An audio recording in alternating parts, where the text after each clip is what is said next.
Hi, I'm Carrie Cassidy from Project Camelot, and I'm very pleased to be here with Ashayana Deane. And basically, I think I'm going to let you do your own introduction as to who you are and some of your background. You know, it's interesting to hear you talk about yourself, just briefly, because we're going to be talking about the material most of the time. Mm-hmm. So, for example, I would say that you are the author of the Voyager books. Part of the appeal is for people to kind of get your personality. Right. And if you get a question that you're not quite prepared for, your personality will start to show. Well, it's showing. What do you do with that? I don't know how to describe myself. No, you can describe me. And it's very delightful, so I don't think you have anything to worry about. So, but at any rate, you want to say you've come here to teach about Ascension. Yes. Would that be accurate? Yes. At this time on the planet? Yes. And I'm known as Speaker 1 in the Melchizedek Cloister Emerald Order, and that was a commission that was given to me. And the other two speakers, there are three of us, are present in the room with us. Okay. You're an American citizen. Yes. In this life? Yes. Okay. And where did you grow up? In what state? Well, I was born in Pennsylvania, and I was raised in Pennsylvania and New York, and then moved to New Jersey, and then moved to Florida, and then to England, and then to Arizona, and then to Colorado, and then back to Florida.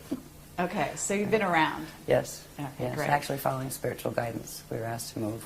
Once it was past the childhood and adolescent times, the moves were following what I was advised to do by the Guardian Alliance. Okay, wonderful. And you are in touch with what you call the Guardian Alliance. That's what they call themselves. Okay. Yes.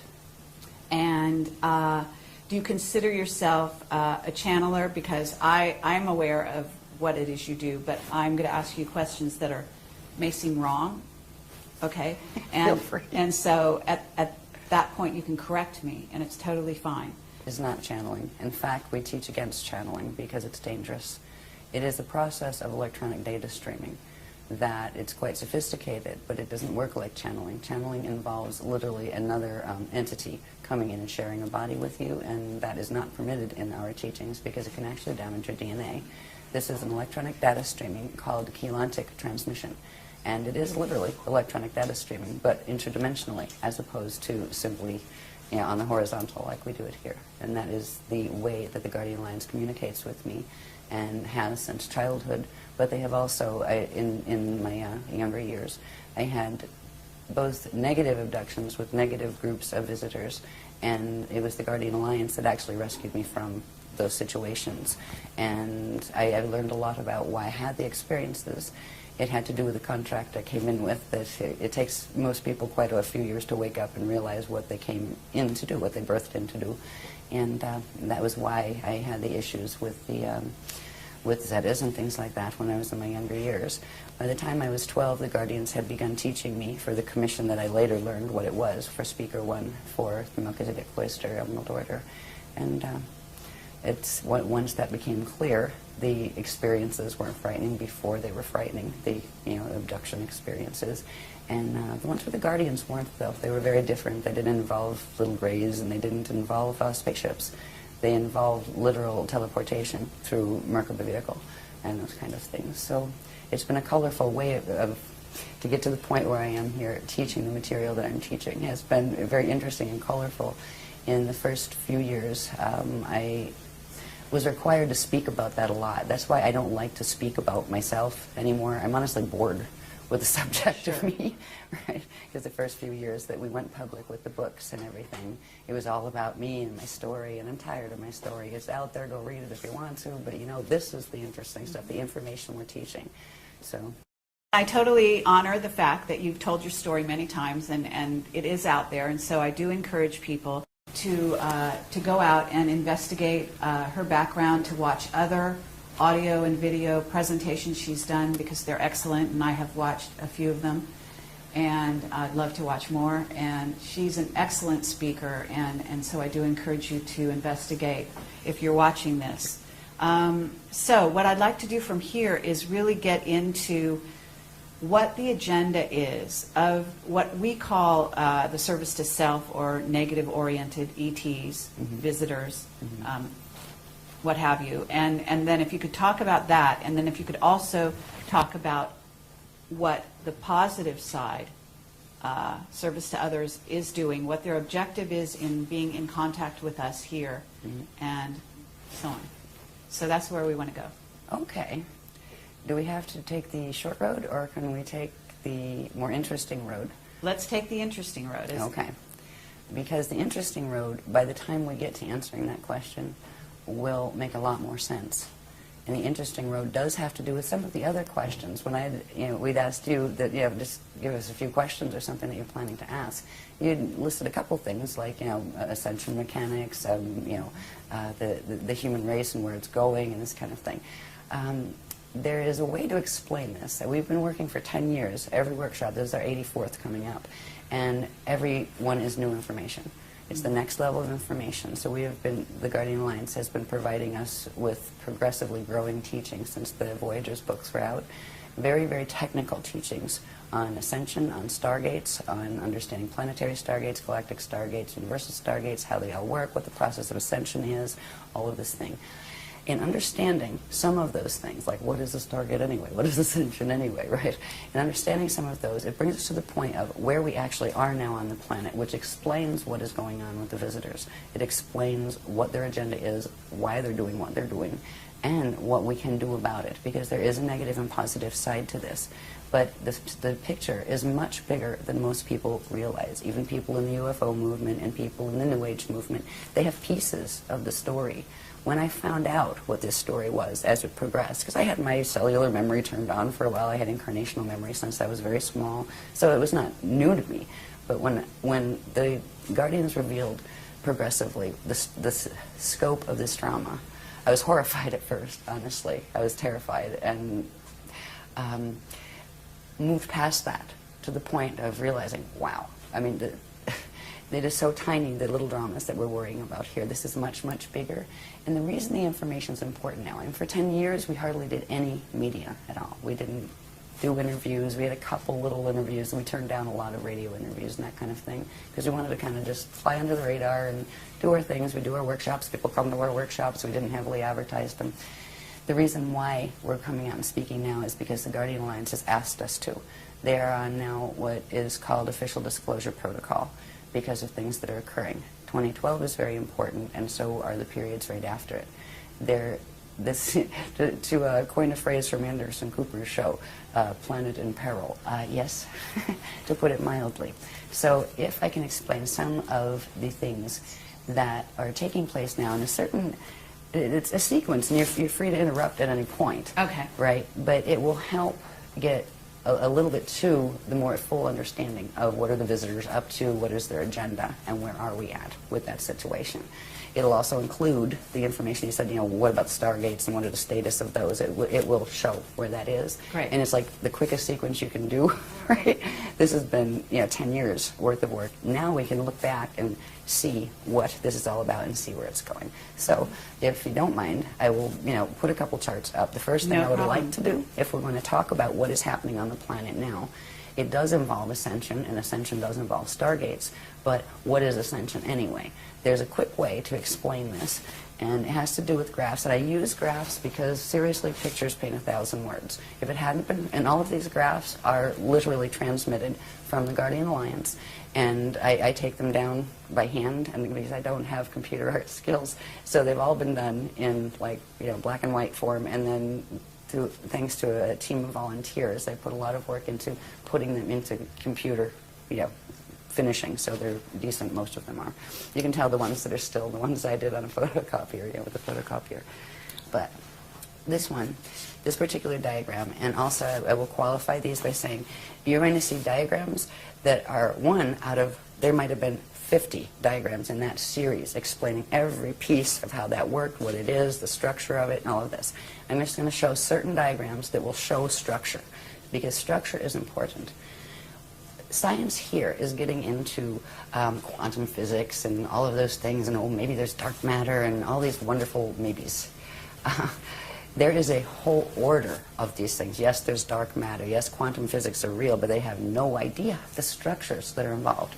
This is not a haphazard cosmos or universe. Some of these things, if you're going to understand what Ascension is, you need to understand what context is happening in. And that's why the Guardians gave us the context in the first place. In the early days, they taught us about 15-dimensional physics. And that's not meaning there's only 15 dimensions. Dimensions run in sets of 15. And there are many, many, many different sets of 15-dimensional matrices that have a particular order that form galaxies, universes, cosmoses, plural. It is a multi-cosmos, not just a multiverse. Now, when you think of Ascension and stargates that you ascend through, it implies there is an order of stargates within these greater structures. So I will show you this diagram Let me first. ask you where the diagrams came from. In other words, are you getting, you say you're getting this sort of a data stream electronically, and when you say that, I am assuming that you're visualizing, maybe you're getting a visualization. No, I just see them. Okay. Yeah. And then how do you transfer them onto the paper? How do you, you draw them? Really? Okay. I'm known as the whiteout queen. Because a lot of times they'll come down, like one diagram like this, that's all like, looks like a single thing. There'll be like 6 different images on it. Wow. And like 20 different layers. Okay. And I call it a pullback process, where the whole big thing comes down in one data stream that it might take me like 6 hours just focus completely on one, getting it all down. And that's even without the words and labels and arrows and stuff. That's just getting the shapes and structure. Then we'll pull them out, right? Where I'll make photocopies and white out that part, and then you got that one, white out this part, then you have that one, and you might have like a series of 10 of them out of the one that came in. So it's almost like, what do they call those files where they condense everything? Zip file, yeah. So it comes in like a zip file, and when it opens, there's a lot of heat involved, actually. You can feel the DNA activation. It comes through, the chakras activate, and there's like this heat field around me when it's coming through. Or sometimes, depending on the line, because there's different lines, different ones, different levels of the Guardian Alliance communicate, from different places, and some of the lines come in cold, like shiver, some of them come in hot. Okay. So some of them carry the images, and that's where the images are coming from. And at this point, there are thousands of them. There are thousands of intricate diagrams that come this way. That's great. All right. This one, for instance, this is part of a huge series now, and this is a very simple one. As you'll see in some later ones, it grows. If we can think of this, I wanted to use this as a very simple way to explain what Ascension is. Ascension is about evolution. It's actually about re-evolution. The Guardians refer to it as re-evolutionary determinism. Yes, there is a predetermined framework of creation within which creation occurs, but you have free will within that framework. And you start out as part of the whole. They refer to it as the God Source consciousness field. And from that place, you can enter into material experience that is all taking place within that God Source consciousness field. There is no place outside of God.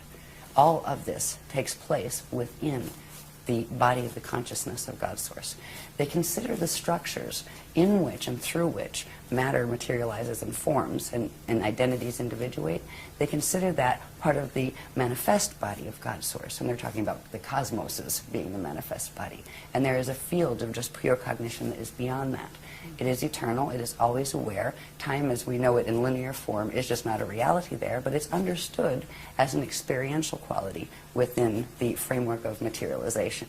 So in that context of understanding a little bit about how we look at God and the concept of God, yes, there is one. It's not some big father dude on with a big white beard that's going to send you to hell if you're bad, right?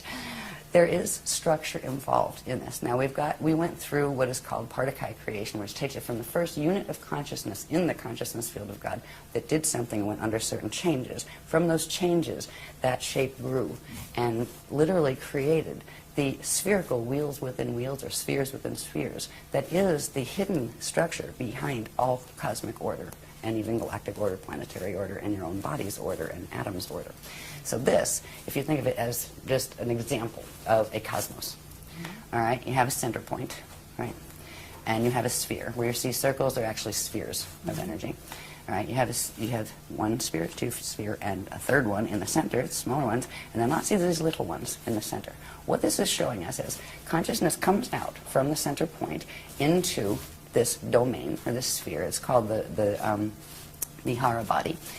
And first it individuates into the two larger spheres, and they individuate into sets, and this all happens at the same time, right? Expands outward. These are called, when it expands outward, it's called Ikashi expansion cycles, where consciousness is coming out from the God Source consciousness field into the smaller form or structure of materialization, and expands out through these cycles simultaneously, one on each side. This particular line is referred to as a vector, time-space vector. One end of it is referred to as an event horizon. So one time vector has two event horizons, right? Now, here you have a core, here you have an inner, here you have a middle, and here you have an outer domain on each side. Reality fields take place within all of those. So it's not just that there are numerous reality fields. You have ones in the outer bands, you have ones in the middle, inner, and core bands. The process of coming into existence is expanding out through experiential cycles within the Akasha expansion cycle till you get to this point. When you get to this point, now you'll see in this next graph, these are actually time cycles with names. They're called yugas. And when you get to this, which is called the Kali Yuga, there are several options. And one of the options, which is the natural evolutionary process, which is ascension, that is the natural process by which eternal life beings, and everybody started as eternal life beings, would naturally undergo. After you expand out, get through the incarnational cycles here, and you would go through what is called a Christ star turnaround, all right? Where you enter these little cycles behind. They're called the Adashi return cycles, where they're going back into source cycles. This is the process. When you expand out, at this point, if you were able to make this Christ star turnaround, your atoms will actually transfigure into eternal life light atoms. And at that point, whatever form you hold there becomes an eternal form that you can materialize and dematerialize at will. You become what's called an Adashi adept. And some people call them ascended masters, but that term is terribly abused on this planet, so the Guardians do not like to use it. But the Adashi adepts are the ones who have made it through that change, and they are now what are called Ashayana individuals, which means they are eternal life and they can manifest, demanifest at will. When they go back through the cycles, go back into center, and they can actually rebirth as collectives, like as suns and those kind of things. It's an amazing process where a being that, say, is a small, like a human being, can actually evolve, re-evolve, to go back into the state of even being like a sun or a star. And it is an eternal process. There is no death involved in that process. That is the natural process for life forms. So when we're talking about ascension, it is about doing the natural re-evolutionary process. But that is not happening on this planet. When we get to this point of the Kali Yuga expansion, there are other things that can happen too. There are certain qualities about the science of ascension that are very, very much about physics. Right? And there are consequences in physics. If things are not working well on a planet, it affects the body of the people who live on it, and the animals who live on it, and the plants who live on it. And if certain things are not working well in the body, the DNA does not function properly, the body will not produce the chemicals, and a particular one called celestylene, that is required in order to allow the atoms to merge with their antiparticles without annihilating. That allows particle and antiparticle to come together. They shift angular rotation of particle spin, and you can literally turn into a radiation wave. And that's what it means actually to go into full Merkaba and be able to go through gates. That is the process by which you go through stargates. So if we talk about ascension, it is the natural process of being able to expand out. We were out in the Kali Yuga cycles, finally we're out here. Now we have choices. We can ascend, or if we get stuck here, there's another path that we can take. It's called the Kali Rama path. It is the path of step back. You can go back here to the stage before, and then have to rebirth out again into the cycles in the outer domain, and it's almost like a restart. Do it over again. So hopefully you fulfill all your ascension codes. It's what it's about. It's about activating your atoms to the point where they can fully transfigure. And if you can do it in a cycle again, then you can ascend again. There's another path that can occur here. There are basically three paths. The other one's called the path of Kali Dima. That is the path of fall. That is where you get stuck here. You can't step back and you can't go forward because of the choices you are making in your life that are affecting directly what your DNA can do, and what consciousness you're aligning yourself with affects the frequency that your body is able to carry. And if you get stuck here, you will reincarnate in this cycle until the quantum you came in with burns out. And then you will do what is called a space dust return, or ashes to ashes, dust to dust. You will come to a point where you don't have enough energy to reincarnate into another body, into another time cycle. And you will eventually simply just go back. And eventually everybody goes back. But if you go back in Ascension, you go back whole. If you go back and step back, you can come back out and go back whole. But if you do the fall path, you do go back eventually as space dust, where your body dies and your consciousness can no longer hold together, and it fragments and just becomes part of the local environment. But the local environment at times goes through natural cycles that have to do with Stargate cycles and Ascension cycles, where all these little time tracks pull in together and then come back out again. At that point, anything that gets stuck out here gets drawn back into the center. So this is why God's Source doesn't look at it as losing anyone in the fall path. It's the experience of you losing your connection with the universe that it's really about. So to get to understanding Stargates and everything, I wanted to explain on this simple diagram about the cycles that we are in. Because right now we are in that Kali Yuga cycle. And those three choices are facing us very much now. And more than they might usually, because this planet is in the middle of a drama that people here have forgotten, but they knew during the Atlantean periods. They knew 10,000 years ago what was happening here, and we have forgotten that knowledge. So anyway, let's go to the next diagram. If I spend this long on every one, we're going to be here for 6 years. Yeah. No, that's actually very helpful, and I think that was very clear. So, sorry about the cough. thank you. That's okay. No problem. This next one is just a little bit similar to that one. Is showing the structure of that one a little more clearly. The reason I'm showing you this is just for down the bottom here. I'm not going to read them all or anything, but the detail level that we're giving. Each of these different states, we've talked about the core and the inner, the middle, and the outer domains of reality, within which reality takes place, right? They each have a different state of matter, a different type of matter, a different density level of matter, and different states of consciousness that go with them. So I just wanted to point that out. So when we see this diagram, we're seeing the three, the Kalihara, it's called the Kalihara system, and we have the Hara bodies, and the space-time structures within the Hara body. So these are large energy structures that you don't see. And you don't even see these. You don't see, you're not walking around in your field counting your little balls, right? But they're there. This structure, the cosmos is created with this structure, but it's much more complex. But when you see it, it implies structure, but also time and evolution. And that is a good way to show the ascension process, where it is you expand out, you go through experiences in the time levels of the time matrix, and then come back in through the Adashi return cycles. So the word Adashi, for instance, is something that is special to us, because we are following the path of Adashi, the path of Christ star return. When I use the word Christ star, by the way, or any of the words like Christ or anything like that, we spell it with a K. It's either K-R-I-S-T, sometimes we use shorthand, or K-R-Y-S-T. There's a reason for that. It's not because we're basing everything on the Bible or anything like that, nothing against the Bible, but it's spelled with a K because that's how it originally was, and what it refers to there's 7 syllables to it. We often will just shorten it to 5. It's the first 7 audible sound tones of creation, and they are ka, ra, ya, sa, ta, ha, la. And we also often just shorten it to, ka, ya, ra, sa, ta, Christ, right? So that's where we use the word Christ. It has to do with the sound tones, the vibrations, the first audible sound tones when we get into first particle creation. Before all these structures occur in the cosmos, there are certain things that happen on a very, very, very nano-micro level that the first what would be audible sounds or audible vibrations, and that is why we use that word Christ. So that's where it's coming from. It's not saying, we're Christian, that's which means we're not this and we're not that and we're not the other thing. It's something that belongs to everyone, in every language. So anyway, that's just another version of showing the same structure. This is part of a much larger structure that has to do with stargates. So we'll go, because what the drama that is happening on the planet now with the visitors and all of that has to do with stargates. It has to do with Ascension, but it has to do with stargates too, and who's fighting over them. So the next diagram, this is called the Illumeridana spirit body. And the reason I'm going to show you the spirit body structure, this is a diagram that has many purposes, but if you remember that last diagram, this one is a bit more detailed. It is still showing structure. This is a simplified, and each one of these pieces and flows and all of the different elements of this have been analyzed. There's like 100 graphs to this sequence.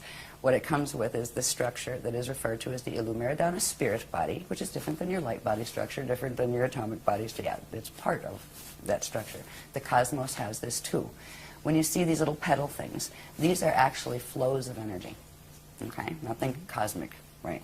Inside of this, you have those the Hara ball structures with the time cycles moving in and out of this. But if you notice here, there are 12 points on this. There are 12 petals. Each one of those would have a line running down it that comes out the other side, right?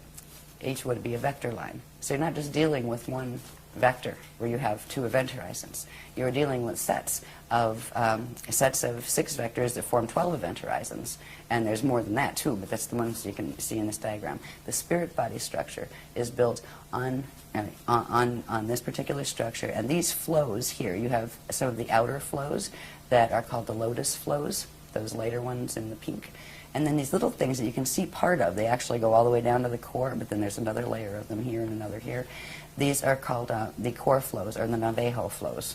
The Navajo word has to do with a particular part of the creation cycle that is the first, where the Partakai units, which are the first units of consciousness that materialize, are actually born. It's a word that has to do with the Navajo cycles. So these are called the Navajo core flows. This has to do with stargates. All right, the next one will show you these stargates. Now, if you take the circle away and the ball structures away, and just look at the flows here, again, we have those outer petals, we call them the lotus petals. We call this the living lotus.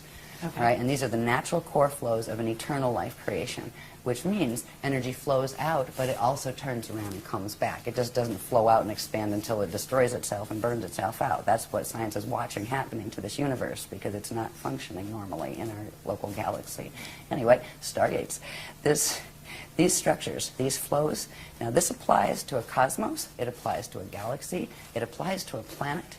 The planet has a structure like this, and it applies to our bodies as individuals. It applies to atoms, actually. They have their little own structure of this.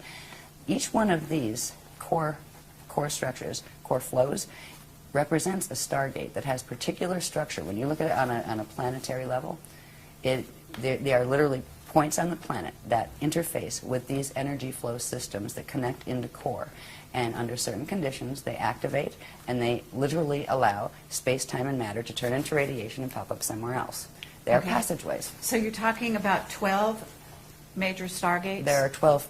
They go in sets of 12. On this planet, there are a whole lot more, because the main 12, which are called the Halls of Amente stargates, they actually fell in 2003. They fell under the control of the service to self groups, let's put it that we call them the FAs, the fallen angelics, right? That's what we refer to them as. And there are about 5 different, what are called interface gate systems, that were put here by the Guardians a long time ago, because this isn't the first time that there's been gate wars on this planet. In fact, 2 seedings of the human race were wiped out by the same type of, they call them Templar wars, because they're fighting over the Templar. The Stargate system on a planet or in the universe is referred to as the Templar, and that word refers to template pillars. That's what the Templar word means. That's, I mean, the whole Knights Templar and all of that stuff. I mean, these things were from the old records from Atlantis. They had pieces of them. So anyway, when we're talking about Stargates or Ascension, in Ascension, the process of doing that turn around and be able to go back into the eternal life cycles has to do with getting your body able to where you can pass through the natural structures of stargates. Now, that's great if you get your body in shape, but if you're on a planet that's Templar is messed up, you're going to have a problem. You'll get stuck on the planet, and your body will reflect whatever distortion is in the planet. That's why people right now die on this planet and don't ascend instead. Death is not a natural condition. It occurs on planets that have a distortion in their stargate structure, where the natural flows are not occurring, which creates distortions in the biological forms on that planet. So we have been locked into this planet. This has been a prison planet for at least 13,000 years. And actually, we went further back than that, but there were little bits of times where the gates were working properly. This is the first time. Why everything's coming to a head right now is because it was known in 22,326 BC, which was the last stargate opening cycle, and that one failed. that this would be the next one. They knew this time period would be the next one because there's a specific time frame in which the gates open. And they stay open for a period of time, and then they close again. That's why it's all coming to a head again. Okay, so but when you're saying the gates are going to open, you're talking about the 12 that have been taken over, so to speak. Those, I'm assuming, are not going to open. Oh, yeah, they're opening them. They're going to be and open. we're opening the others. The Guardians are opening the others. Okay, even though they were taken over, they're able to go in and open them. Oh, yeah, they open them into the black hole wormhole systems. Oh, into an, okay. Yeah. Well, you That's can not a still good use place. them, except it takes you into fall systems. Right. Yeah. So, and that is so what is there has happening to be on this alternate stargates that are going to be used. Mm-hmm. And that is what we have been helping the Guardians actually bring. You have to. They need to be activated. They're very old, dormant systems, but they're rescue systems. Okay. And at this point, the reason why the Guardians are even speaking publicly about this information in interviews is because in I think it was March 25th of 2007, something occurred in the solar system that just shut the program down. We are on the 200-year evac program, period. And that's it. The gates are closing permanently. The gates are closing in this galaxy permanently in 200 years. When you say something happened in the galaxy, can you explain a little more? I'll get to that. Okay. Yeah, Okay, well, there's some great. other diagrams for that one, yeah. This is looking at one of those core flows, you know, just its structure, and there's like a pillar, a chamber inside of this. There's Merkaba fields that activate, which we'll deal with later if you want to see some of those pictures. But this is one of the Navajo core flow gates. Now, the other ones that aren't shown on here that look like the lotus petals, they're usually the flows that when a stellar activation cycle happens, they're usually the only ones that open because they will take you to the next density level up or even 2 densities up. They'll give you vertical ascension, but not diagonal or going back in and back out again. They're very limited actually in their capacity, but you can still ascend through them. When the planet, and the only time they open these is if they are seeding a new race on the planet or if they are evacuating a race on the planet. And these core gates are opening on the planet because this is an evacuation. We have a 200-year warning because something happened with the sun that is it's not going to be, one is not going to be able to live on this planet by about 2976. And it's going to be before that, actually, but that's when it explodes from what they said. We're in a timeline, and we're stuck in a timeline. Voyager's mentioned it, that if we didn't make certain changes with the stellar activation cycle and reach a certain level, we were going to get dragged into a probability alignment in which the planet literally exploded because of the mechanics that were occurring with the Zetas and different intruder races, and that is a probability line we got stuck in, and that's why we are on an evac order, and that's why we're speaking about it publicly. There are things we can do. It's not like, oh, the world is ending. No, in fact, this is really good because what could have happened in 2012 isn't going to.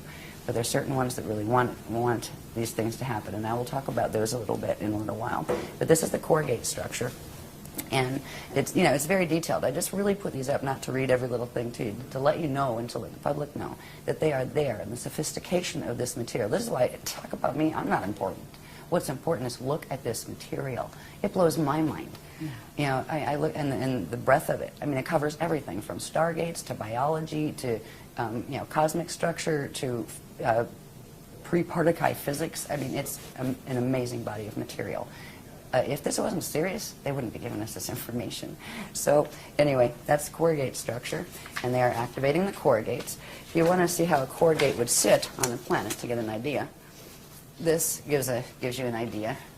That's just like a landscape painting behind it. It's actually a mural that I did on my wall in the house in Arizona we lived in. But it shows, right, here's the sky, and here's like, the land, and here's like the subterranean levels below the land, and going down to the core. It shows how these gate flows work when they're open. And there would be 12 of these on the planet.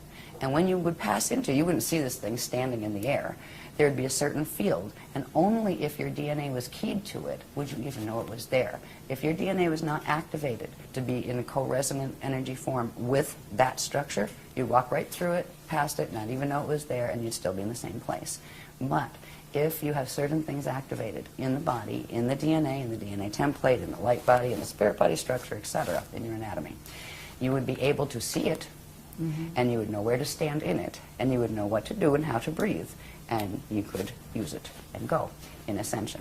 Okay, so the 12 stargates that we're talking about, which have been interfered with, let's say, they're located at certain places on the planet, physical places.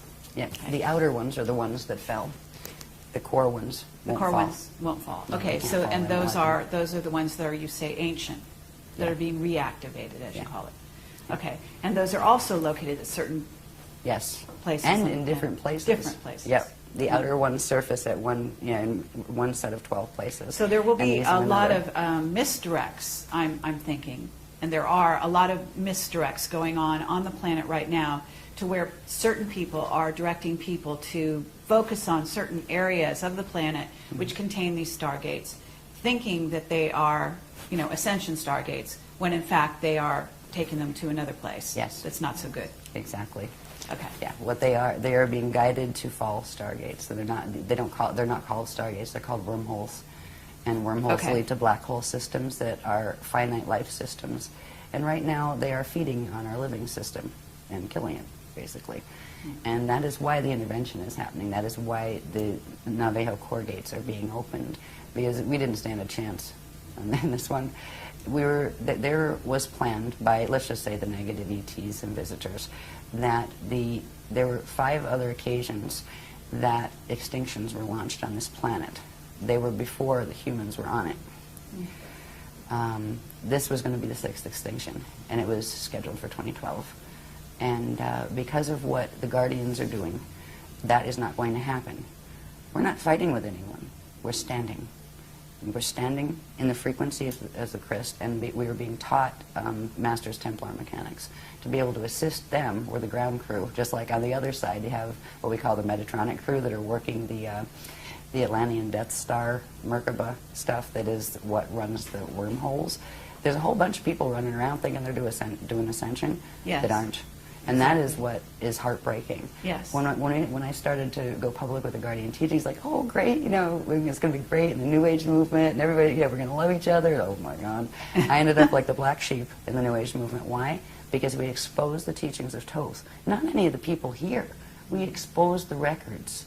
Thoth broke the Emerald Covenant way back in the Atlantean period, stole one of the CDD plates, took the knowledge from it, and created the Emerald Tablets of Thoth, which had a bunch of mechanics that were the Death Star mechanics. He helped in the takeover, and he still is, because that being is still in existence. He pops back and forth. He can travel through time in his little Death Star Merkaba.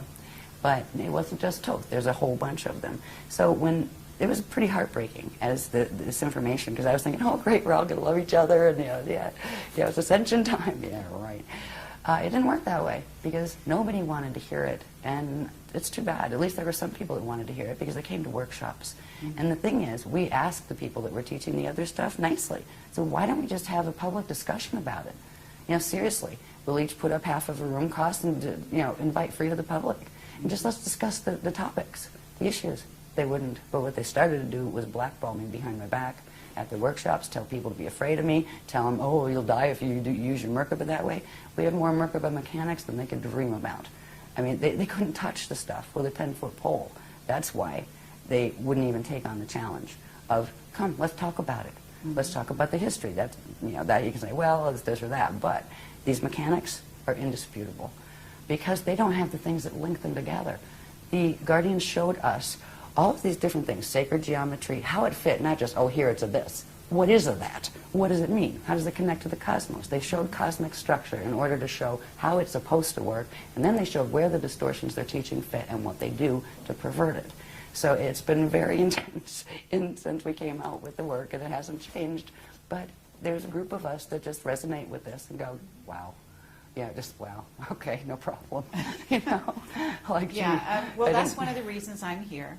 And, I'm aware of the distortions out there. I'm aware of the attacks and so on and so forth. And, again, I have to say that people need to really go into their hearts. They need to use their heart and their intelligence to discern what resonates.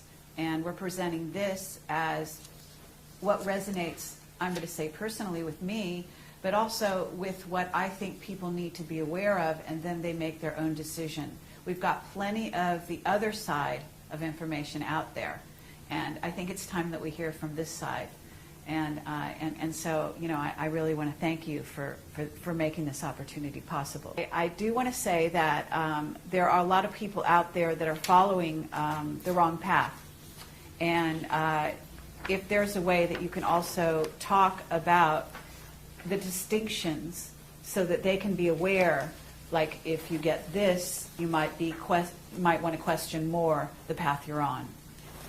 In other words, certain things will come to the fore during meditation. Mm-hmm. Certain things will come to the fore even in their everyday life, where they're getting a lot of interference on certain levels and so on and so forth that can indicate that they are being tapped into by service to self ETs. Mm-hmm. If you have that and you wanted to sort of share that, we don't have to do it now because that would be maybe off the topic a little bit here, but later on. I think we'll probably come in that if we can move a bit with the sequence. The reason why the Guardians gave this sequence was because it's an easy way to touch a whole bunch of the bases, give a rounded picture that go right into, you know, answering the questions that you wanted, answered. Okay. So if you want to go off the sequence, it's okay, but I think... No, let's go with this. And also, just one other thing, that you're saying we got this information and you're talking about yourself. Are you talking about other members of your group also getting this information? Some of us do. Okay. Yeah, we all have a kind of special relationship, our own special relationship. I have the translator's contract, which means I'm the secretary, right? I take down the writing.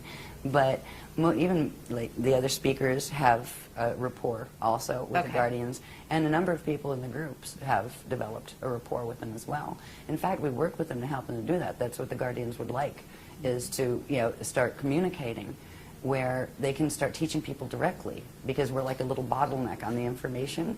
You know, it's only given through the workshops and that kind of thing. Yeah. So I talk about it as we. Not that I'm a plural, but that there's a bunch of people that are interacting with the Guardians directly. I'll just go really quick on these, and I guess there's another point I want to get to. That we can pop through these, but I want to bring something up that's very important. As far as telling the difference between some of the teachings, too, this in general is just showing basic Stargate structure, like how they work. When you have the core gates we saw before, these are what happen when you have those other flows that happen, the lotus petal flows. When you have a Stargate area, you have two vortices of energy, one electrical, one magnetic, and when they activate in the center, they come together, and one goes down, one goes up, and they form what's called a Biveka Merkaba field. All right, and that Merkaba field is, well, what does it mean? Moving light body, Merkaba, right? The Merkaba field is the field that actually, if it's around you, if it's a natural one that occurs around you, it's also occurring within you, and that is what allows your atoms to bond with their antiparticle and transmute and transfigure so they can go through gates. So this is basic Stargate structure as far as the Amente gates were structured on this structure and those kind of things. There's more to that. There's the Merkaba part.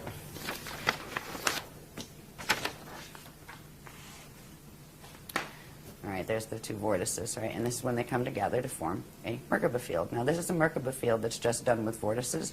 These get more specific where they have fins, where they're actually like three-sided pyramids that move through each other.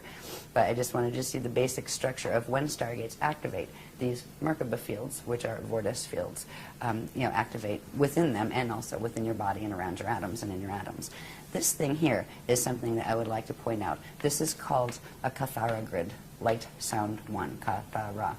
It is literally the radiation template upon which everything in the eternal life systems are structured. It is the first creation template, and it has very, very specific proportions. Some people say, oh, it's a tree of life, but actually, if you look at it, it isn't. It's actually the tree of eternal life. When you see something that is different than this, say it has maybe 10 of these centers instead of 12, right? This has 12. Or maybe it's longer and skinnier, or it doesn't have the lines in the same way. Mm-hmm. What that is a twisted radiation creation template. And it's passed off as a tree of life. In certain teachings, it's actually the tree of artificial life. It goes with what's called the Death Star, Atlantean Merkaba mechanics, the Metatronic mechanics. This is the natural structure of what is called a Kathara grid. And in a minute you'll see how important this is, because literally the structure of the cosmos, of stargates, but all of those structures we saw a little bit of with the circles, the spheres, right? Wherever you see a sphere, it implies we call these the bones. You have the bones and the balls. The bones are the radiation template that is built on Kathara grid. And Cathara grid will always have these proportions. They're very specific proportions in relation to each other. And that is a living template. And with that template and the structures built upon it will be living. Our body structure, we have one that runs through our body that right now is very mutated because of the planet, and we'll see a little bit of that later.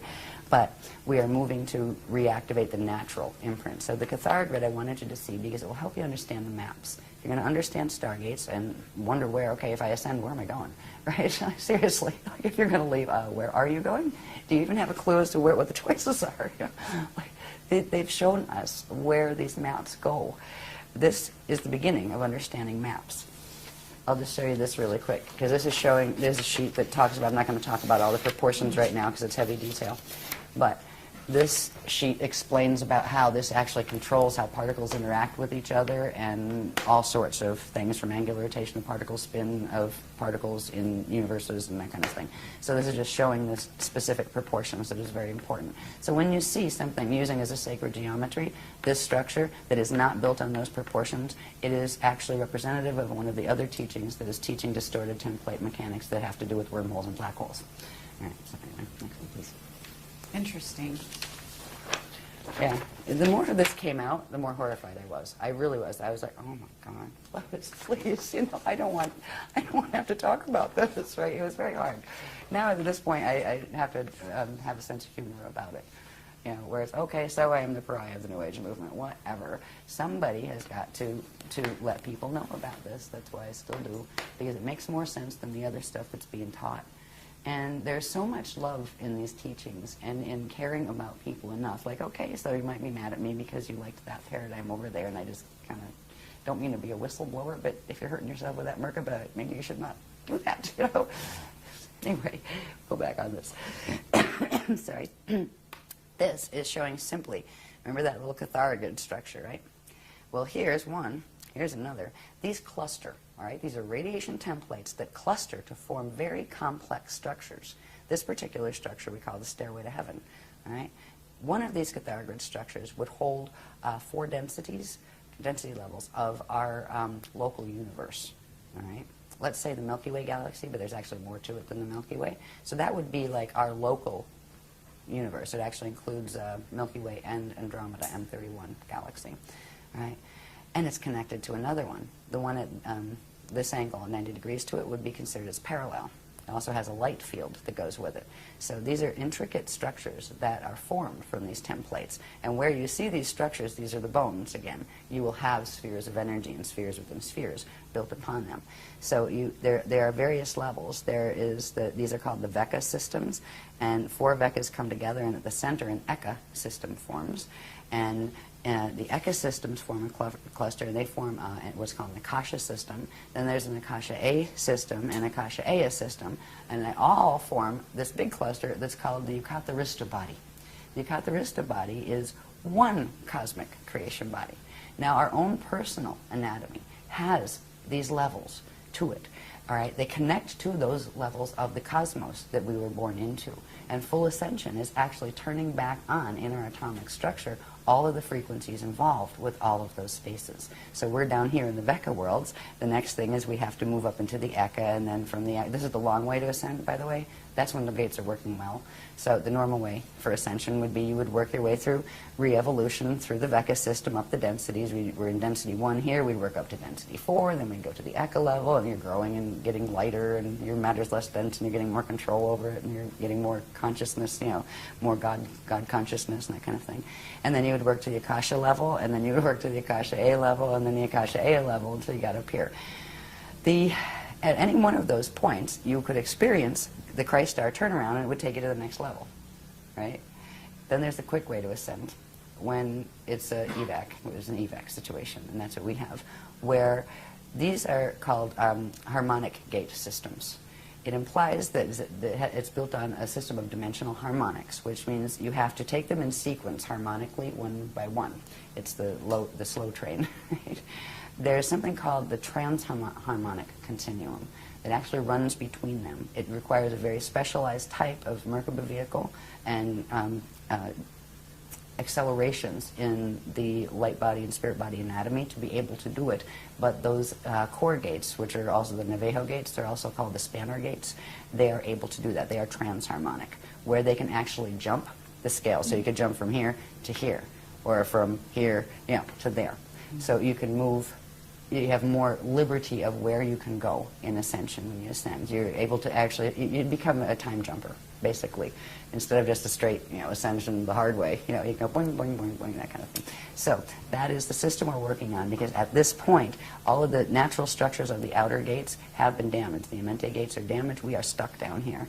And the same thing is happening through the Milky Way. It's not just here. It's not just in our solar system. Our solar system is a mess, but the Milky Way is a mess too. That black hole at the center, that's not an accident. That was done on purpose. That was done 360 billion years ago. We actually used to, Milky Way actually used to be a part of the Andromeda galaxy. And it was literally forced into what is called fall. And now there's many light years between them, at least a couple. I forget how many light years were between them, 2 million light years, something like that. But they were once one. That is actually our home galaxy, the Andromeda M31. But right now we're in the Milky Way, which is a fallen phantom part of it. And there's still, it wasn't a full fall system until recently, when certain changes occurred that mean the quantum of energy going into the negative fall path is larger than the one pulling back the other way. And at that point, it's a galactic evac, where they're pulling out the ones who can still go. You know, the consciousness that can still follow the ascension path is being evacuated out, because the gates will close. Once they close and the system falls, that system won't immediately blow up or anything. It will have a finite lifespan. It no longer has the direct currents coming in, the inflow of currents coming in from the larger structure of space-time and source. So it becomes a finite system that feeds on itself until it eats up its own quantum, and then it implodes and goes back as space dust. So we are at a crossroads, a huge crossroads right now. We are on a planet that is going in the fall direction, but this planet's actually going to take that path I mentioned, the step-back path, but that requires losing its body, and it's going to do that. Not while we're on it, but that is what we're headed for. But right now we have 200 years before these gates close in the Milky Way galaxy, and that includes here. So this is why they're giving the advanced ascension teachings now, and this is why crazy people like me come out and talk about them with the vocabulary, because we could use a dictionary on this. No, I mean, you know, I expect people, it's good if they go, what did she talk about there? I don't get it, or go investigate. You see, right. We're not here to answer all their questions, actually. Okay, well, I don't mind. Investigation is getting involved. Right. And if they get involved, they learn, and then it becomes part of them. Yeah. So when we see the structures, when I'm showing things like the structures, these are structures that are not known out here yet. They have words that describe them. You know, they have names for that structure. That's a Hara body, or that's a Yucatharista body, right? You know, or that's a Veka, and that's an Eka. These are part of the actual templates of the layers of creation, going all the way back up into expansion, into God's source consciousness field. They are the literal bones of our space-time orientation. So they are time references. When I talk about a Veka system, that is down here, closer to where we are in a Veka system, right? When you get up to the next level of ascension, there is the Eka system, which is at the core of 4 Vekas. Then you get up from there, and you have what's called an Akasha system, which has a set of all the smaller ones inside of it, right? And then an Akasha A system, and then you go into the Yucatharista system, which is really, they are words to describe things that make perfect sense, you know, to the people who are describing them, the guardians. They're words in the ancient, what's called Anahazi language, which was the first spoken language in this time matrix. So a lot of the language that is used, you know, that it's like, what is that? It's translations from those languages. Okay, does Anahazi relate to Anasazi? Actually, it does. Okay. The Anasazi were connected to the guardians. Actually. So did they ascend? Is that why they disappeared? Some of them did. Others, they were actually raided, from what I heard. They were raided and overtaken by another group, and some of that other group became Anasazis as well, where they became violent. And the original ones weren't like that, and yes, some of them were evacs locally, is what I heard. Okay. The Kabbalah is got to be, I mean, you know, I'm going to just say it here, to my understanding from what you're telling me, is that Kabbalah is not the positive ascension path. I would put this way, in relation to the Kabbalah, or the Bible, or the Quran, or any of the texts that are out there. There are elements of truth, all of which came from the original teachings that were on this planet. There were 12 legions of the Christ, 12 bodies of teachings that went with the CDD plates. There are pieces of those that have wound up in the religions of today, and there are distortions in all of them as well, which means they all carry a mixed path. Okay. And the way to tell, it takes a while to develop the sensitivity, but there is something inside and visible of everything, be it a cup or a cosmos or a set of letters written on a page. There's something called an encryption. An encryption is a very specific radiation signature that is underlying. It's in the dark matter template. When you get to a certain point in DNA activations, which sensitize your inner senses in your body, you can know with direct cognition. You can read a sentence and know which part is taking you in which direction. So anything, like the Kabbalah, there are some beautiful things in the Kabbalah. And they also use a mutated tree of life because they don't remember any different. And they were tricked. Just like there's a lot of great things in the Christian religion that are, true to form, and a lot that aren't. There's been trickery ever since the Atlantean periods here. Well, there was before too, but that was the big showdown for trickery. And what we have now are the trickle-down ideas and piecemeal memory and piecemeal history of what could be salvaged from that time. There's a reason we don't remember. We'll get into that a little bit when we get into that stuff I talked about at the end that was important.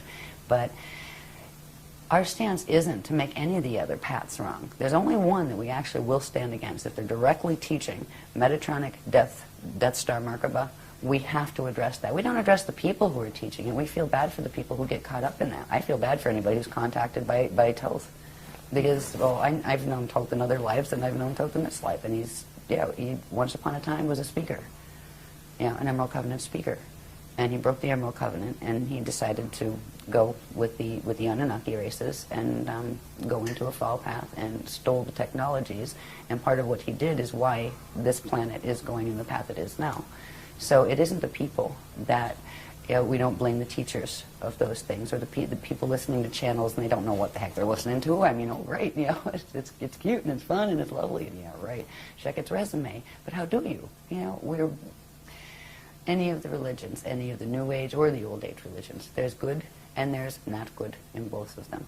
And it's almost like you need to feel out and to feel what works right for you. But don't limit yourself to just saying, oh, well, it has to be the Jehovah God, or it has to be the Allah God, or it has to be the this God, or that God. You can call God whatever you want, but God doesn't really need you to call it anything. It is beyond gender qualification. We were created in the image of God, all of us. And that doesn't mean we are all male or all female. It means we are all living consciousness fields that have the potential of direct creation and eternal life. And that is what that line meant. So the Kabbalah is fine, certain parts aren't. Same applies to every paradigm that is, traditionally on the planet, and a lot coming in from the New Age, except for the Death Star mechanics. They're very direct, not sacred geometry. So, did that answer that question? Yes, absolutely. Okay, Thank you. good. Alrighty, where are we? Back to this. I just wanted to show this again quickly. This again is the diagrams we've used to show the structure of the spirit body with its flows and its core flows, and that's also the gate structures and all of that. It means that the cosmos has sets of spirit bodies. There's like lots of these embedded within each other, and we also have our spirit body. When I refer to our spirit body as part of our anatomy, it is structured in this same way. Okay? And we'll see in the next one how that fits in with, remember the Stairway to Heaven and the Yucatharista body? Right? Those structures are actually part of what's called the light body anatomy, be it on the cosmic level or the personal level. This is how they fit together. This is that Yucatharista thing with all those little interwoven cathara grids, right? And this is the basic structure of spheres within spheres from the spirit body, the cosmic spirit body, that all of those exist within. Every one of those little cathara grids would have a set of these, right? These become the spirit body, the 12 spheres in the spirit body that, remember, go in sets across a vector line, right? And at certain points, they actually pull in to the center, and that's how, at a certain point of expansion, you contract back into the center and go back into God's source. These are actually, this is how the the Adashi adepts, the ones who have achieved ascension, actually use these structures as maps. These are literal maps of how they judge. If you are here and you want to go to Cirrus B density 2, right? These are the maps they use to get there. They are the gate interface maps. We can locate ourselves on these maps. There's one that shows exactly where we are in the Milky Way galaxy, because we're actually M31 galaxy, but we're a part that's twisted off but still connected to it energetically. We can show our location, and also show the locations where the black hole systems are that are interfacing here, that are messing with us now, and where the main guardian groups are coming from and where they're helping us. So these are literally maps. These maps then translate into, these are all probability fields. So you might have one, say, galaxy, and it's 12 different probable expressions. And they all of these are spinning, right? And they interface with each other all of the time. So they're like bubbles within bubbles that don't collide and collapse each other. Well, they're not supposed to. If they're doing the Death Star mechanics, they actually do. But there's a natural system of probabilities.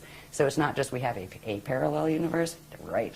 We have many parallel systems and adjacent systems and neighboring systems. And so this is literally the structure of the maps of the cosmos. These are the structures you use. Once, say, you get to the point where you can ascend, well, you have to first of all decide where you want to go, and then where is the map to get there. These are the maps. So I wanted to show you how those structures that are on a small level, our own multidimensional anatomy is structured that way. But on the large level, this is the structure of the maps of the cosmos. There is a structure that science does not know about yet. They have no idea how complex it is.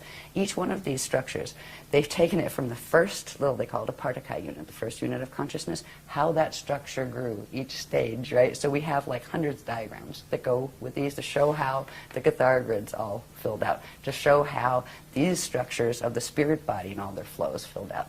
Inside of the spirit body flows, which isn't on this one, they'll actually find where what is called the Hall of Records exists, what it is, the Akashic record, all of that thing. It's part of this anatomy structure. The planet has one, the solar system has one, the galaxy has one, etc.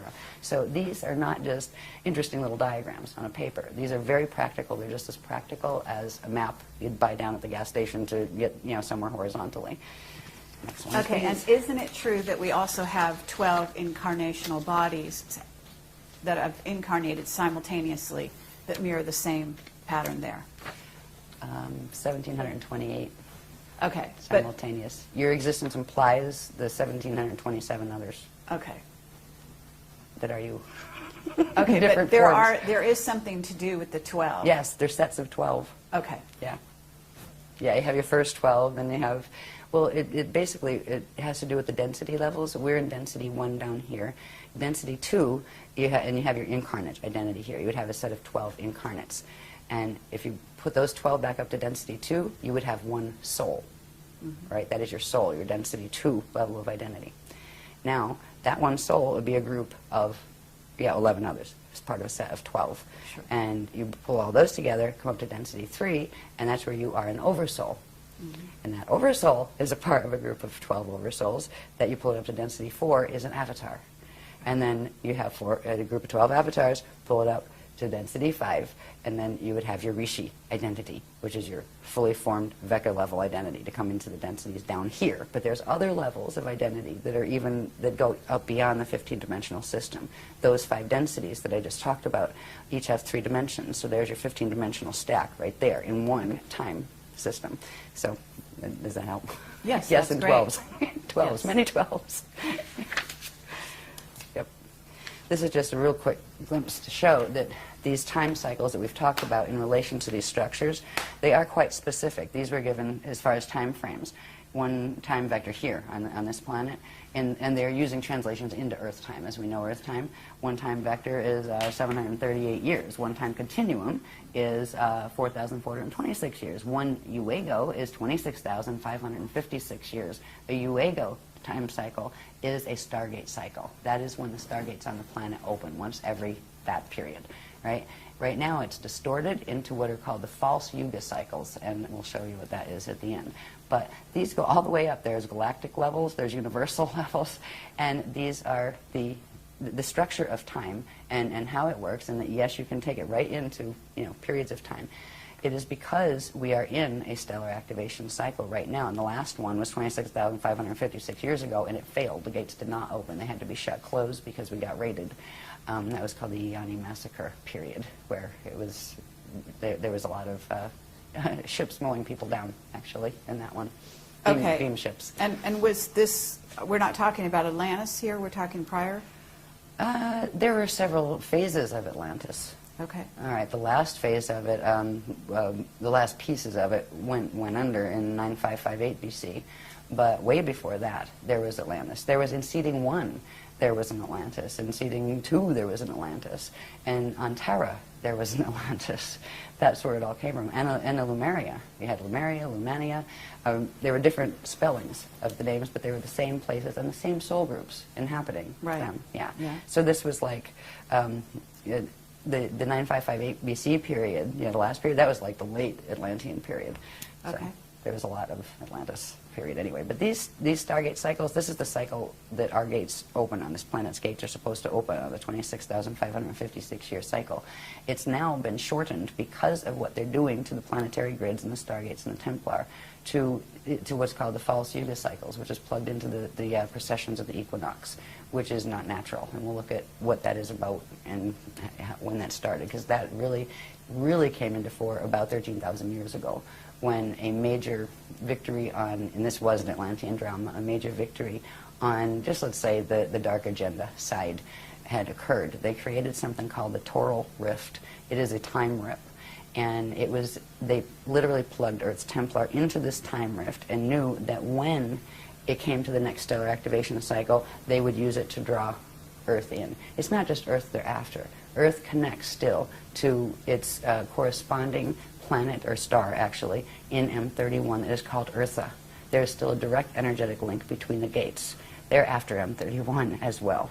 So it's much bigger drama than people here realize. They're not just after little Earth. Earth has always been a fighting place because of its connection to the larger universe, and because it was connected as part of what was called the Crystal River Host. That was when, a long, long time ago, 360 billion years ago, when the Milky Way fell out of M31, there was a whole collective of guardian beings from various other, I hate the word ascended just because of the way it's misused down here, of the Adashi Adepts, people who formed a coalition to assist in trying to re-evolve the Milky Way back into its natural position so it could continue as an ascension system. So, excuse me, now I'm getting interrupted. They want me to go somewhere else. Okay, I don't know. Sometimes it'll happen. I'll let you see that. I don't have to let you see that, but I did. All right, they're saying go somewhere else for now. We'll come back to that. Okay, anyway. So they don't want me to talk about galactic history yet. Okay. Yeah, I get that sometimes, even when I'm on stage. Okay, where I'll just get a little, hello. Okay. Why are you saying, what is their motivation? And if you want to put this question off till later, we can do that. But what you're saying, they were after Earth. They were after Earth, and they were after it because of its connection with the larger universe. So why? What is their motivation for taking us down, for closing it off and making it a finite system? Right. What is the core objective? Food. They're in a black hole system that has fallen. Because of the nature of the physics dynamics involved with creation, the way eternal life creation works, is when a thing falls, it loses its connection to the inflow and backflow of energy from the source consciousness field, which means it gets left with only the quantum it had when it fell. Now, everything is spinning. That takes energy. It uses up its energy, and if it doesn't suction energy off something else, it will implode and go back to space dust return, which is what a system was meant to do, so nobody gets stuck and everybody gets to go home, either as space dust or, whole through ascension, whichever, at least you go home. These groups that have adopted the false creation, they've tried to recreate the creation because they didn't like the consequence their own choices brought to them in relation to the physics reactions to the actions they took. They ended up in a false system, and they wouldn't face the reality that, you can make peace with that, even if you're in a false system. You can say, well, you know what, that was pretty dumb to get ourselves into that, but we're here and we can handle ourselves with grace. We can still love creation. We can still act in loving ways. They decided instead it would be more interesting to keep themselves alive by using a vampire technology.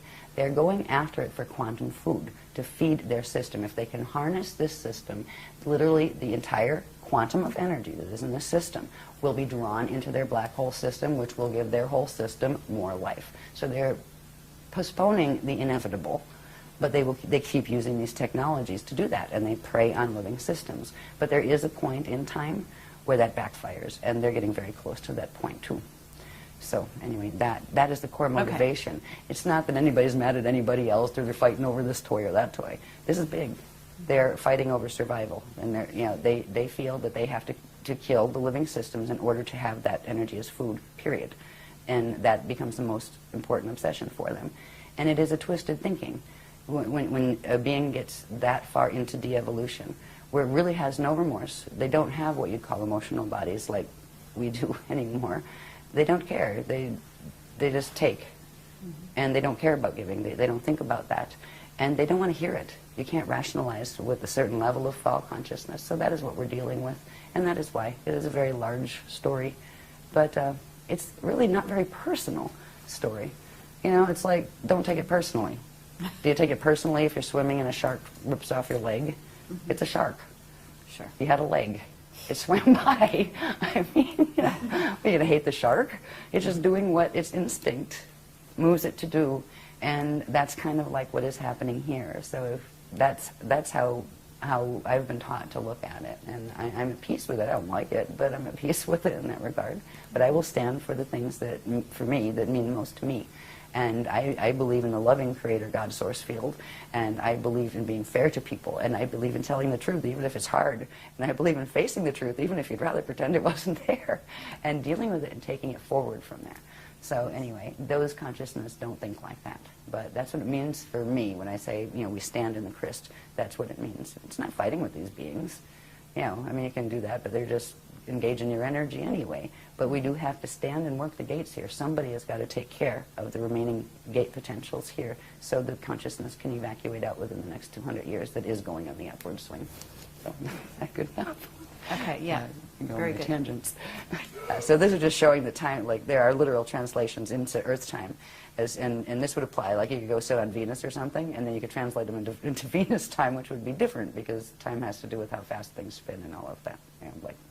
Yeah, never mind. Physics of you know, how long your day is and your sidereal time and all that crazy stuff that I don't like. With all the structures and processes that we've learned that have to do with that structure of the spirit body and its hara centers, which are the probability structures that at certain periods pull in, right? And that's an ascension cycle when they actually pull in, and then a new creation comes back out. There are ways to track those cycles. There are ways to track from the point of conception onward how your body grows in cycles. And there are also ways to track an evacuation cycle, and they all can use this diagram. This diagram has to do with octants and specific ways the energy is divided up and within those structures that we've looked at. And this is just showing, it's called the loadout schedule from 2008 to 333 AD cycle. Now, it doesn't mean we get this, the gates are going to be open here until 333 AD. They're going to close over here in 2230. That is when the gate systems here close. But this is actually showing that, okay, once you get through here, there's certain stages. We made it through what was called the Kalihara celebration. We called it a celebration at the time after certain things happened in 2007. As we moved into 2008, if we did not hit on this planet a certain level of core vibration, we would have gone into fall right there. We would not have been able to hold a host. All the gates would have shut except the fall gates, and we would have all been stuck, and it would have, well, we'd all been extinct in 2012. That was the other side's plan. But we did make the vibration for the Kalihara, which allowed us to pick up into the host, which is called the Crystal River host. This has to do with a stream of energy currents that are coming in from a matrix that I'll show you later on the maps that are the high level of the Guardian Alliance. They're like the ones that wrote the books originally. They're like the small layers from our matrix. These are massive Ashayanic beings, and that means they're the eternal life beings, the ones who've gone through the Adashi return cycles, and so they're.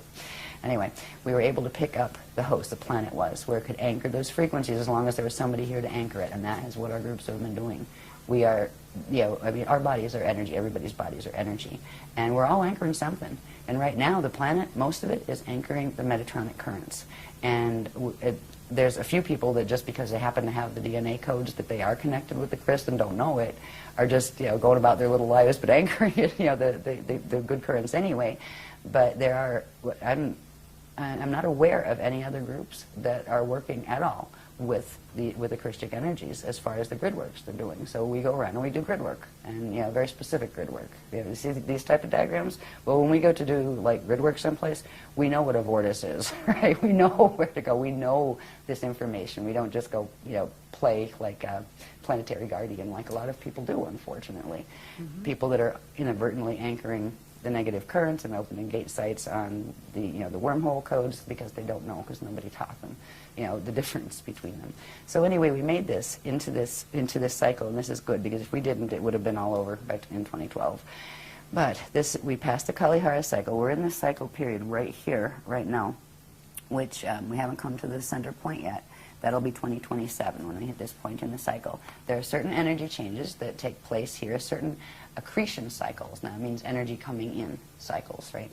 These are accretion cycles where energy pulls in to a certain point. There are certain things that happen in each of these stages. So we are right here in this stage. This is the first stage of what's called the Kali Krista cycle. This is, what do they call this one, the Barda phase.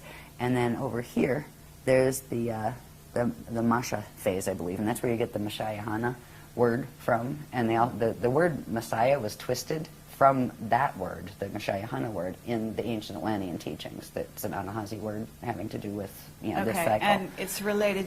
Is it related somewhat to Mahayana, Mahabharata? Yes.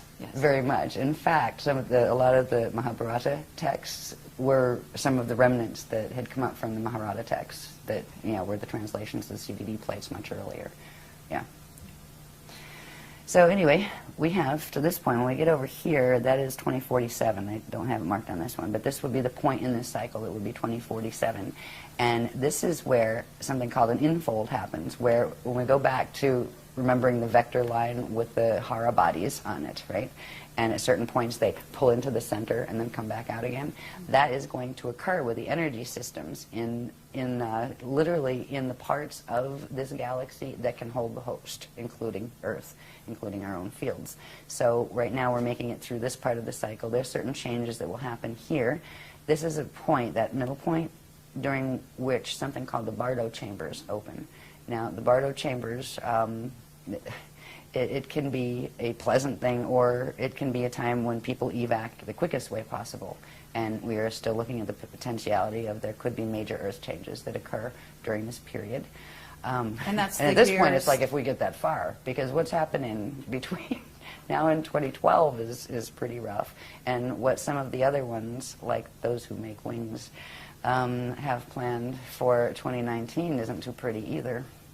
So we're trying to help keep the grid stable and the consciousness stable just by working energy, as opposed to trying to go out and preach on anything. We teach what we teach. But there are this is a really bumpy period we're going through here because of what the service to self ones are doing. And they are seriously just trying to use this. They're trying to take our planet, forget about us, they don't care. They were planning to exterminate us in 2012 and just use it as torque to drag a whole larger system in to feed their black hole. So when you have an objective like that, you really don't care. They don't care how many people are lost, but the Guardians do, and that's why we're still here. So we're moving through this period now. We're probably somewhere right about here, because this will be 2027. There's some rough spots coming in 2019 and 2022. And also we are in the middle, well, not quite the middle, but in March of, I think it was March 25th, 2007, there were certain things that a particular group of the Raider races called the Borgia that are connected with the Thetans. They kind of work together. They're on the negative side. They're part of the groups that are fighting over who's going to control this beast machine, this Death Star Merkaba here. They did something with the solar gates at the core of the sun, and they forced closed what is called the prana seed. Now, the prana seed has to do with sophisticated anatomy. We all have one, and so do planets and galaxies. When a prana seed closes, it forces the Bardo. and which means it forces this beginning of the death cycle. And our sun is dying as of that point. That doesn't mean it's immediately going to die. There are 15 layers of the dark matter template called the Rasha body that need to separate from the physical matter body. That will be done in 2022. Now there is a gamma burst that is released, and right now it's being buffered every time one of those, they call them ring waves, solar ring waves, releases. And they will get stronger as it goes into the higher levels of the rings, the higher numbers of those 15. And 15 comes in 2022. So, so far so good. We haven't had any major gamma bursts, that, solar flares that wiped everything out. But these are other potentials that we are looking at as well. Okay. As well as earthquakes and the usual stuff that end times dramas bring. Gosh. But it's not as bad as a lot of the things that some of the other people are teaching. I've heard certain people say that, oh, well, we won't even be here by 2013. Yeah, that's one of the Death Star people. Right. Okay. So I'd love to have a public debate about that one, Mr. So-and-so. Yeah, it would be great to do that. We invited that person. I think you know who I'm referring to. Yes. Yeah, years ago. I see. Yeah. Interesting. Mm. So anyway, this is showing the cycle. There are certain different things that happen in this amazing structure of the planetary, solar, galactic, and universal spirit body and light body structures. It's a very specific process that is involved with Christ star evolution, which is going into that where you fulfill the, fulfill meaning accrete, or bring in all of the frequencies in the template that you needed to make that Adashi turnaround, where you can immortalize your atoms and go into the eternal life, going back cycles. And planets and solar systems and galaxies can do that too. So there's a portion of this system, this galaxy system, that can still do that with the extra frequency that is being added by that host system that is called the Aquarian matrix. And it's actually, the Aquarian matrix is, they have the prototypes of what the humans here were actually designed on. The genetic prototypes were from there, even though we weren't directly from the Aquarian system. We were from M31 and from this particular universe once, the Milky Way once it fell. But they're very closely related genetically, to us in that regard. So they're not like, when I talk about the other ones, you don't have to expect very strange looking beings like octopi. Some very nice ascended ones do look like that, but these look very human like, but much larger. Okay. Very, very tall. Yeah. Anyway, so this is the cycle we're in at the moment. Now, this one's good. This will show a little bit. This is how we can start understanding these as maps. Yeah. That's a pretty colored one. I'm so glad people cared to take my black and white messes, right, like these, and do them properly on the computer. This again is just showing the bones, or the interwoven Kathara grids, right, of the Yucatharista body, which is like one cosmic body, right. Down here, Aquinas, Akasha matrix. We're down in here. Aquinas is actually the name of M31. That's the official name as far as the ancient records go and all of that. Okay. And we're we were the Aquinas universe. They call it universal system, and we call it the M31 Andromeda galaxy, but it's actually the Aquinas universe. Now we're located down here. Up here is the Aquarian Akasha matrix, right up here. So we're down here and they're up in this section. So it's literally showing the relationships, like, okay, one lives over here and one lives in, Pennsylvania, one's in California, that kind of thing. And there's another one, there's a black hole system, a fall system right here that's called the Weaselay system. And what's interesting about this whole creation is falls can happen where part of the spherical structures of that system literally no longer are energetically connected to the grid. They still hang in the grid, but they're cut off from it. They can only happen on the Veka and the Eka levels. A whole Akasha can't fall. Once you get to the Akasha layer, none of those other layers can fall. And it's just a different type of existence where you don't worry about the polarity dramas that end up in falls and things. So, but this shows us where we're here. The ones that are helping us here, this is they call it a it's an eternal matrix. That the purpose they choose to stay in incarnation or stay in existence is to kind of play the helpers for any of the other systems that do need wants to go in, where they've actually they live by a let my will be thy will as far as Source goes, and they want nothing other than to fulfill what Source's intention is, which is a loving intention and an assisting intention. So they find their joy in being of service to assisting the evolutions in the lower matrices, and they hold these frequencies pure. Their systems stay pure enough where they can actually send currents in and help systems or hold them up so they don't fall, and that's what they're doing with our system right now. This little red one right here, that's our parallel, our immediate parallel system on this level. And this one is a black hole system. All right, the parallels are fall. We have a parallel Earth, and that finally finished falling in 2003. We have a parallel Milky Way that is a mess, and it's called the Alpha system. That was the first black hole. They look at us as the Omega system. They're the beginning, we're the end. They're planning to pull the two systems together using the Death Star Merkaba mechanics. So this is the locations, anyway, of where who's on first. We're here, over here in the Aquinas. That system, the parallel, is running in here. Our buddies that are helping us with the Crystal River host, sending us energy to literally stop. It's kind of like sending big energy arms down to hold us up, because these guys are pulling so much energy out of us, we would have fallen already. This whole galaxy would have. And then up here, there is another system. This system, the Luisa system, is connected with this one. They've linked through wormholes to the center of their cores, their Eka cores, and created a structure, a system of wormhole structures. One of them is the Yodhe-Vodhe wormhole structure. And any channelings and stuff coming from that stuff, it's coming right out of Weasley and that kind of stuff. And it is a false system. So there's the trickery that is going on here is heartbreaking. It okay, can you talk is. at all about the dimensional aspects of this? Because certain of these systems aren't in certain dimensions. No? Certain of these systems aren't in certain dimensions.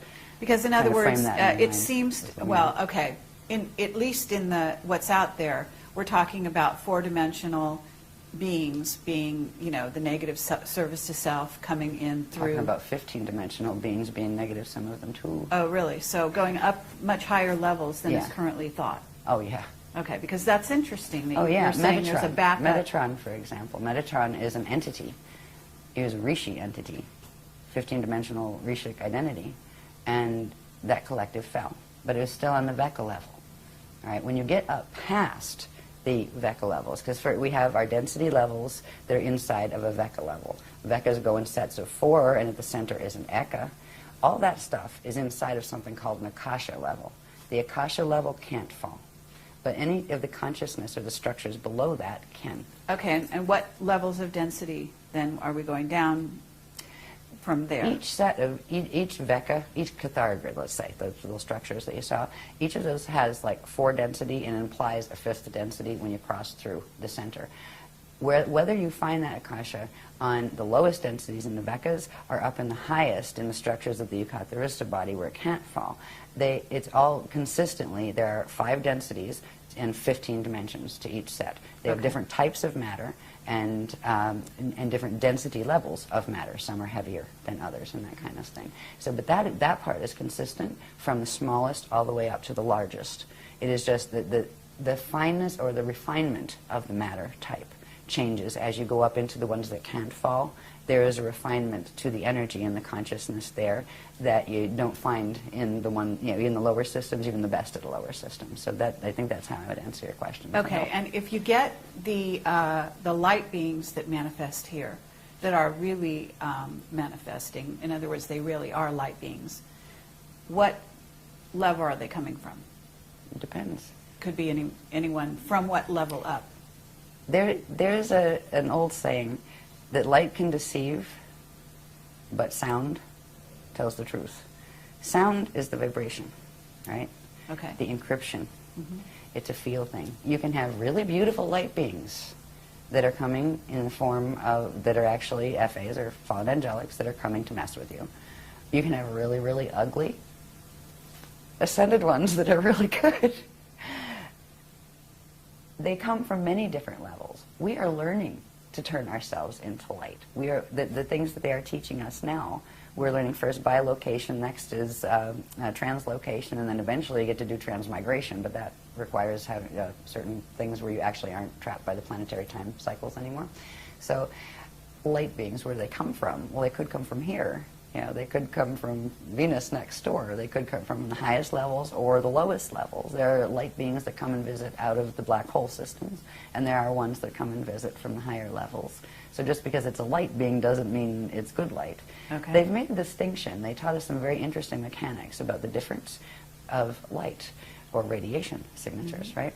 There's something called Ashayana, living light, and it's a very specific configuration. It is created out of 3 units that form a light unit, and matter forms actually build out of these, right? And there is another type of light that forms through using actually the natural light, the organic light that comes from first creation, natural creation, organic creation, is the 3 balls. I don't have one here, but it's like, they call it the trivecca, where it's like 3, 1 ball on top and 2 small ones, and that is what the structure of the light unit is. It has the ability for those the 2 little bottom balls to phase in and out like this and spark when they do. So it can generate its own quantum. So it's eternal, right? There's another type of light that is not organically occurring. It occurs by bending the natural laws of physics and using the various forms of the Death Star Merkaba mechanics. And that is called the Shona light field. And it is a dead light field. And it is made of, they call it the Vesica Pisces configuration, where it is just 2 light things together, like that, right? 2. And they spin, and they spark, but they have to attach to something in order to feed, or they're finite and their spin actually burns them out until they collapse and fall apart, which means the matter forms that they're built on collapse and fall apart. So they are finite light. And so that is, the light beings. Is it a light being made out of a Shona field, or is it a light being made out of an organic Shalaya field? Same thing with orbs, right? Yes, you can have positive absolutely. and negative orbs. I've met some very nasty orbs in my day when I was younger. I used to run from them. I was terrified of them because they would turn into Zetas, right? Yeah, the red ones you had to look out for with the Zetas. Yeah, I'm not saying all red orbs are Zetas, but yeah, so there's things that can be used. Just because it's a phenomena doesn't mean it's always good or always negative, right? Sure. That's where learning to sense encryption and that's very helps. valuable for people to hear. Yeah. Good. Okay, back to where are we? Oh, I'm going to go through this quicker. Are we here for ancient times? This is showing a close-up of that. These are my hand-drawn ones, right? Which, in certain ways, I can read them better, probably because I drew them. But they're much prettier when they're done on the computer. This is showing that same thing. It just happens to be tilted the way I drew it first, right? That's that same thing that was up the top before. And this is showing right here where our Vecca system is, right here. But this here is pulling it out so you can look at it a little more closely. Instead of just having the natural Pythagorean grid structure, right, which is the bones that our sphere there would be built on, there's this tilt, right? The bones are here. The natural Pythagorean grid, that's the Aquinas matrix, which is M31 Andromeda. And this is the Milky Way. Now, we're still energetically connected through Earth, right to, if you notice, there's numbers on these little centers. They're called Cathara centers. Through number 3 on the Andromeda, or the M31 grid, and number 3 Earth on this grid. They are connected. That is the link that has been holding the Milky Way connected to Andromeda. And if the host mission was to try to help the Milky Way evolve back into its natural position, because if something gets stuck like that, eventually it'll fall and be off the grids where it will become finite until it burns out as quantum. So there's always rescue missions that try to bring something back. Earth has been a place of, and so was Tara before Earth became Earth down here. There was a star here called Ashayana. And that is actually the host star. The fragments of Terra were put in to begin this solar system down here in density 1. That's described a bit in Voyagers. But this is showing the offset, where this is the, say this is the north axis of M31. This is Milky Ways. They're off tilt with each other. And that actually creates distance in space-time. A couple million light years. What is it, 200 million? I forget. I used to know. Anyway. But, so that's just showing in these maps. Now, you can see that just a little bit closer when you bring it in, just that little part. That shows those misalignments where this was the natural structure, and that's the structure of the M31 Andromeda galaxy's core template, right? And these are the 12 main stargates in that universe, by the way. This is our Milky Way system. And right here on the number 3 gate, that is where they're still connected. Right? These others, there's a whole set of these that show the black hole system. It's called the Procyon black hole, and it's a mess. I mean, it's just, you can see the dynamics of how it works, the energy twists and stuff. But I'm not going into that on this one, on this particular presentation, because it takes forever. But they're just showing the offset. So, and what this translates into is that distance that we're seeing between M31 galaxy and Milky Way galaxy. But they are one, and that is our home system. And if we are going to ascend out of the Vecca matrices, we have to ascend through there. Anything in this matrix has to go out through where it came in from because of the encryption that you carry. You will carry the encryption of the gates you came out of, so you need to use them to go back, in the Adashi returns. So anyway, that's on some of that. Anything more here? Yes, this just gives an idea of how this, when you put the probability, the Hara bodies, right, that form the probability sets. And if you see, look in here, we had a whole bunch of these, and bless Willa, her and Bob typeset them all the little numbers, so you know which lines, because this becomes important. We actually use drum codes to bring in very specific frequencies by using the numerical coordinates that go with the specific systems we're trying to bring the energy in from to bounce out the ones from the black hole systems that are coming in. I mean, it's quite sophisticated, the technologies they're showing us to use. Oh, okay, we all learn how to beat on drums, right? You can't beat on it, stomp on the ground, right? You're an energy system, stomp, get the vibration in. But this is showing us the same thing that we were looking at before, where it shows the, you got the Arista map, right? And we're over here, but now it's showing the probability systems that we're in. So where our little Cathara grid is, there's actually, every one of these has a system that looks just like this, but a smaller one, right? And then every one of these inside of that has that. So you have all of these probability systems on each level. And you have what, at a certain point, you'll see there ones that are the metagalactic level. And the metagalactic level is where we're having issues with the parallel metagalaxy that goes down into the galaxy, and the black holes link in the center. And that's where, on our parallel, what's called our parallel Vecca, we are in Vecca 5, and they are in Vecca 2. That would be our parallel. They're at 90 degrees. They're actually pulling, pulling our system in. So this is just another way of looking at it, but showing not just the bones, but also showing the many, many layers, the wheels within wheels, the spheres within spheres. And these are all probability fields that interact with each other and pass through each other. So there are gate systems between all of these organic ones, and now there's wormholes that don't belong there too. So it's a really big story. No doubt about it. Right? Sometimes I just go, This is just a simple one after you saw just a little bit. And like these are very detailed. Like we tend to, I think everybody carries little magnifying glasses around with them at this point for any of the chart facts that come out at workshops. Because all of these are actually numbers that mean something and words that mean something, right? But you usually need like micro lens to read it. But this is showing a close-up of the section of that map that we just saw that corresponds to our galaxy. And it's showing how these can be translated. These locations can be translated into, like, where is the Milky Way core, okay? If we go and find Milky Way, this is something like in the science books, right? The local group of galaxies. We got the Milky Way here, we got M31 up here, right? These are those two that used to be together. This is what science already knows by, studying space and the way they study it. The core of Milky Way, they already know, has a black hole in the center of it. The core of Milky Way's black hole would be right here. M31 is right here, and we're in this twisted down offset here in these spheres. So you can literally find us in the maps. And this is how the Adashi masters, they will not use words like timelines and that kind of stuff. They hate that power thing because it's a twist on power. The Lord concept where, Lord and Master, so above. They really just don't come from there. They are adepts. They are adept at what they do. Yes, they have achieved Christ our Ascension. But anyway, they use these. These are their coordinate maps. And you know how they use them? Once you get to the point where you ascend, you simply visualize it. It runs the encryption through your field, bang, zoom, you're gone, you're there. Speed of thought.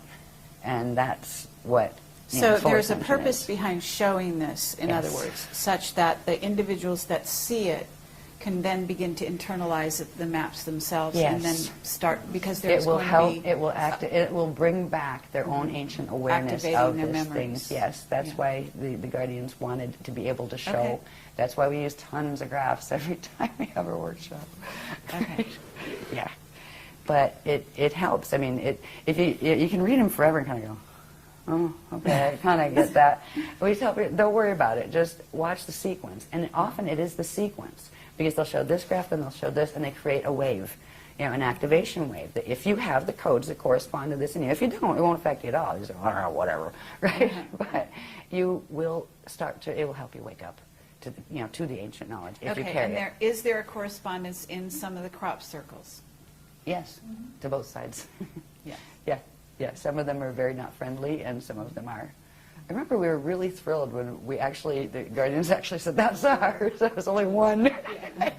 There was one. It was a number of years ago, but we actually have a picture of it on one of the covers of our Templar manual thing. Yeah. Where is that? Milk Hill on that one? Yeah. There in England. Any of this? Oh, this is just showing you, and we talked about the overlap between us and our parallel. Okay? We're back in these maps again. These are called the probability maps. When we look at them with just the balls, without And bones. when you're calling them probabilities, are you saying that, in other words, that means that certain things could change within these maps? It Certain means areas that each, could activate, certain other places could close down? yes and no. Yes, but within a parameter. Okay. Within a set parameter. After a certain set of things occur, a probability locks in. Okay. And then whatever is in that probability must follow through to whatever the natural next point is. Okay. And that's what we've been stuck in. We've actually been stuck in this probability system on Earth for ages now, for many And what you're 100,000 saying years is the longer than we should have. probability system here locked in, and that's why they're doing a 200-year evac, as you call it. The probability locked in when the solar core closed, the sun is dying. All right, and that is going to start at some point create, well, red pulse, which is a vapor wave that takes out any life on the planet. And when that event happened, that is something that you can't go backward from. All right, so you are locked into that probability, and then there are various versions of what you might see, but certain things are going to happen, period. And you can't change them no matter how much you push out and visualize it, right? Or no matter how many people you get together to do a world peace meditation, right? Because we try to do those too, right, to help the grids.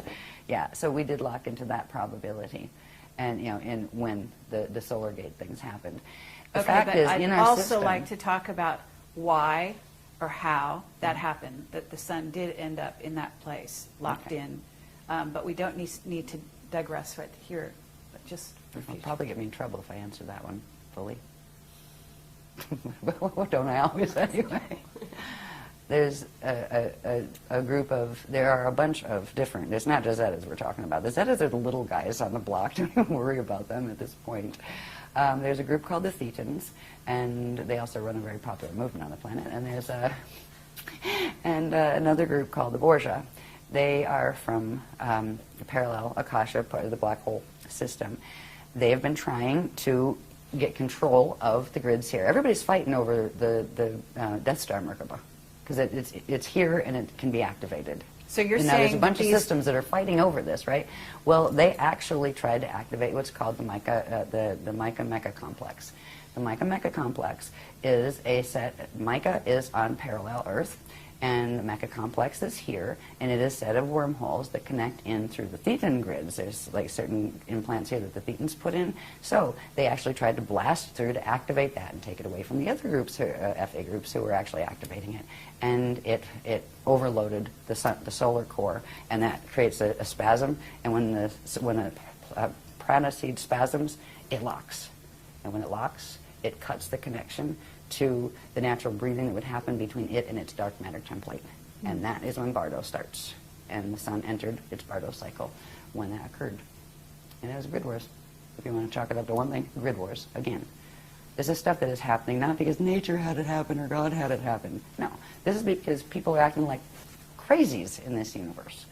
They are. They're just like so far gone in the don't get it anymore that, we all came from the same place and we're supposed to work together peacefully, and this crew just doesn't get it. The ones dealing with these particular Okay, but are you levels and talking planets. about, when you say Thetans and other groups, are you talking about off-planet beings that have come here, that are here? Maybe, are they physically incarnating? Yeah. Are they taking over bodies, that sort of thing? Yes, those Okay. two. Yeah. And then also, what about the ships that we've been seeing near the sun? What are they trying to do? Depends on which ones they are. I think Okay. you have various ones up there. Okay. But I just is got, there- ours aren't up there. I mean- You just said, our Guardian said they're not theirs. Okay, Right? but if they're there, in other words, if the sun is basically locked into this, then what would be the purpose of having ships there at this time? Okay, and it's got 2012, 2012, 2012. There's an alignment that's occurring in 2012 that has to do with the solar core. And whether or not its Pranaseed is working, the alignment occurs. It doesn't involve the Rasha body or the dark matter template. They just said it has to do with 2012. I wonder if this has to do with what this workshop's about. See, every workshop they reveal another level of something, and this time they're revealing stuff about what they're calling the ancient arrow sites, the 12 plus 24 ancient arrow sites that the Guardians are activating this weekend. Okay. Yeah. Well, We'll know about it Monday. that brings us into the wingmake material, and we want to address that as well at some point. That's a better point after Monday, because that's what they're going to talk about in this Okay, workshop. well, there's a and I didn't know they synchronicity haven't there. they haven't mentioned it since Voyages was written. And I was just like, looked at some of the pictures, felt the encryption, going, oh boy, it's that stuff. Okay, pretty, but right? No, thank you. Some of it's all right, but some of it has that twist to it. But all of a sudden, I mean, what is the name of it? I don't have the thing here. It was a really funny title. No. they called the workshop the what is it? The makers of wings and other things. Okay. Yeah, and it's not just about that. And it's not the people that are involved with the Wingmaker site. These people are well-meaning people, and it's fascinating. They're trying to figure out what it is. Sure. But it's the particular group of the ETs that they're dealing with. These are a group of Nephilim. All right, they're called the Cortium, and they are part what is called the Necromaton Andrami hybrid with Jehovian Anunnaki. All right, the Necromaton Andrami are known as the Beetle people. All right, they had a lot to do with ancient Egypt and stuff. Yeah, and scarab worship and things, because their home form looks like that. Anyway, stop. Okay, I just got anyways.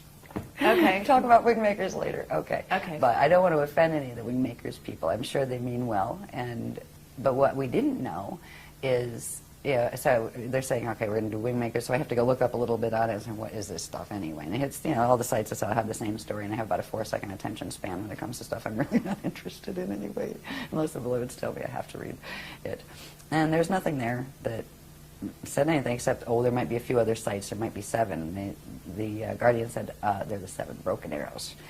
We'll call them the ancient arrow sites, all of them. They're our sites. They were our sites. There are 7 of them that have been compromised, but there are 12 primary plus 24. So we're going to learn about what they are in this workshop. It's news to me, but I have a feeling they're connected to the Spanner gates, the Navajo gates. I just have a feeling. They're the one set of gates they haven't revealed the locations for, except for one. So you're They talking revealed about Spanner 24, and that corresponds to the 24 DNA and... the 24 strands of DNA. Yeah. They use 12s and 24s a lot in things like Stargate configurations and that kind of thing. Usually there's primarily 12, and then there's various other increments of 12. And we have to find out what the 24 other sites are. So it's Okay. like, here we go again. I'm one of the people that really enjoys going to workshops because I like what I learn. Because I don't know the information before I go. I don't know if you know this about the presentations. No, I didn't. I'm lucky if I get an itinerary. I've walked into workshops and gone, well, it's the orientation night. Hello, everybody. Thank you for being here. It's one of those mystery workshops. Don't know what it's about yet. I don't even have an itinerary. So right? you get downloads during the workshop? All during, yeah. Okay. And And how then I do go you down and remember present it them. all? It comes through on a wave, and some And of they it sticks. record it? Some of it sticks. Okay. And diagrams. diagrams, many diagrams. Okay. Interesting. All right. Yeah. Very good. Yeah, but it comes through live. It's Okay, always live. we're down to 3 minutes, Again? believe it or not. I don't know what happened at this hour. I could probably but- talk forever. Yeah. Okay. What we found neat about these is the fact that, first of all, it was in direct response to the techniques that the guardians said to do. And they didn't let us know the first time, right? They said, just do these projection techniques and things. And it was a big surprise, right? And then they told us the calling, how to actually call them, and they showed up again. And they are the intricate ones and that kind of stuff. But it wasn't just like one person with a camera. This was like a whole bunch of different people, some of them the first time at a workshop, you know, saying, do I want to go to workshops or not, you know, getting orb pictures. And it was just like one of those little gifts, you know, from the universe kind of thing. You go, cool, we got orbs. We never looked for orbs. They found us. But now it's becoming important because we're learning a lot more about the orbs and what it means in relation to what needs to be done for 2012. Okay. You know, the teaching is how to become orb whisperers, as they say. And it's hilarious because, like, when we're doing the dancing and drumming circles, you'll see how people be like, you know, dancing and stuff, and there'll be orbs like dancing up on their fingers and That's stuff. lovely. Yeah. This diagram was it's a close-up of a certain section of the maps that we showed you before that plug into the, you know, pictures that science draws of the galaxy and that kind of thing. It's showing our Milky Way system and the M31 that we're a part of in our probability set in our Vecca. And over here is the parallel Vecca. And over in this parallel Vecca, there is a cluster of fall systems. That is the black hole system called the alpha black hole system. They've created, as you can see, these probability fields, these balls within balls, overlap each other, right? And in part of their natural configuration, that there is an overlap between them. Well, what the alpha system is doing in the parallel universe is using the Metatronic Atlantean Death Star Merkaba technology to reverse, if you reverse certain currents using that technology, you can harness a certain part of the field next to you and drag it into your system. And that is what they're trying to do. This place in between here, normally they would just be normal pass-throughs, but this one is all convoluted with all sorts of implant structures that are wormhole structures.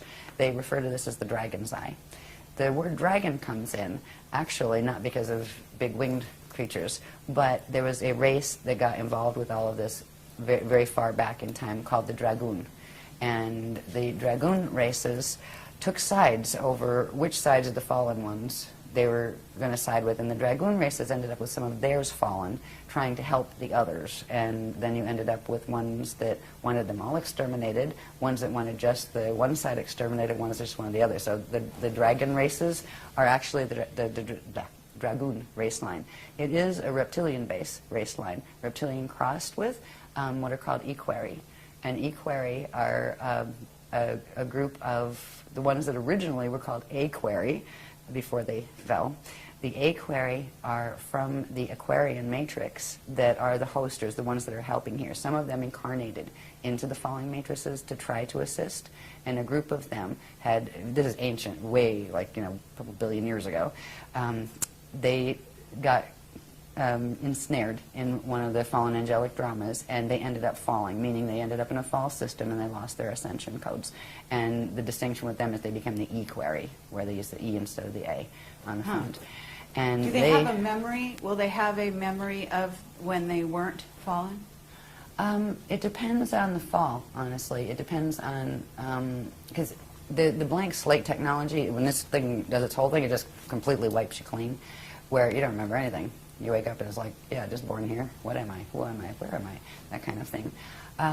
There are, because that happens when the transition of that fall occurs, because there is a final point of transition when the Death Star Merkaba activates and literally rips you apart and drags you into another field and then kind of assembles you in a facsimile on the other side. There are almost like time capsules that they leave for themselves, so they can refine the memory, and when you refine it and discover it somewhere else, it puts that memory back in. So they will get a facsimile of the memory that, you know, that they would have had otherwise. But the fall codes, once the Metatronic activations in a body have taken place to where those Merkaba fields have activated to a 55 spin or higher, 55 or higher, there's no turning back for the gene code at that point. The consciousness is trapped in that body, and the only way out is a hosted bardo, which means when the body does its natural death thing, it would need help, the consciousness, just getting out of that body, and it would have to go through a rehabilitation process of that Kali Rama path of step back. and have to come back out and reincarnate into the Matrix again to, to try to get back into the Ascension thing. So. Okay, and I'm also going to ask you at some point about what are beings that are like artificial intelligence, but they are not, they don't incarnate. They're, in essence, clones without souls, without, you understand where I'm going with that? I think so. So because we understand that the dark side is using a lot of those, and actually, sorry to bring this up, but the Wingmaker material talks specifically about a race of, in essence, they call them robots, which are, you could be calling them androids or whatever, mm-hmm. that are actually, according to that material, we're on the way here. Mm. So, at some point, I'd like to address where those They're beings, already here, first of all. Okay. Go ahead. If you had to pick between the two, the Cortium and those guys, yes. You'd probably want to pick those guys, not the Cortium. Okay. Both of them, one's as bad as the other as far as their intentions and what they're up to. But yes, there are a lot of different races who have gone in that direction in an attempt to preserve their finite lifespans, where they started with transferring consciousness from an old and dying body into a new cloned body, cloned off their own, just make another copy. Mm-hmm. But the copies get weirder and changed every time, just like a photocopier copy, a copy of a copy of a copy, and eventually it's like, what is that? Right. Mm-hmm. Well, there are races like that. Some of them are already here. As far as invading, I think they're watching too much Caprica. But, yeah, seriously. Because in the beginning, that's how it started, before the Galactica series. That's actually something that is, they're showing some of this drama in those series on TV. But as far as, we've not been, our team has not been warned about anything like that, as far as worrying about that being a problem. Okay. It's like, if it is, it's small compared to the rest of the things that are on the plate right now. Okay. Because it's not going to matter much if anybody invades if it rolls in 2012, right, the planet, right? It's not going to matter much then, because that would wipe out life here. It's not going to roll, though. Right. It would have if the intervention wasn't given, like pole tilt roll. I understand. Okay, so, and we can also talk about that. We can talk about, in other words, what was planned in terms of, are you talking about a pole reversal? Are you talking about a pole shift in which the planet itself would roll? Crust spin. I'm sorry? Crust spin. Crust spin, yeah. And that was planned for 2012, apparently. And you're saying it's been stopped? Postponed. Postponed, yeah, until 2027, is it? 22s? No, that's 2230. 2230, yeah. Okay. And then what's going to happen instead? We'll talk about that when we get through these pictures, because these pictures will help understand what we're walking into in the first place, or what we're walking around on in the first place. And once we once we can understand that, then we can talk about, okay, what do you do about that? Especially when they're going to try to activate it and make all of this stuff happen in 2012. There are certain things. I mean, we have really strange titles to some of our workshops. We've got Mirror in the Sky. We've got Orb Fest area. I mean, but they all mean something. There are very specialized grid dynamics that we are being taught, so we can anchor the frequencies here of the things that are actually creating buffer fields for some of this. And it's actually the fields that we're helping the Guardians to anchor.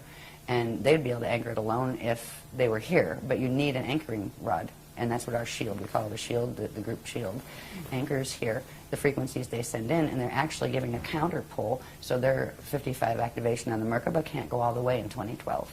Because if it did, it would spin something called the planetary rods, and we'll see what they are in a little bit. We have a rod and a staff. Actually, we have two rods and a staff on the planet, and they are key energetic configurations that have to do with vortices and things like that. Okay. And they have made by moving the rods before, they have, well, they moved it from like Pangea to whatever the next stage was to the next stage. It breaks the crust, and it shifts it depending on what ways you pull the rods. And you have extinctions and things happen on the surface when they do that. They're planning to move the rods again in 2012, and we're not the little people on the ground. We're just helping the Guardians to anchor it, but the Guardians are going to stop that temporarily. They can't prevent it, but they can hold it off long enough to when the gates close. When the gates close, they have to pull their energy out. When they pull their energy out, that Merkaba is going to activate. You know, the Metatronic Merkaba the Death Star will activate on this planet, or what's left of the planet by then. So that's why evacuation Okay, can be and a good that thing. is sparking more questions, but I'm going to let you go on. Okay. Right. Okay, anyway, so that was the dragons. I just wanted to show you about that. That's in between our universe, which is really they call it the metagalaxy.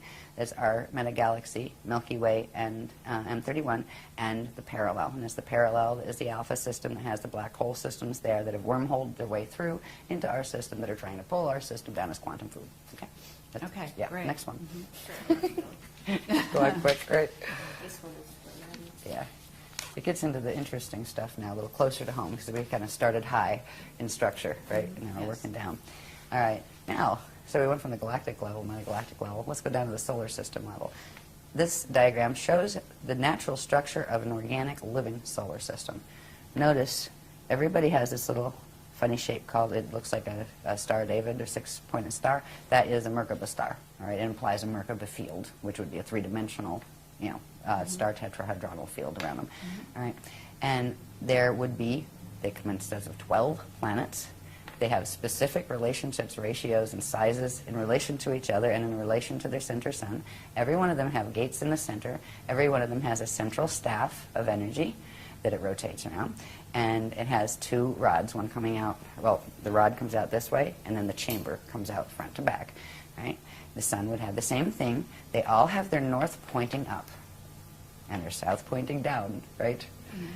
They each spin on their axis at a reciprocal rate to each other, and their rods and chambers pass through each other and spark, because the rods can be very, very long energetically. So even though the stars and the planets may be, you know, long distances apart, the energy fields that their rods and, you know, are sending would interface. And when they interface, they spark and they generate quantum. And there are certain periods in the natural breathing cycle, or expansion and contraction of energy cycle, where there's these wonderful arches that take place between the sun and the tops of its planets, and then the planets and the bottom of the sun. It's called the solar symbiosis cycle, and it's a natural living structure of a living solar system. And it generates its own quantum, and it expands and contracts, and all of the planets would have a chromosphere. They would look like stars. That doesn't mean you couldn't live under the chromosphere, but from the outside they would look like stars. Mm-hmm. And our system started out this way after the fall from Terra. It was actually taken, the remnants of Terra were taken back in through that Kali-Rama step back and reseeded, brought back out down in density 1 as this solar system. So that's how we did the fall from Terra. They actually pulled us back in through the Kali-Rama path and pull us, rebirth this system back out. And it was rebirthed back out in its natural configuration. So that is a natural solar system, and that's what we used to be. Next one. In a natural solar system. Sorry. This is just showing, for instance, with each planet, the natural solar system, you'd have the solar rod, right? And this one would have, it's not shown on this diagram, but you'd have the rod of the planet, and they would exchange energy together, and there would be energy arching through the planet, and there would be energy arching up and down here. There's another diagram that shows it a little better. But this would be, notice the north axis would be the same. There wouldn't be an ecliptic, because the north axis on both planet and sun would be pointing up in the same direction. That means, now, there's something called the planetary shield, that it's an invisible a platform of energy, that is a deflection field that actually forms from the planet spinning, and it's part of the actual Merkaba structure, and it goes horizontal to whatever the vertical is. So you would have this one horizontal. It would be the same horizontal as this one, where they would just be spinning in the same plane. That allows for the natural energy circulation and exchange that's supposed to take place in the living system. I don't know if you've probably looked at places like scientific representation of our system. It doesn't look anything like that. You know, well, I think it's Uranus is on its side, whereas it literally rotates on its side. Now, when it's a living system, this would be the natural organic electromagnetic energy flow around a planet. This is called the Yanyan flow, and we have half a book, I think, dedicated to these. The Cathara 2-3 manual deals with these heavily, and it shows the formation of them, what they do. You know, these are the natural electromagnetic flows of a living, breathing system that has the capacity to, through its core, interact with other living, breathing systems around it. It's part of the natural structure. Now, this looks nothing like the electromagnetic fields we have around our planet right now, our magnetosphere and those things. All right, there's a reason, and we'll see that in a minute. When a planet's doing what it's supposed to and a solar system is doing what it's supposed to, it goes through periods where it actually, the whole system will disappear because the two Hara bodies that its vector is, you know, it's manifesting within, will pull into the center, recharge, and come back out again. When they recharge, the planets and the whole solar system will go into this configuration of light body, spirit body structure. It's called the chariot of fire. And it's literally part of the Ascension vehicle. It's not the whole thing, but that's showing some of the dynamics involved in it. Now, we used to be an Ascension system. Notice in the chariot of fire, there is that Merkaba structure again. Now, this is just a simple Merkaba structure. It's a biveka, which means it has one cone going down and one cone coming up. There's much more complex structures. But this would be the natural kind of thing that if this was a living, breathing system, and same with the galaxy would have the same type of interaction. The galaxy does not have its galactic plane is tilted. Things are tilted all over the place in the galactic plane, and our solar system is in the same position.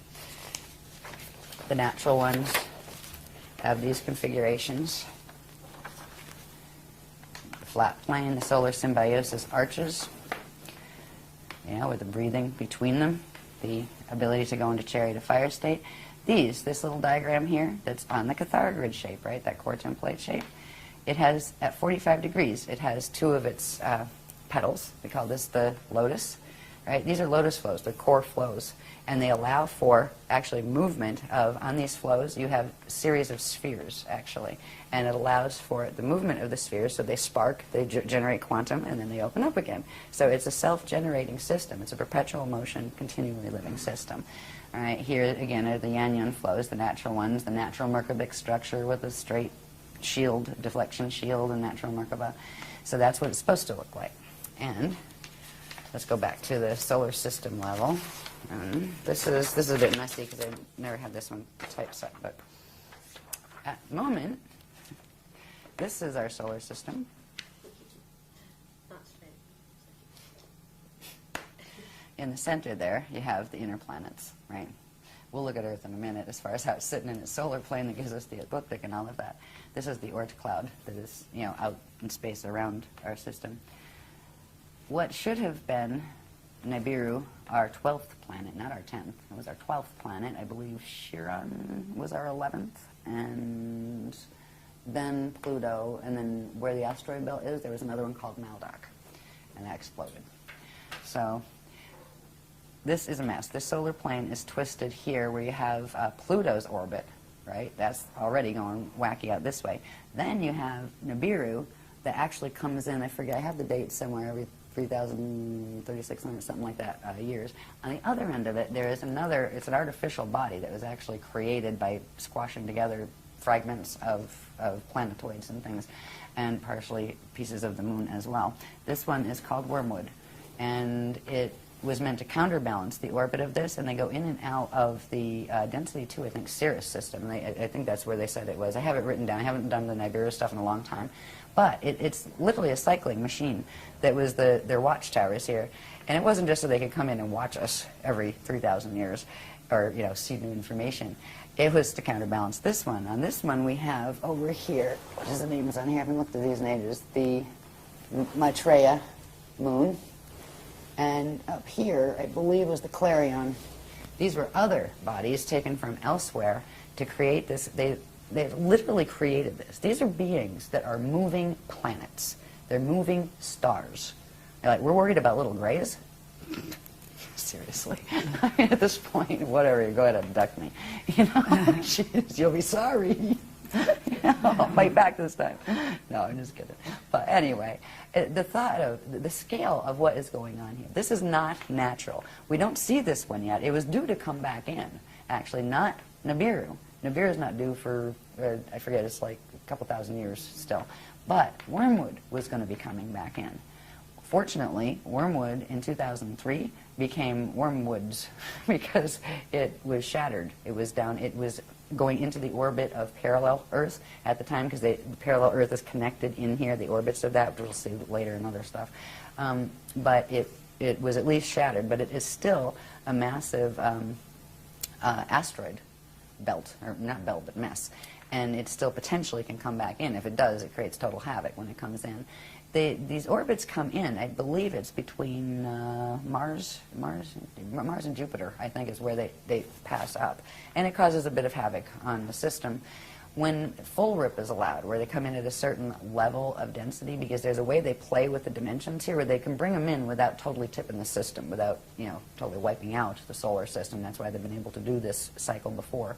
But when the full gates are open and they allow this in a stellar activation cycle where they're activating the 55 Merkaba, it will actually, these will be used to flip the whole plane and drag it in. And that's, they're literally, I don't know what kind of game you would call this, but they're literally using very advanced physics. So are you saying that they're all artificial bodies? Are you saying that Nibiru or No, Wormwood, that was one of the natural planets, or that was stars natural. from this, yeah. Okay, One what about Earth. Wormwood?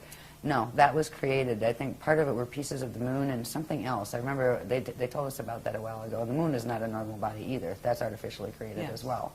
And because it keeps certain things at certain spin rates that they have to keep in order to keep the vortex connections to the wormholes. And that's why this whole thing is done. That's why our solar system is such a mess, because they were creating wormholes. Okay, what about a brown dwarf? Is there a brown dwarf in there? Possibly. I know there's white dwarfs, like Sirius B. Brown dwarf. It's possible. I would have to ask them. Okay, so the other axis that you've got there are two other planetary bodies. Yeah. What are they called? This one they call the Maitreya moon. Okay. And it was like a long time ago, a number of years ago, that they gave this particular information. So it's probably somewhere back, either like in the writings or on the videos, where they explain, you know, what is Maitreya, you know, where did that come from? Because some of this stuff they actually dragged in from the parallel system to, you know, to counterbalance it. Clarion, this one up here, was related to, I think it was a piece of the other one that's, what was that? There's Clarion and there's the other one that was a normal part of here, Chiron. All right, so you have Clarion up here that I think was a piece of Chiron. Chiron used to be one of the normal ones, and I think it was, you had Nibiru, Chiron, it was 11. Chiron used to be 11. But what's called Chiron now got stuffed down in here. Part of it got broken off, became the Clarion thing that they're using up here. And you have one of these controlled by the Wiesa-Dex black hole system, which was the Wiesa matrix that I had pointed out on those maps. You have Wiesa-Dex and Wiesa-Drax, and they don't like each other. They're fighting. You have the Anunnaki and the Omicron Draconians. They don't like each other, and they're both fighting. And then you have Wiesa-Drax that like the Draconians, and you have the Wiesa-Dex that like the Anunnaki. I mean, it's hilarious. It's sad. It's really just sad. But there are a whole bunch of groups on each side of this polarity drama. Then you have the Christians sitting in the middle going, oh boy, you know? Like, we're not fighting with anybody, but you know, what do you do when everybody's hell-bent on destroying each other? Because that's what's been happening down here for eons. So anyway, this is what our solar system looks like up here. This artificial, it's like a wobbling orbit. It's not just our planet that wobbles. There's actually a wobble created in the solar plane itself. It's actually taken the solar plane where it doesn't sit flat in the galactic plane anymore. I think it's at around a 45-degree tilt to the, you know, to the galactic plane. And it also created this thing here that through the core, and especially in the closer to the core planets like Earth and the Sun, it has harnessed how fast things spin, which means it's harnessed the time pulse. So through this device, they've been able to progressively get control over how fast things spin, so they can synchronize the spins of things over here with the things that they're trying to merge them with on the parallel side. It's a bizarre and fascinating and horrifically morbid technology, this Death Star technology. Now, what that creates on a planetary level, when we look at our poor little Earth sitting in the middle of this, and it's not just that this has happened on the solar level. They've also put the same type of mechanisms in the planetary core and in the Stargate systems here to create the same effect, to plug our planet into that whole system. They've done it on the other planets too, the ones that don't have anything that has its axis that's not tilted the same as the Sun. is either in its normal place and the sun got tilted, which is part of the case here, or it's not in its right place, because they should all be sitting on a natural, vertical and horizontal plane with each other. This is what we have right now. And like the science tells us this is normal and this is natural. Wow, our planet's tilted about 23.5 degrees and it does this cycle called the precession of the equinoxes. And, we've got the ecliptic shield, that cuts through. The sun's shield is here and ours, comes here.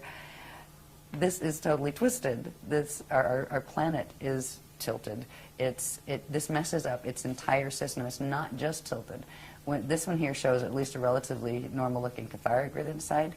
There's a whole set of unsacred, not sacred geometries that go with the Death Star Merkaba stuff.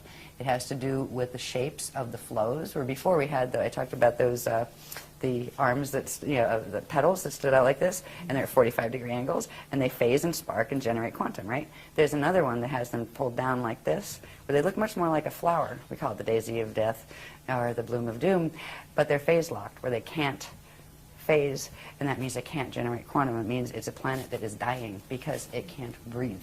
And that's one of the things, and it constricts the Cathara grid at the center. And so something, I think we have one that shows that. What that also does is create a bulge at the equator where it squashes the natural spherical shape down. Hello to Earth.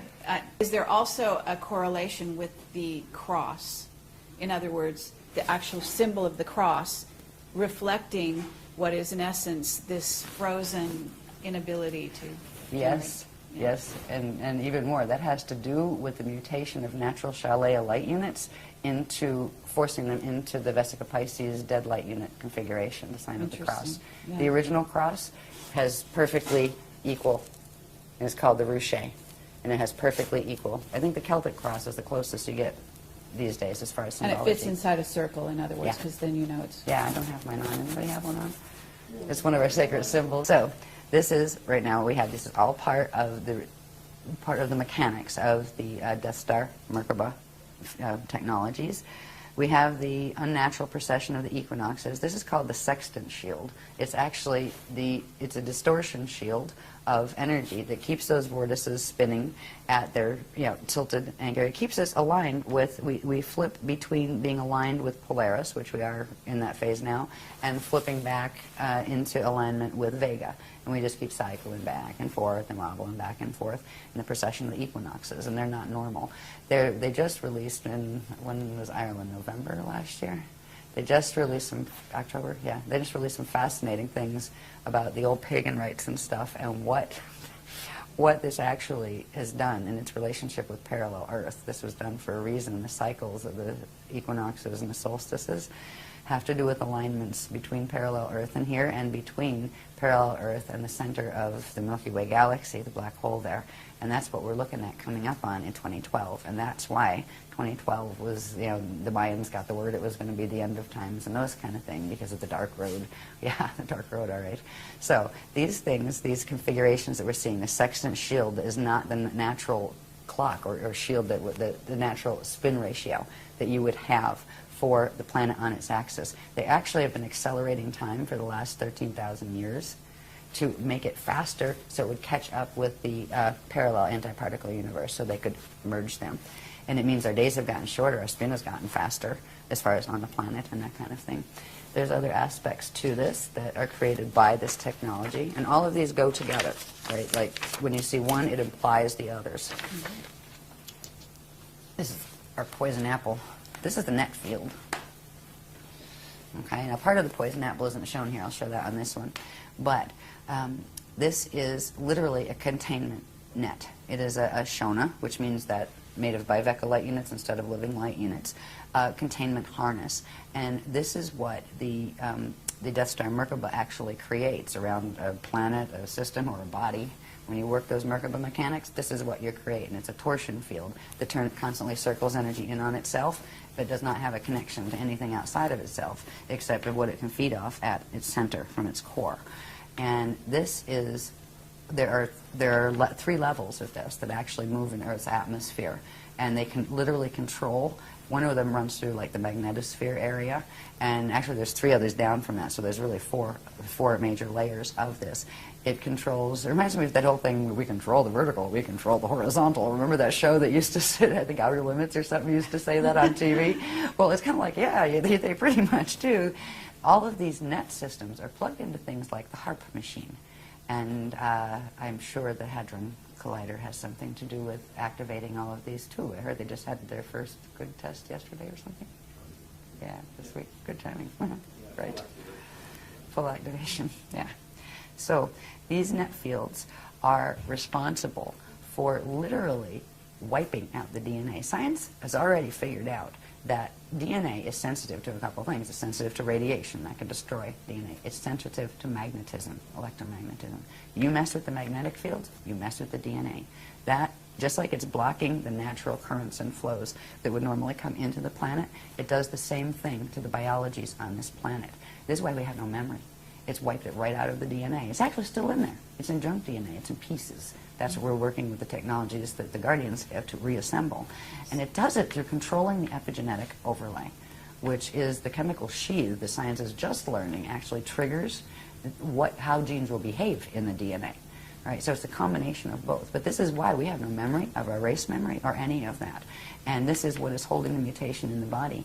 Right now, our own biofields and the biofields of the life forms on the planet carry all of these same mutations. We carry these, we carry the wobble and vortices, we carry the phase-locked bloom of doom in their flows and all of that. And if we are going to ever get out of here while we have time left where the gates are open, it's amazing the gates are even open or even still usable after all of this, but we need to reverse mutate our bodies. And we have been working for 10 years with that. We've worked through the light body layers, we've worked through the spirit body layers, now we're into something called the Ajay body layers. That they're kind of, the Ajay body is interesting. It's like a combination between the spirit body and the light body and the atomic body, that once you master that, it allows you to actually do the transfiguration and turn into light. And the first stage of that is called glide, where you learn to bilocate, where you put yourself into orb. And you go elsewhere and bilocate and then come back. But you still leave a body here. The second stage is what we're working on now, is called translocation, where you get to the point where you can do a certain level of transfiguration of a certain quantum of your atoms into light temporarily, so you can go visit elsewhere and take your body with you, but you'll still be keyed to the space-time imprint or encryption of this planet until a certain other thing happens, right? So that's called a slide, slide 1. The third thing is called slide 2, or span. That's called where you learn how to not just translocate, where you're going to visiting and then come back, but transmigrate, where you actually can be free and you do not have to come back here, you don't have to incarnate back here. That has to do with releasing something called the Vibhati cell. That is the donated quantum from the egg and sperm of your parents. That was not your spirit body encryption. That has to be released before you can be freed from the space-time location in which those two things came together. It gets released as what's called Vibhati dust, right? So there's this whole process, anyway, involved with it. While we have this going on, we are literally, the planet is keeping us mutated because the visitors are keeping the planet mutated. And at this point, good luck fixing the planet, because look at the solar system, look at the galaxy. This problem is going on all the way up into the galactic level. And there's a certain point where the quantum that is going down is larger than the quantum that can pull it back. And that is what's occurring, and that's why there's 200 years left on the gates, as far as 200 years Earth time. Okay, but isn't it true that the planet is a being? Yes. And also is going to be able to escape this? It chose the path of Kali Rama, which is the step-back path. Right? So Instead it's of the going path to of fall. implode and then re-emerge. Yeah, it'll go back into that middle density that happens to be called the edons. Out here, the density. Remember when we? I don't have one really. Yeah, I do. On this graph, let me get my stickies off there too. When we have the Hara bodies, right? And we had the core, the inner, the middle, and the outer domains. They each have names. This outer domain area where we are now, where we're experiencing the Kali Yuga, that is called a radon, right? And this one is called an edon. And then this one, the inner one, is called an adon. And the core is called, what is it called? I can't even remember. It's been so long since I taught this. It's the core. Leave it at the core. But anyway, you've got the dons, right? So this is the Garden of Eden, right? It's the step back to where it is innocent and pure. When you do the step back, it clears anything off your encryption that didn't belong there in the first place. And it's literally, they call it passing through the ring of fire in order to get back into the purity, and then you get to come back out again and try again.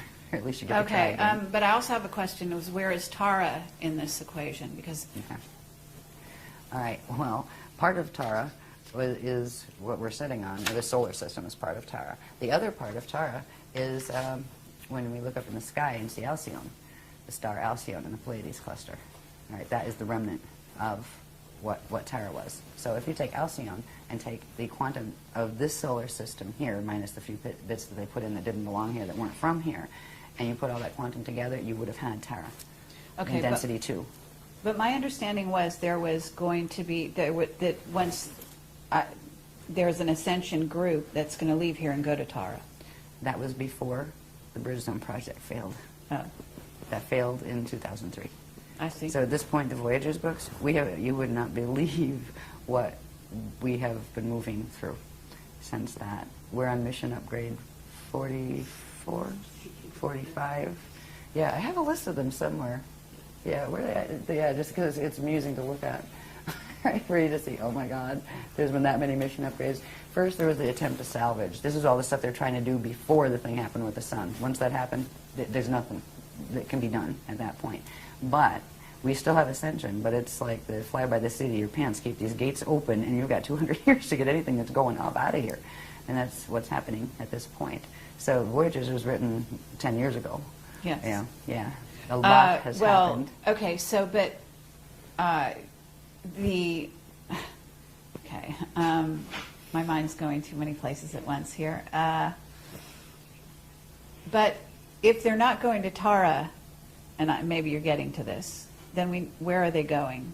And are they going back to Alcyone, or jumping where? Or is that, they're making up their minds? They're going home. There's a few steps to get there. M31. Oh, okay. Andromeda Galaxy. Oh, That's all where right. we're aiming back. But there's a few steps in between. The first Okay. set of steps has to do with something simply called higher Earth. We're in the lower Earth planes. There are a set of planes that are still in predicaments. They're still connected to this mess that we've been looking at. But they're in much better shape. They're not under the net. And that's the first stage, where we go to higher Earth. Then there's a level beyond that that's still part of the Earth plane's quantum that is called median Earth. Then, if we go back to remembering when they were telling us about the history of how they seeded the Amenti rescue mission in and created a solar system, there was a host star here that Amenti Earth had been seeded into, and that was called Ashayana. So that will be the next stage. And from Ashayana, we'll move through, there's another layer that has to do with the level of energy called the Iridanus layer that we don't really have to get into because it gets very complicated as far as different types of energy. But it's another set in between before we get to Eartha in M31. But that is where we're going. And from there, that's where originally the encryption here emerged from. From there, you can go where you want, basically. Mm-hmm. But it's a process of of re-evolving back to where we can do full Christ star. Evolution on our own, because right now we're being hosted, we're being given frequency to support us in the process until we can hold that frequency ourselves. So Tara was where we were aiming until the Bridgestone project failed. And at this point in this system, since those books were written, there were intergalactic wars that were taking place here that involved what was called the Eka. And the Eka is, if you remember the maps that showed one Cathara grid and then 4 of them together with the thing at the center, right? The thing at the center is the Eka. That's a little Cathara grid, and that's like they call it, well, for Earth it would be like the inner Earth would be there and that kind of thing. It wouldn't be in here. It's actually up there. It's like a high level. That actually fell in one of these wars. Ekas can fall. The Akasha above it can't, but the Eka did. But what happened to the beings that were there? They've gone into various places. Some of them are in the state of here. They're doing evac. This whole system, the VECA system, is actually being evacuated. So going vertically, the usual way, wasn't an option anymore.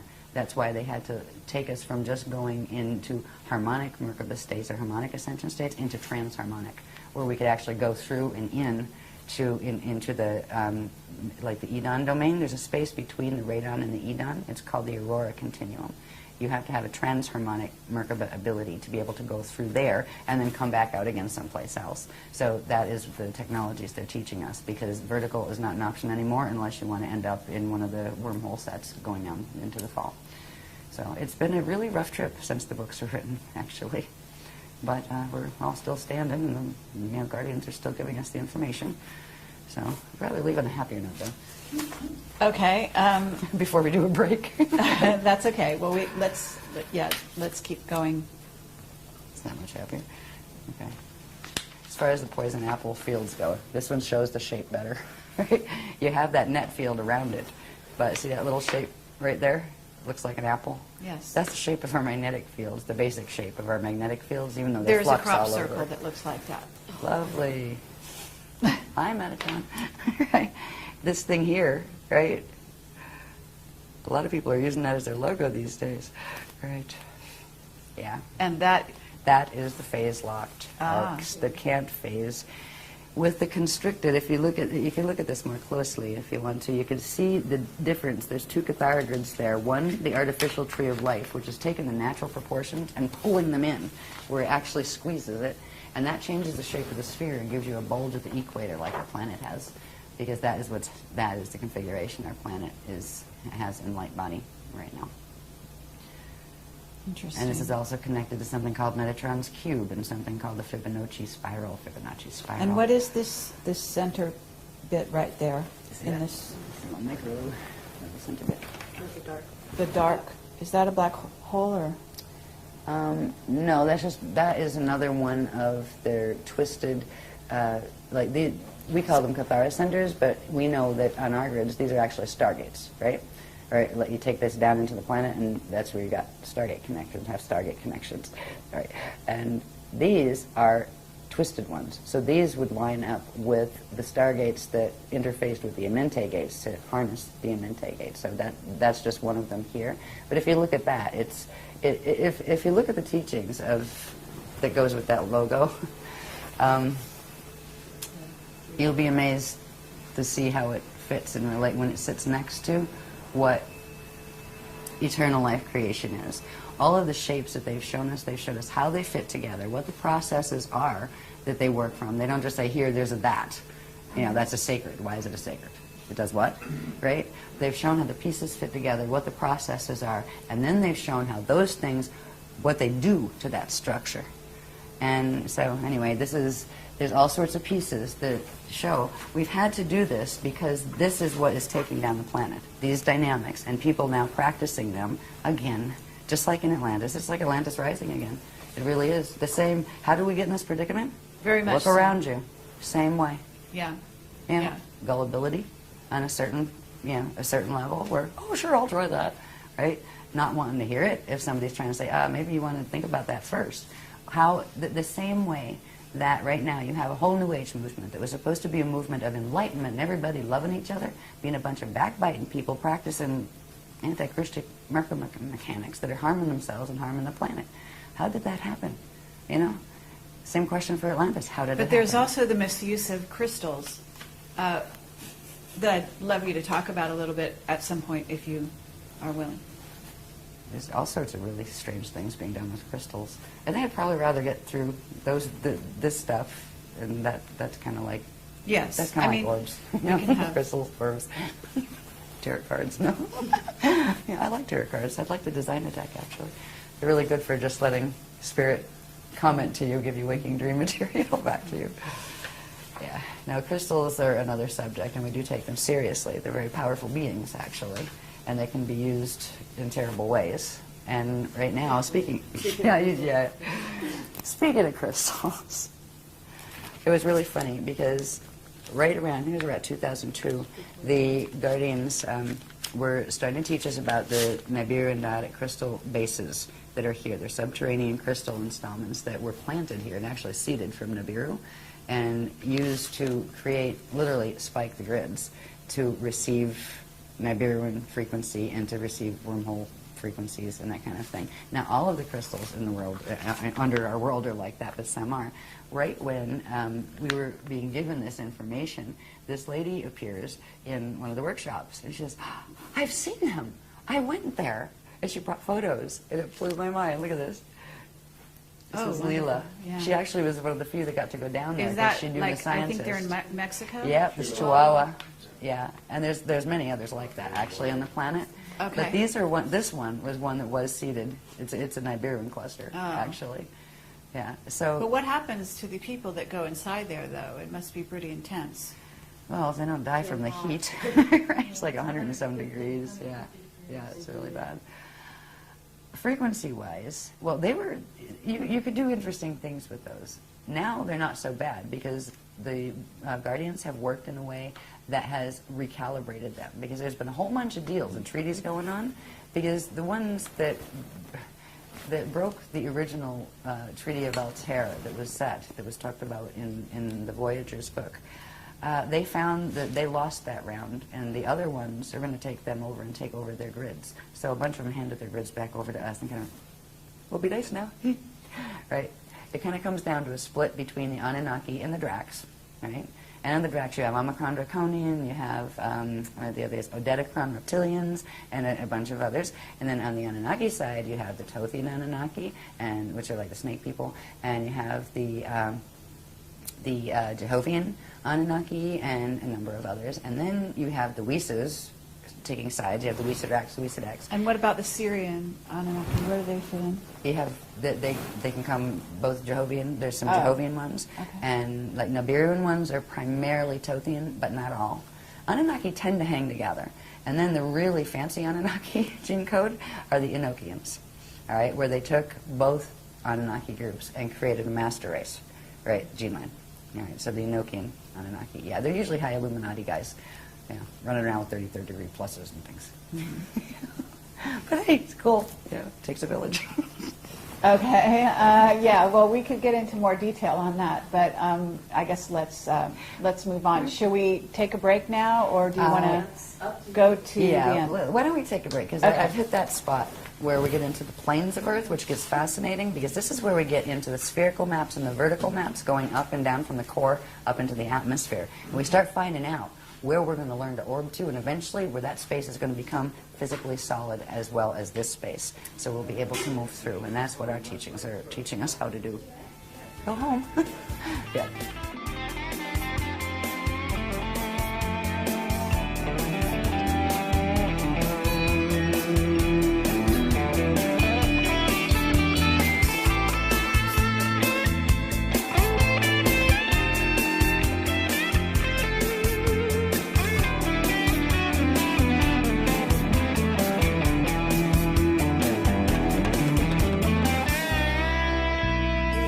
Sonar TV.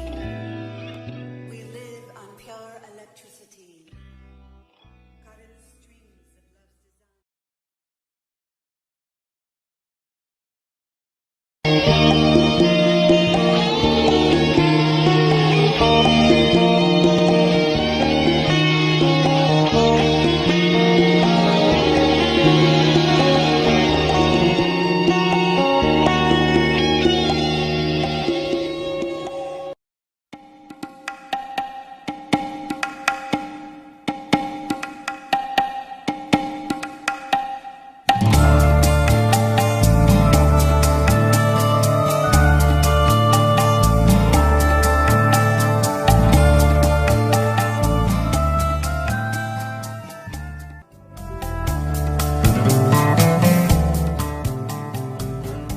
This is a transposition of race identity look, right? Angelic humans look much more actually angelic. We're much taller. We actually have 6 appendages, 2 thumbs, an extra toe, and we're much taller and more fine-boned and that kind of thing. We come in all colors, right? All the skin colors, they were all created there to be first. There are people that were much more reptilian, that were in on the bioregenesis or helping the DNA to get its ascension codes back projects. So now you have like people that are part human and part reptilian, part human, part Anunnaki, part human, part draconian. Oh, it's just like Club Universe here, and that's okay if we weren't all fighting and trying to kill each other. Because if you look at what is happening, what has been happening, our history on this planet, even the part we know, everybody's been trying to kill everybody else to get the land out from under them. or to take control of their power and, disempower them. It's been horrible. And this has been about race groups that hated each other. Right? Okay, so you have 6 different races that are coming in for bioregenesis, and if you take them back to their home stations, wherever their ET places are that they're from, they hate each other. This one hates that one, and that one hates this one. Oh boy. And the agreement is nobody's going to hate each other. We're all going to be nice. We're all going to do the Christic thing here and learn to heal and let that go, and we're going to get our gene codes back. Yes, the good thought. Didn't work that easy because the others raided. As soon as some of their own that defected and came to get the healing of the gene codes, the parent races they came out of started coming in and messing with them and trying to get the human gene codes because the human gene codes are priceless. They had the Diamond Sun DNA, minimum 12 strand. Some of them had up to 48 strands, but they didn't see those very often on the planet. So it has been a fiasco down here, but the Earth allowed this to happen. The Earth, as a being, allowed as long as time as possible. It allowed itself to be pulled into fall, but it will take the path of Kali Rama step back. It will not let itself be used and taken as food into the black hole system. So Earth is cooperating with us. So we're at an amazing point, is what all this is about, an amazing point in human history, but also in galactic history. And the decisions we make now, still, even though there's these huge influences that do interrupt our free use of all of our abilities to do whatever the heck we want and manifest anything we want. Yeah, we're dealing with a planetary field here that's a lot stronger than our individual fields are. So we have free will within the parameters of the framework we're in. But there are still choices we can make. We can still choose which path we want to be on and take the steps that are a part of that path. There are things to do if you don't want your DNA to go 55 Metatronic in December of 2012. They're not that hard. There are some things you need to learn. There are some things you need to learn to do with your light body. You need to know what the hell a light body is. You need to know some of these structures. Yeah, you don't have to know every part and label every part. There's not a test at the end of it as far as, regurgitate the information. It's about getting the activations, getting your body healed enough to support your decision of the path you want to be on. It's like heart-wrenching because they think they're evolved spiritual beings, and maybe they were at one time or whatever, right, or in other dimensions they are, but you could just see that they've got no clue what they're dealing with. This is how Atlantis got to be what it was. It's that clueless naivety with a touch of arrogance added. Yes.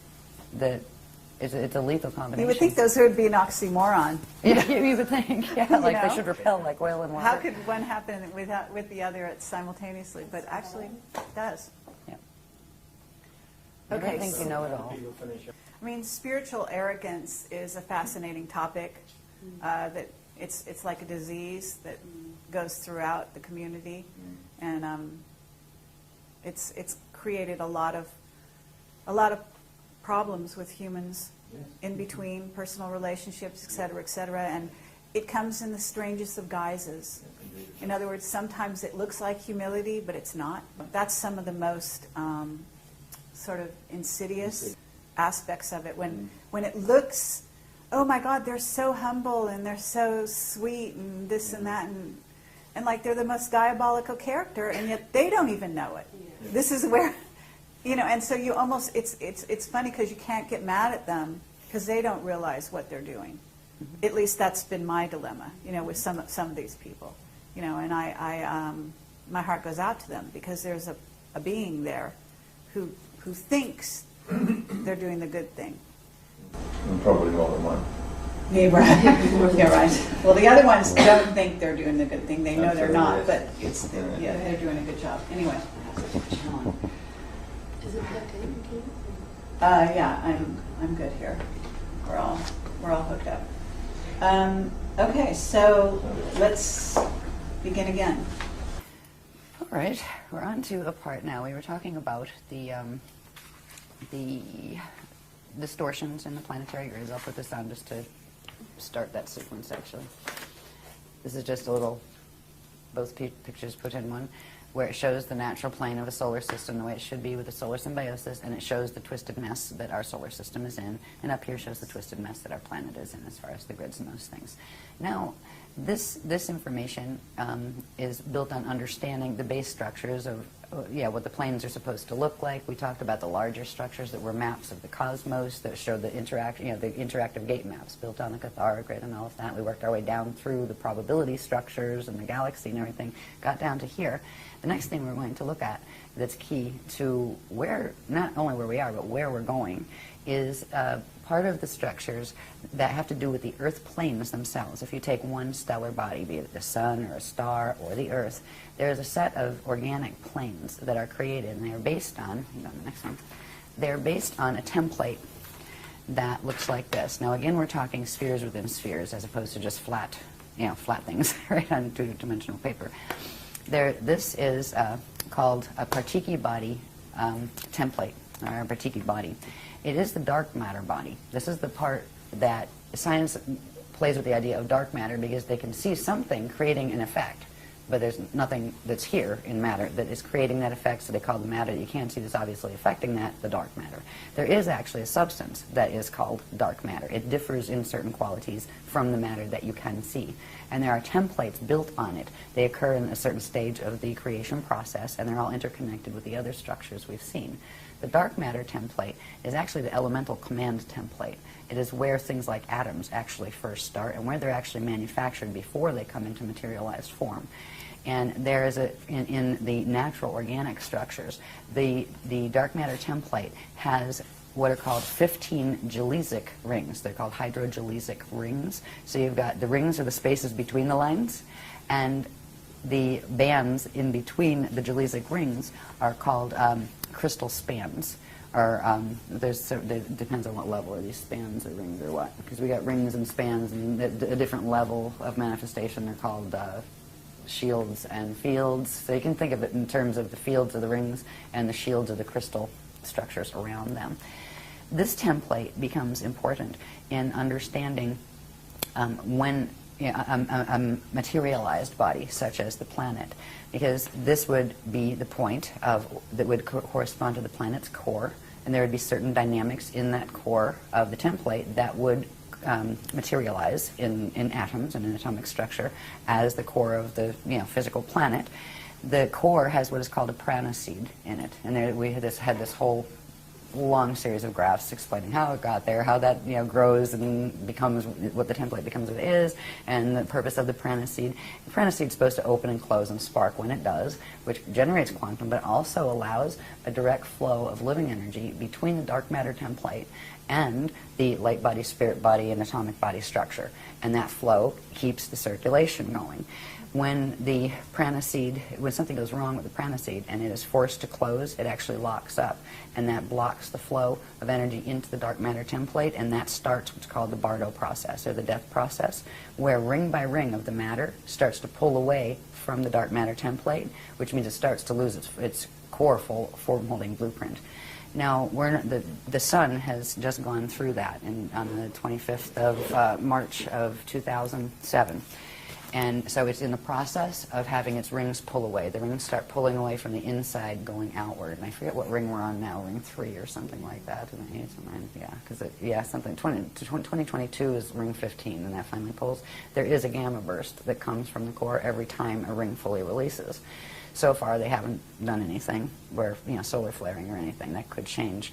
When it comes to a planet, this becomes very interesting, because in this template, and we'll see what it looks like in relation to the planet in a minute, but in this template, those 15 gelesic rings are broken up into, or form into sets of 3, and each one of those is considered a plane. All right, so there are 5 planes, 1, 2, 3, 4, 5, in this 15 ring structure, right? And each of the planes has 3 gelesic rings to it.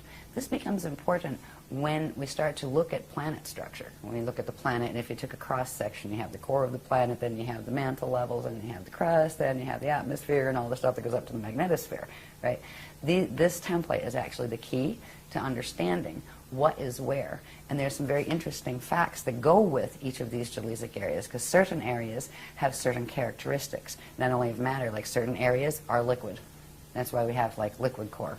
There are certain bands, number 4, 5, and 6, will actually be liquid aquifers. They're called aquifers. And there are when we see this in relation to the planet, we're looking at just one dimensional level of one now. Each dimension, for example, a three-dimensional planet like Earth, it actually has dimension 1, dimension 2, dimension 3, and what is called its density template, or its density body, which would be the catheric level. So there's actually 4 levels. It would be 4 embedded templates. One, like if you take 1 and then times it by 2, that would be the next size, times it by 2 and the next size. It shows you all these overlapping rings, and in those, it actually gives you a map. If you take a cross-section of it, it gives you a map from the core going all the way up into the atmosphere of what is where, what energies it's composed of, and what doorways exist where, because there are pass-throughs that exist in certain parts of this. There also gives you, once you have the base structure of that, and you're on a planet that has mutations like this one does, with the twisted, the axis is twisted, the Merkaba fields are all a mess, that will show in the template, in the light and matter body template that forms, where the natural structures will have impediments in them that shouldn't be there, such as the net fields that we've talked about. So there are when we see this in terms of the planet, you'll see this structure, but times 4, where there'll be 4 of these, one, the next one bigger, the next one bigger, and then times 2, till we have 4 of them together, and that will give the planetary template of the planes. So in one dimensional level, you have the 15 layers, or 15 rings, and which make up 5 planes. So if you have 5 times 4, that's 20 planes. You'll have 20 planes in one density level of a planetary system. This becomes important because in certain areas in between these planes, there are platforms of consciousness that can be activated and are being activated that will allow for safe zone spaces. So eventually those places will actually open, and there will be an interface of planes between here and the hosting systems that we're going into, where eventually we will be able to walk through certain grids, and if your DNA is keyed to it, you will be able to see the other reality field and literally walk out of this one and into that one. And that is what we're aiming for. What we get out of understanding the base template of the Partiki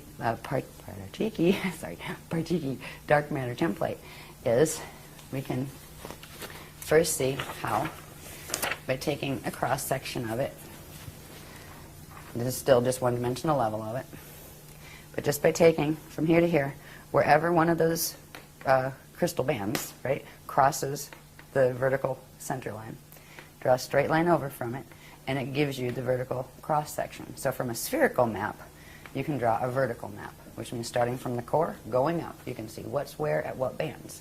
This becomes helpful once we have it all embedded into the 4 together, so we can actually see what's interfacing where. And there's some fascinating things that are up in our skies, around, besides the Van Allen belts. Because we know where the Van Allen belts are, and I haven't even looked up how far up they are, but that's known by science, right? The inner and the outer belts and the gap between. We can judge the distance of how far up what is, as far as doorways and those kind of things, because the Van Allen belts give us an actual, physically verifiable location to judge the rest. Is it up above it? Is that kind of thing. So these spherical maps, which we're in the process of working on. In fact, we're going to be doing more of those in this workshop than we have ever before, really. And the vertical maps. These are the keys to, if you're going to move into Ascension, where's the first place you're going to go? First, you're going to have to know how to get out of here. All right, I found a Stargate, now what? Right? Where am I aiming for? People do astral projection all the time. Half the time, most of the time, they're going down wormholes and don't know it. That is not Ascension. They are not Stargates. There are ways you can use the facilities that we have organically. We have the organic ability to project out of body, and eventually we can get our DNA up to where we can actually take the body with us. But you want to know where you're going first. There are certain planes that are totally corrupted. There are certain planes that people, when they have, like, say, a natural death here, get stuck in because of the distortions in the light body structure of the planet. So when we start to see the planes, the vertical maps, we'll look at the spherical one in a minute. The vertical maps look like this, which is that cross-section, but this is after putting 4 of those layers together. So you see where each of the Jaleasic rings overlay, and so you have 20 dimensions interfacing. So you'd have the core, and these are the different things going all the way up. There are certain areas that interface directly, because we talked about before how this Earth has been a hot spot for all sorts of, warring type of activity, because its relationship in relation to the galactic drama, where the star planet called Eartha in M31, Andromeda, is directly linked to the host star that Earth was seeded into when it came back out, when it was seeded back out in the Amenti rescue mission, which was Ashayana. So you have Earth, Ashayana, and they connect through the gates directly into Andromeda. So they were actually, Earth was holding the galactic host for the Milky Way galaxy. That's why it's been never peaceful here. Terra was doing the same thing before it fell. So anyway, these up here, these upper planes that correspond with different layers, I'm not going to read every layer right now, but this stuff is out there, and it's, it's in various different workshops actually. It shows you where the interfaces are, where up in our skies that interface directly with M31, where they are crossover points. There are certain things called aurora platforms that are in between, that are platforms that go through that space that I had mentioned. It's called the aurora continuum, that is between the outer domain radons and the middle domain edons, right? It's that transharmonic space. And the aurora platforms are there, and they are beginning to be activated now, because they will allow for a host that allow for ascension going through, instead of, because you can't go vertical anymore, because the gates up above have fallen. The Terran gates have fallen in the Pleiades system, and the gates up above that, the Gaian gates in the density 3 system, have fallen. This matrix is falling, and you can't go vertical because of that unless you want to end up in a fall system. So knowing where the plane structures are in our literally right here at home, this we don't have to go all the way out into the middle of the galaxy to find. It's right here, right here on our own planet with us. There are certain interface points where we have the liquid aquifers, we have the crystal core, then there's something called the flame field, which is like a thermal vapor. Then there's a void space, then there are the aquifers. And whenever you see the aquifers, they come in at the 4th, 5th, and 6th Jaleesic layer in those templates. So they'll appear a couple times because you've got 4 of those templates now, right? So these are the deepest aquifers here. All of the aquifers will have these passageways, these natural passageways that are partially in the aquifer and partially in the lower mantle level above it. So there are doorways deep down there that you can learn to actually project through and eventually actually take your physical body through. There are what they call biomes in the middle mantle layer, and they are the crystal temples, and there are people who live there at certain angular rotation of particle spin. So we're not as alone on this planet as we think. There are negative aspects to some of these as well. They're not all positive, but fortunately there's a lot of positive ones. So up here, when we get up into the atmospheric ones, there are levels of the atmosphere, and again we have where the Van Allen belts are, so you can tell which planes are in relation to where the Van Allens are, that kind of thing. So these are the projection maps. If we're going to learn how to first bilocate and then learn how to actually translocate and take our body somewhere, it's helpful to know where the heck we're putting it. Because when we get to the point where we can do those things, it isn't going to be like, hop in a taxi and say, hey, take me to plane 4 over there, right? It's going to be literally a visualization process, and at the speed of thought, your fields activate and bang, zoom, you're there. That's how fast you would actually go through the gate systems. You wouldn't go, okay, now I'm going to step in the elevator and I'm going in the gate. It doesn't work that way. It's instantaneous and moving at the speed of thought. So anyway, the planes maps are very helpful. They're going to become more helpful as we Okay, what about move the into Great Pyramid? Because it contains aquifer, as you're calling it. There's a liquid part of it in which you can supposedly ascend through, and they used to use it as an ascension chamber. They used to use it as a wormhole chamber. I remember that pit, the alligator pit. Okay. Yeah. Is there more than one, though, Yes. in the Great Pyramid? In the Great Pyramid, I'm not sure. I remember a big one. I just have pieces of the cellular memory from times when I was there. Uh-huh. Yeah, I was a female that hung around there on occasion until they killed me.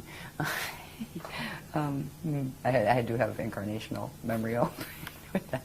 It's not one of my favorite places. Actually, the real hot spot they haven't figured out yet is Saqqara. Mm-hmm. Yeah. There's actually more under there, but there are direct portals under Giza. Gate 4 is in the Giza complex, and it used to. There was always a fight over that one. It was always one of the Amenti gates. Oh Or yeah. It was. Yeah. So it is now interfered with. Oh yeah. And has been for how long? forever. It's actually where they moved the Ark of the Covenant passage in when around 9558 BC period, when the final islands of the Atlantean continent had gone under. That's where the Ark of the Covenant used to come down. That's a portal passage that goes from here all the way up to Andromeda. And they literally shifted it into Giza. And then, of course, Giza became a real hot spot to try to have the other guys take it away from you and use it for wormholes, which there was always fights over it. There were ways to open it that it would lead to the Ascension chambers, and there were ways to open it that would lead to the wormholes, and it was always very testy. But at this point, the Amente gates fell in 2003 to wormhole control, the wormhole people control, which means the dark force, whatever you want to call them. I don't like to be insulting to them, but the self-serving ones, maybe, the ones, FAs. We just use that, just, fallen angelics, whatever. Okay. But yeah, Giza is intense, but Giza's gate it's taken over. It's one of the Amenti ones that's taken over. And we've actually had to recently assist the Guardians in bringing a portion of the Ark of the Covenant passage, literally shifting it back using Christic Merkaba mechanics back to its old Atlantean location, which is now in the water. But it can come, there's an area where it can come down through, so we had a trip to Ireland that had to do with that. Oh, wonderful. Yeah, so there is a portion of the Ark of the Covenant passage that is still secured. And that means there's a part of the race morphogenetic field that is still secured, that is not completely under control. If you read in the Voyagers books, it explains the things that are supposed to happen with the Ark of the Covenant and all of that stuff. Well, the blue flame that was coming down from Terra is now reversed, which means it's carrying the opposite, the reversed coding, which goes with the wormholes, because of what happened up in Density 2 and Density 3 in the last several years. So right now we are doing the silver flame activations, where the Guardians have pulled a portion of the race morphogenetic field, angled it, because it's still in the core, but they've angled it. So it's the passage that goes with it is no longer coming down there, so it won't receive the blue flame. It'll receive a higher level one that is called the gold and silver one flame, which is the one that actually allows the activations that will allow for the transharmonic as opposed to just harmonic activation of the fields in Ascension. Okay. So it's been very complex, like the dynamics. Yeah, okay. that- No, but that's good. That's very good information. I do want to ask you, at some point, they're talking about a Stairway to Heaven having opened up in Germany, and I'm wondering whether or not that's also a false stairway, so to speak. I don't know, I'll ask. Okay. I'll set up the questions, see what they say. Yeah. I don't even know where I got that They just information. commented, they said, we'll talk about that later, remember Transylvania? Right? Yeah, because Oh. it seemed like an 'Cause unlikely place. there's another one in Romania or something, Transylvania, that has recently been found in the last number of years. Somebody sent me a book. Yeah, Sarah sent me a book on it because she wanted me to know about that, and I asked the beloved. These things are part, I think, these are connected to the things we're going to learn about in this next workshop, that are the 12 plus 24 of the ancient arrow sites that originally were guardian sites, but some of which got compromised. So I wouldn't doubt that it has something to do with that, but I haven't heard anything about it yet, but that doesn't surprise me. Half the time it's like, you just heard about it, and here's the dispensation. That goes that way. So we'll see if it pops up, but if not, I'll put it on the list of ask them about that, and if they want to comment, they will, and if not, they'll say not at this time. I don't think that this is a positive. Yeah. That was my understanding, is that it's been created, actually it's been created by governments that are working with probably with the Service to Self group. Yeah. That would be my gut feeling on it too. Yeah. But I kind of put that, I call it File 13. I won't make a judgment on it until I get, direct from them or something, yeah. But I wouldn't be too hopeful, As far as all sorts of things like that, at this point, you're just going to go, yeah, right. Here goes another, FA activation.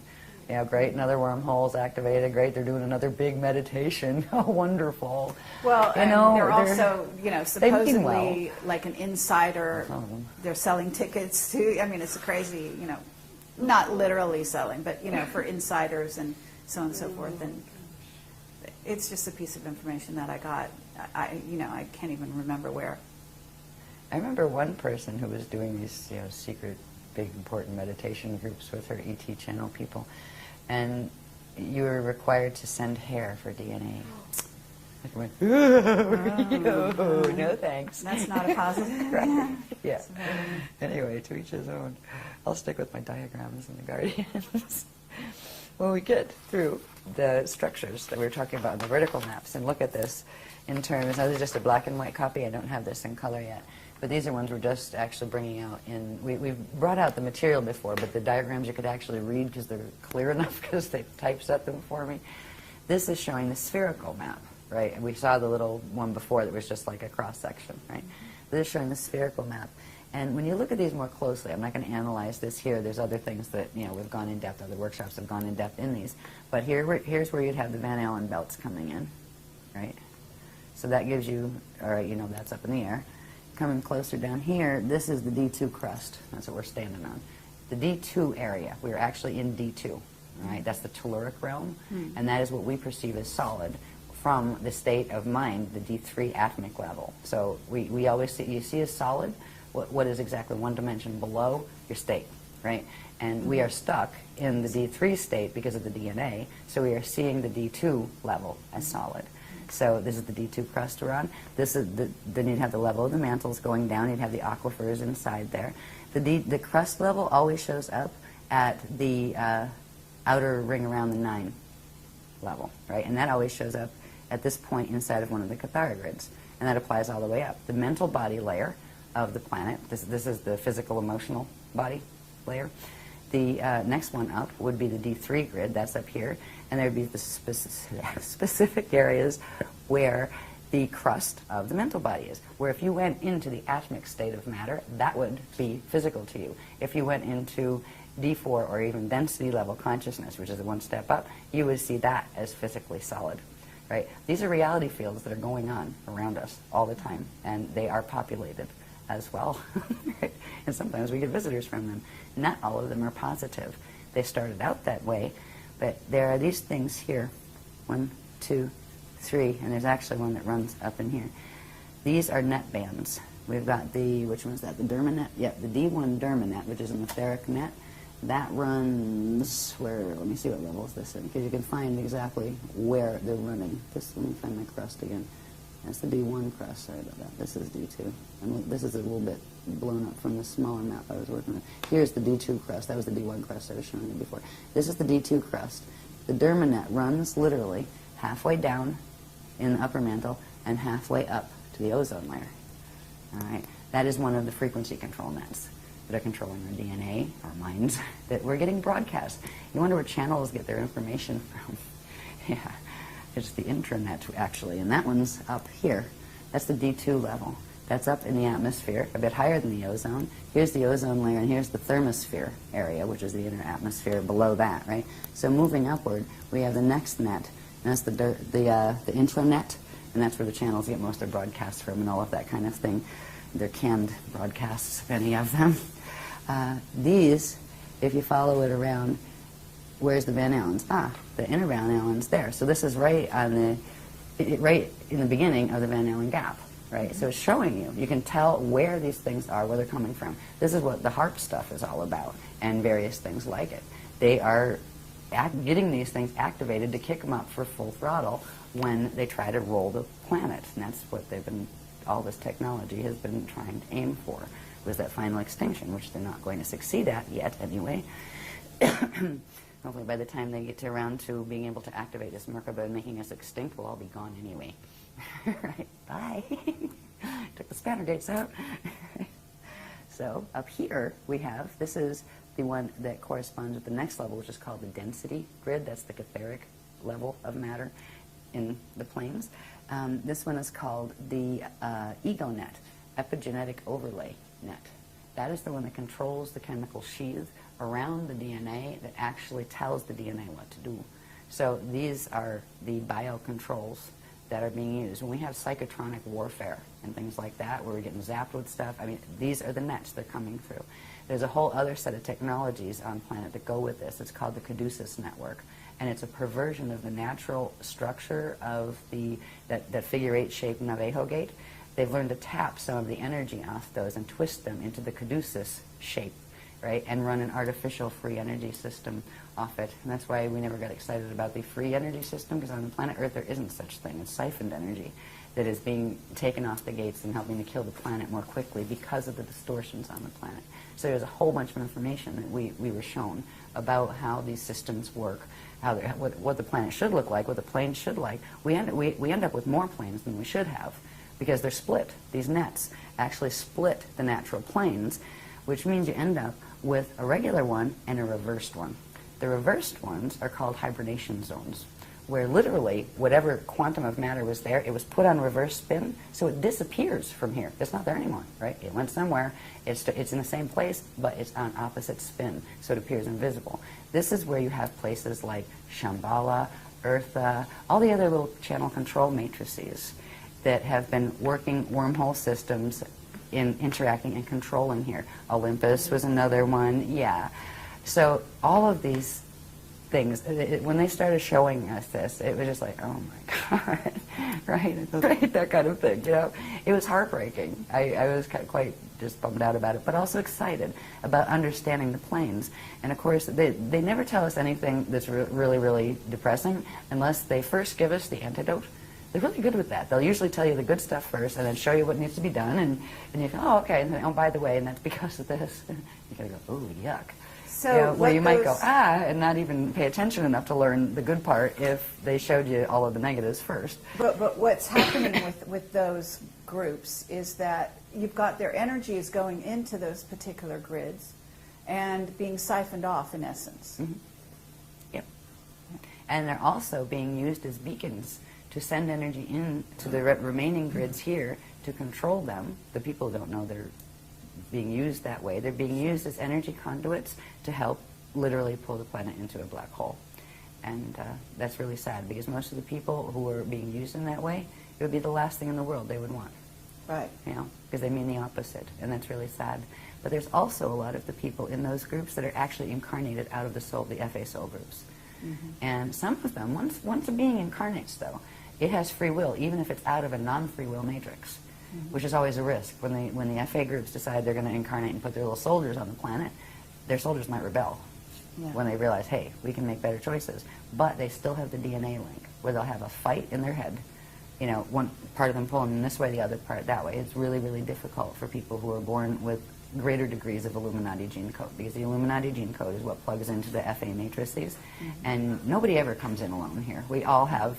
Yeah, we came from someplace, and we all have family groups and that kind of thing. Mm-hmm. And if you happen to be out of an Illuminati family group that's a control matrix that doesn't give you free will and that kind of stuff, they will give you a hard time if you try to escape from them here, but that doesn't mean you can't, because you can. And there are certain things you can learn to do with your bioenergetic, I'm talking so fast, I'm tripping, with your bioenergetic field that will allow you to slow down their ability to push you and to make sure they don't come in your body and just take you over and that kind of stuff, because they can do that. And it's a pretty standard way of how Illuminati deal with their, you know, renegades. You know, they don't give them a chance to be renegades. So anyway, these planes are here, but they are the negative ones. The positive ones are here.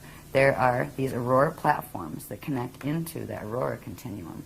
And we've been progressively giving technologies and techniques to work with our biofields and, you know, in our bodies and our various levels of our bodies to bring in the currents that will allow us to begin to be able to go into these spaces, or actually more so open up these spaces where they're in the same place as the other spaces, but you could have two people standing next to each other, one activated to this time wave and one to that, and they'll see completely two different things.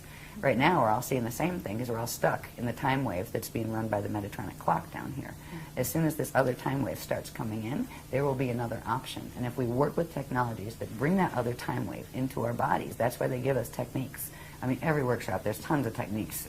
We must have thousands of techniques by now, I think. Yeah, they progressively help to fix this part of the light body, then this part, piece by piece. We were putting ourselves back together, you know. But eventually what this will look like, what slide will look like, is you'll have yourself activated to a certain level, and you will see a gate, and the person next to you won't even see it. You'll walk through it, and you'll disappear, and they won't know why. Mm-hmm. That kind of thing. And you'll end up where you would, there's a place they're going to have that's actually called the mirror ball zone that we're going to learn about in this coming workshop, and I just know a little bit about it, but enough to know what its end result is going to be. There's going to be a place with the higher earth planes that we've talked about that are invisible to us right now because they're on the other side of the nets. They're free from the nets. And we just don't see those matter layers because of the nets. There's going to be a place where part of those planes blend with part of our planes. And there's going to be a blend field. And if you have the activated blended time wave, you will be able to see both and switch between them, which means you would be able to slide from one reality field to another. And that is the first step in ascension from here. The next step would be getting to the point where you could make it permanent. Because as long as your body is still partially running the time wave here, which means as long as you still have that cell donated by the piece of cell from your mother and your father, as long as that cell is still there and not released, you will be bound to the time frame of the planet in which that conception occurred. Right, so first we learn to slide, and then we learn to span, which is do the transfiguration and free that. So we are literally free to go into the living universe through the ascension passages. And that's what we're working on. It's the real deal. And I know it is. I remember teaching this in Egypt. I remember teaching this in India. I remember teaching this in Atlantis and in Lemuria and on Procyon. And other, it's the same thing we've been teaching over and over and over. It's the same thing that Jeshua tried to teach back then in the Jesus period. That was the person I call Jesus in these days. It was the same thing that before him, there were people in India that were trying to teach. These are the teachings. They belong to everyone. There's not one religion that they're a part of. They're the original legions of the Christ, which were the original, not just the CDD plates. The CDD plates themselves were just one part of the translation of the universal knowledge. There's a higher level of those plates that are called the something or other Alhambra plates that are from M31, the Alhambra plates. And they're crystal discs, actually. They're just starting to release information from those. When the solar crisis happened and it went into evac, they started bringing in the higher level information that had to do with the spanners, gates, and all of that stuff, because you weren't going to get out on the regular level of vertical ascension. You had to do the going between in the aurora zone. Okay, so it's well, fascinating. Actually, anyway. I do have a question about the CDT plates, as you call them. Yeah. My understanding is that these are actually physical, or at least they're in the 3D world here on the planet, and that originally those plates were in Hawaii. They're hidden in Hawaii. Is that correct? Not all of them. They're hidden in different places, but they would often take me to the Hawaii center they have. Well, through the Hawaii portal. It's actually the place they took me to is in the year 6,529 or something of Earth, but higher Earth. It's in the higher Earth planes. And before, when they were talking about it in the books, they hadn't made the distinction between the lower Earth planes and the higher yet. That came much later, after we had things like this to show, what switched in what direction. But that's where they were taking me, and it was in those experiences that they allowed me to hold them. So I actually felt them and knew they were real, so I didn't think I just dreamed it, that kind of thing, because I knew I was like, well, I'm dreaming about it. No, you're not dreaming about it. You touched it. No, I didn't. Yes, you did. Did I do it again? Yes. Right. Yeah. I haven't, I've had bilocation experiences so far with the crystal ones, the ones from Andromeda, but I haven't physically held one of those yet, but I'm excited. There's books that are supposed to come off those. The Kali Shatari book is going to be very special. It's the holy book from, one of the holy book series from Andromeda, and they're holy because they explain our relationship with Source. They explain the paradigm that all of this is about, and this belongs to everybody. You can take it or leave it, but it is the way the universe works, and you can work with it or against it, and there's no big God that's going to get mad at you. If you do something a different way, or you go in the opposite, if you act in ways that are opposite to the will of Source, which was a loving will and giving free will, the universal matrix itself, just the energy dynamics it's set up on, to be eternal, will give you consequence to action. And if the worse your actions get, the worse your consequences are going to get. And if you end up with yourself in a black hole and you're going to go in space dust return, it isn't because God did anything to you. It isn't because somebody else did. It's because you got yourself a bit twisted in how you were acting, and you were getting the feedback. What goes around comes around. What you're putting out, you're going to get back. And there's nobody that can buffer you from that. You can, pray and do 500 Holy Marys, and it's not going to fix that. It's being able to hold the frequency, because whatever frequency you're holding and however you're acting and thinking and acting, like conducting yourself energetically, will be the consequence you get back. And there's really nothing that can stand between you and it. And that was the agreement coming into materialization for everybody the first time they came in from the God Source consciousness field. So there's no big, bad, angry God in the sky, which is nice to know. It's a relief after all the religions telling us there was. These also become flat maps, which of course would be maps like you would get, at the store, right? It's a globe turned flat, and they do have the Mercator adjustment, for the sphere kind of thing. So this, there's a lot on this. That's why it's a bit hard to see, but if you look closely, you can see it. This is actually showing where the old Atlantean continent was in the Atlantic Ocean there. It's showing where old Lemuria was, right there. It's showing a number of things. Here's the United States over here, right, in Florida down there. And here's Africa and Europe and stuff up here. All right. Now, these things here are interesting. This is the equator line, right? Now, if we look up here at the sphere, right, there's a little sphere up there representing the globe. The staff line is the vertical line, right? And that would be the axis that it's rotating on, the planet's rotating on. And then there's the chamber that runs front to back. And then there's the rod that runs side to side, east to west. These are all twisted up right now, by the way. They're not, like east is not east, west is not west. And we're upside down, actually, in terms of the natural, the greater maps that our universe is a part of. We're actually, like for Eartha, for example, Eartha is still in its natural position in M31 in relation to the larger maps that that's a part of. Its north plugs into the center points, and that's where those Cathara grids come in. The north, the top is north, is true north. Eartha in M31 still has its north in the north position. Our north is actually our south. We're literally upside down and then shifted 23.5 over. So it was 180 plus 23.5 shift. But to us, walking around on it looks like, yeah, that's up, that's north, right? So that's what we work with here. We went through a whole series of things that showed the twisting and distortion of the rods in the chamber. Where is the front of the planet? Where is the back? Where are the true sides, right? We have this thing called the Greenwich Meridian that everything seems to be based on. This has to do with there are natural chambers that should run front to back and natural chambers that should run east to west. And these are all twisted as far as the numbering that has been put on here. These triangles here would be, now if you took that sphere and flattened it out, right, there are 4 points on that sphere where those rods and chambers come through, right? So you would be able to chart them. They come out along the equator line. If you looked at that, like I just put it in an angle so you could see that there was 4 chambers, right? So there would be 4 opening points. They're called fontanelles, where these chamber energies come through, the front and the back, the sides, and also the top ones. So there are 6 fontanelles on the planet, 1 on top, 1 on bottom, and 4 along the equator. These are actually spinning vortices of energy that under certain conditions these are supposed to be interacting with the natural sun that has the same thing in the solar symbiosis cycle. But because of the planet being twisted, they're not. The rods have actually been split at various times from, I think the first was around 540 million years ago, and this planet was reseeded, this solar system was reseeded 550 million years ago, all right, when the fall of Terra happened. So it was very soon after that, in those type of numbers, that they first started to mess with the rods and started to shift things.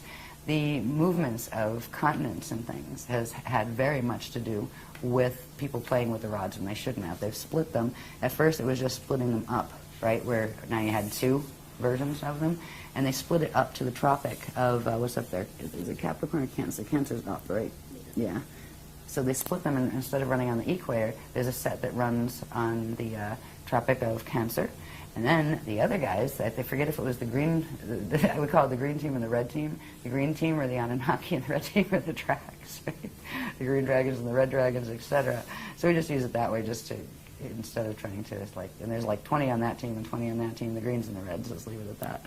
So I forget which ones did it first, but then the others pulled part of it over at a different angle, but on the same Tropic of Capricorn. So now you have these things, Cancer, and now you have these things. Here's the natural part. A third of the rods were left where they're supposed to be, and they still spin as they're supposed to.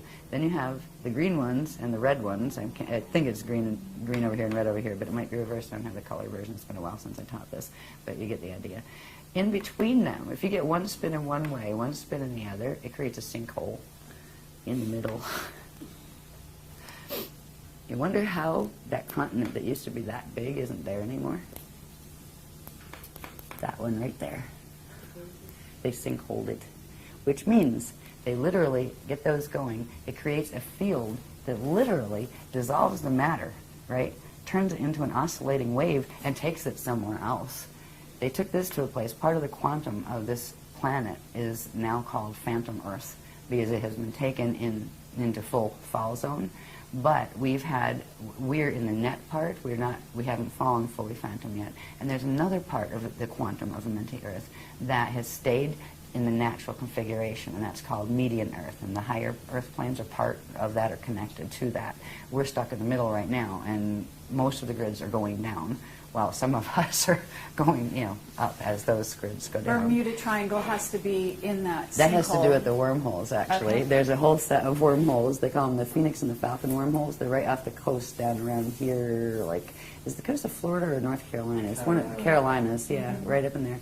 Then there's another set over here, the Lakastaki wormholes that the other guys control, the Buhara control those on the west coast. Oh, this is a mess. What they've done to this planet is heartbreaking. But the planet as a being allowed it, because it allowed itself to be used as a nursery. It was used in a way where the angelic humans were appointed here, not just here either, not just on Earth, but they were created to actually be the Templar guardians of this time matrix. And the ones that were seated here were allowed to interbreed with certain races who entered the Emerald Covenant for bioregenesis, which means if they were losing their ascension codes to the point where they were going to go into full fall and they were going to end up not being able to even incarnate back into a body that had ascension codes, the races that went into that type of trouble because of the choices they made in their existence and their race existence, if they entered Emerald Covenant, we would literally help them get their gene codes back. And that's how we got in trouble down here, where there would be, we'd be allowed to intermarry and those kind of things, and children would be born, and the gene code would be brought back in the next generation, where it would lift their gene code. But what it started to do was drag the angelic humans down. And then there were things done on purpose to sabotage the angelic human ones, where they got our gate codes because our DNA was keyed to the stargates here. And theirs wasn't. They had only wormhole access that they would be brought through because it did not have wormholes in the beginning here. And they would be brought through on Emerald Covenant agreements. They could come through and heal. Earth allowed herself to be a place where this healing could take place. But the ones we healed took over. And right now you have what used to be an angelic human race and a whole bunch of other different races that look very different, right?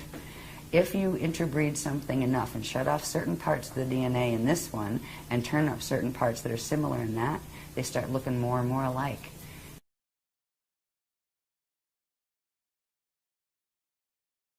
This is a transposition of race identity look, right? Angelic humans look much more actually angelic. We're much taller. We actually have 6 appendages, 2 thumbs, an extra toe, and we're much taller and more fine-boned and that kind of thing. We come in all colors, right? All the skin colors, they were all created there to be first.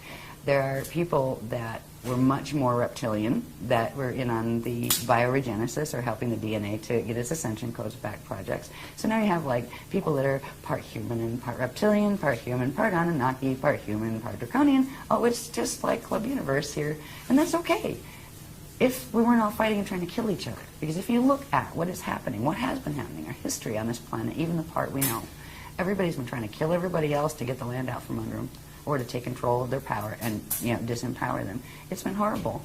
And this has been about race groups that hated each other, right? Okay, so you have 6 different races that are coming in for bioregenesis, and if you take them back to their home stations, wherever their ET places are that they're from, they hate each other. This one hates that one, and that one hates this one. Oh boy. And the agreement is nobody's going to hate each other. We're all going to be nice. We're all going to do the Christic thing here and learn to heal and let that go. And we're going to get our gene codes back. Yes, the good thought. Didn't work that easy because the others raided.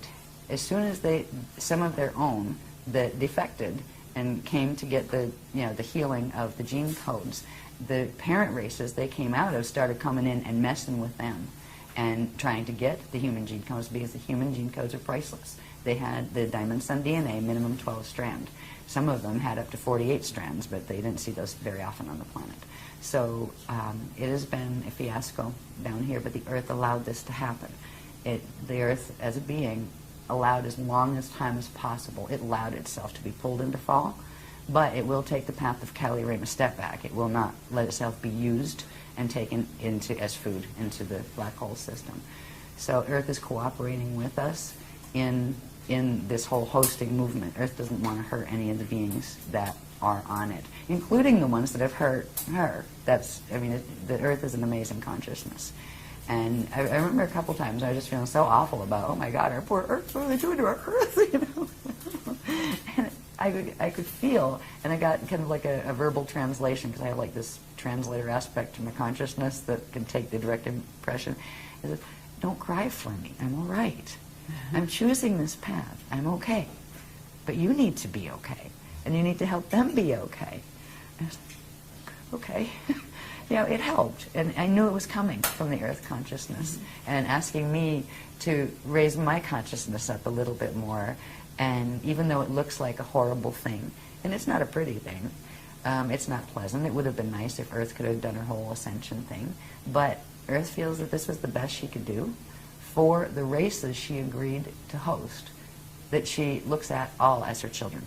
And that, you know, it's like if you were a being, you know, I call it she, she's really a he, she, it. You know, it's a consciousness field. It doesn't have gender really in that way. But the Earth loves its children. And if this is the best it can do, it doesn't want to abandon the children. They're going to fall. It could have shaken them off like fleas a long time ago, but it didn't, because it loves them. So this is an agreement of a very, very high order with a being that calls itself a planet, and a bunch of races that are trying to heal. It's just when you're stuck in one of the little bodies as one of the beings in one of the races watching it, it can look very scary or harmful or, you know, gosh, that's terrible. Yeah, very diabolical. Well, but this is an interesting dynamic to think about, which is that the Earth has chosen this path, the one we're talking about here, and allowing this, what you're calling an evac for the next 200 years, to allow the beings that want to get out of here and go other places to do so with their bodies or with just their light body. I think that is also a choice that we haven't talked about. Well, right now, we still have the potential to heal the gene code enough where we can actually do physical ascension. I understand. That will change very abruptly on December 21st, 2012, unless we do stuff before the fact to stop what's going to happen in the planetary grids then. Because right now, the human DNA is keyed to the planetary grids, and the majority of those grids are going into the 55 Death Star activation. It won't complete, but it will be enough to shut down the ascension codes in the biological bodies permanently. But I do know that somebody, might not be our group, we might be too old and tired, honestly, I don't know, because you know, use up enough of your quantum, and even if you can get your, you know, put your DNA back together, you're just too bloody tired, right? So it's easier to bardo out and just get your spirit out and free yourself with the body. Yeah. So we're not sure it's going to be, you know, our group. It might be the next generation. Sure. But there needs to be a group that does this, because if not, the human race will become extinct. If there is not at least a breeding set brought off planet physically with the ascension codes restored, what the human race was will no longer be, because it will have been mutated into something completely different, and those potentials will be lost. It will become extinct. Now the consciousness will go in various places, but the race as a line in and of itself would become extinct. And that is not desirable, because there are still a lot of beings in the cosmos that think the angelic human race was a pretty darn good race. The Anunnaki aren't too thrilled with us, but there's a lot of beings that think it's a, you know, a prototype gene code worthwhile having. And so somehow there's going to be at least a small group of people who do get off into full ascension, get off this planet into full ascension. The rest will stay here. Some of them, after the host, after the gates close, the planet's still going to be here. There's still going to be people on it.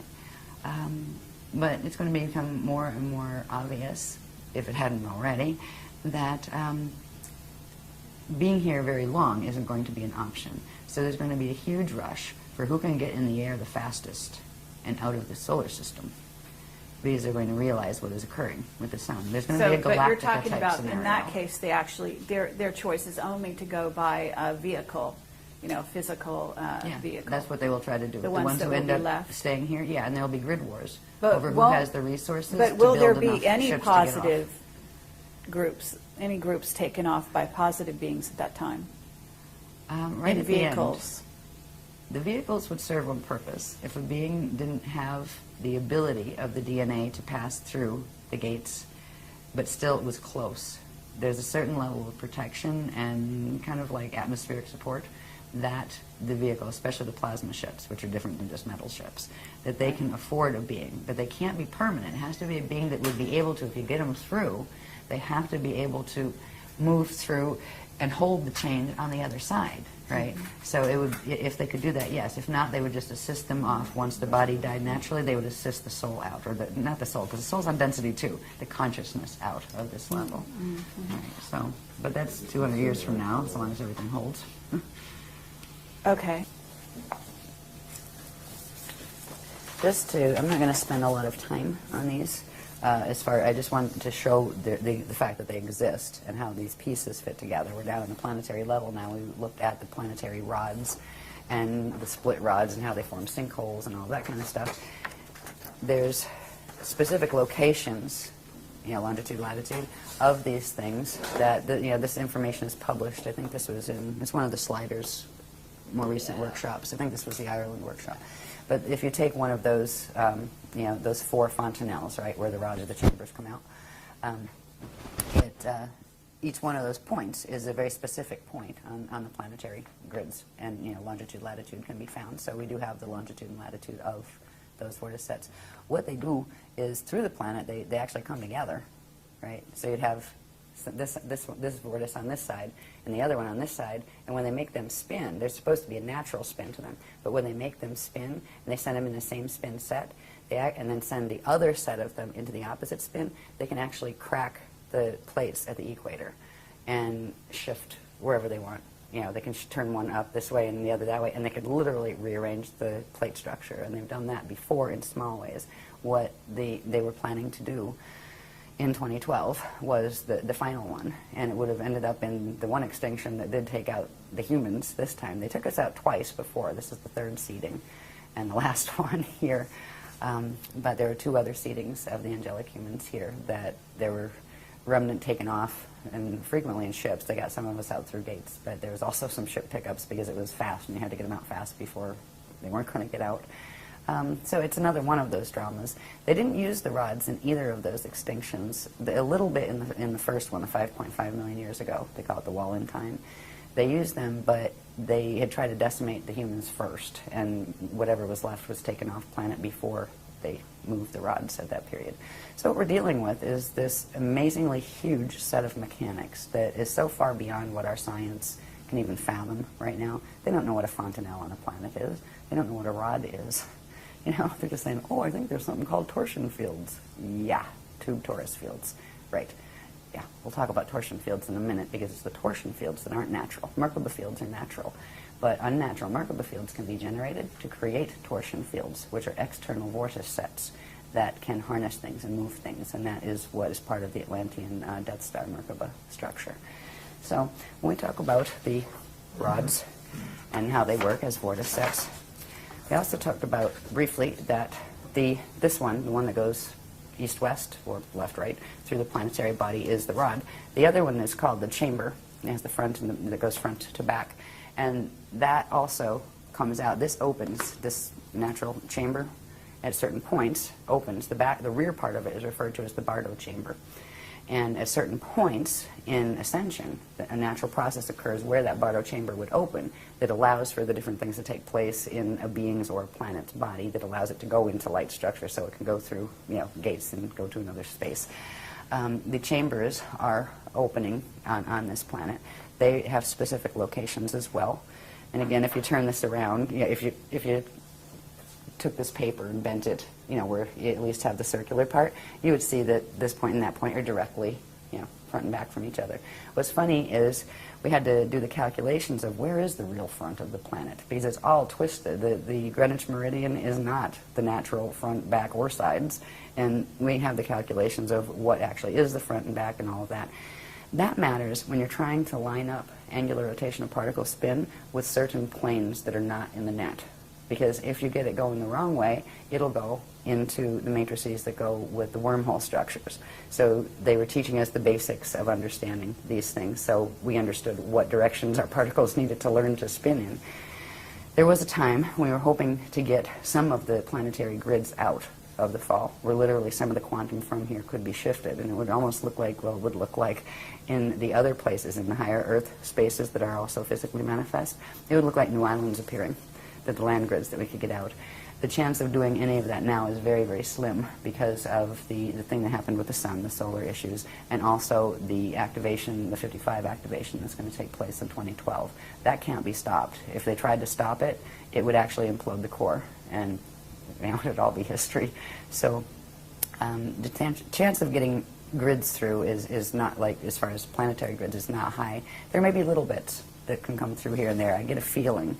I don't know, I haven't talked about it yet, so it's maybe a potentiality that's still on the board, but they're not going to talk about it until it becomes a stronger potentiality.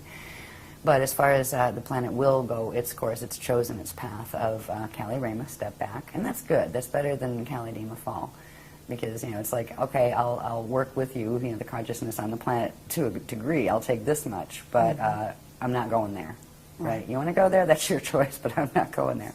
There's a whole bunch of people and a whole bunch of Illuminati races here that they don't have an ascension code left in their bodies. They're not going to make it out in time. They need too many generations to regenerate those codes, and there's only 200 years before the gates close. A bunch of them are choosing also the path of Kali-Rama, step back, where they will go through their, you know, natural Bardo process and then go back through the Ring of Fire, back to the Edons, and then come back out and try again. You know, and that kind of stuff, where you come back out and you're not in false status anymore. Then it's kind of clean slate, and okay, your choices again will bring the consequence. So you have a chance to get the ascension abilities back, but you come back to where you started, like the frequency level where you started. So it's, you don't get to like come back and I'm up here now. No, you'll come back in the same frequency zone that, you know, in the outer domains as you left in Kali-Rama.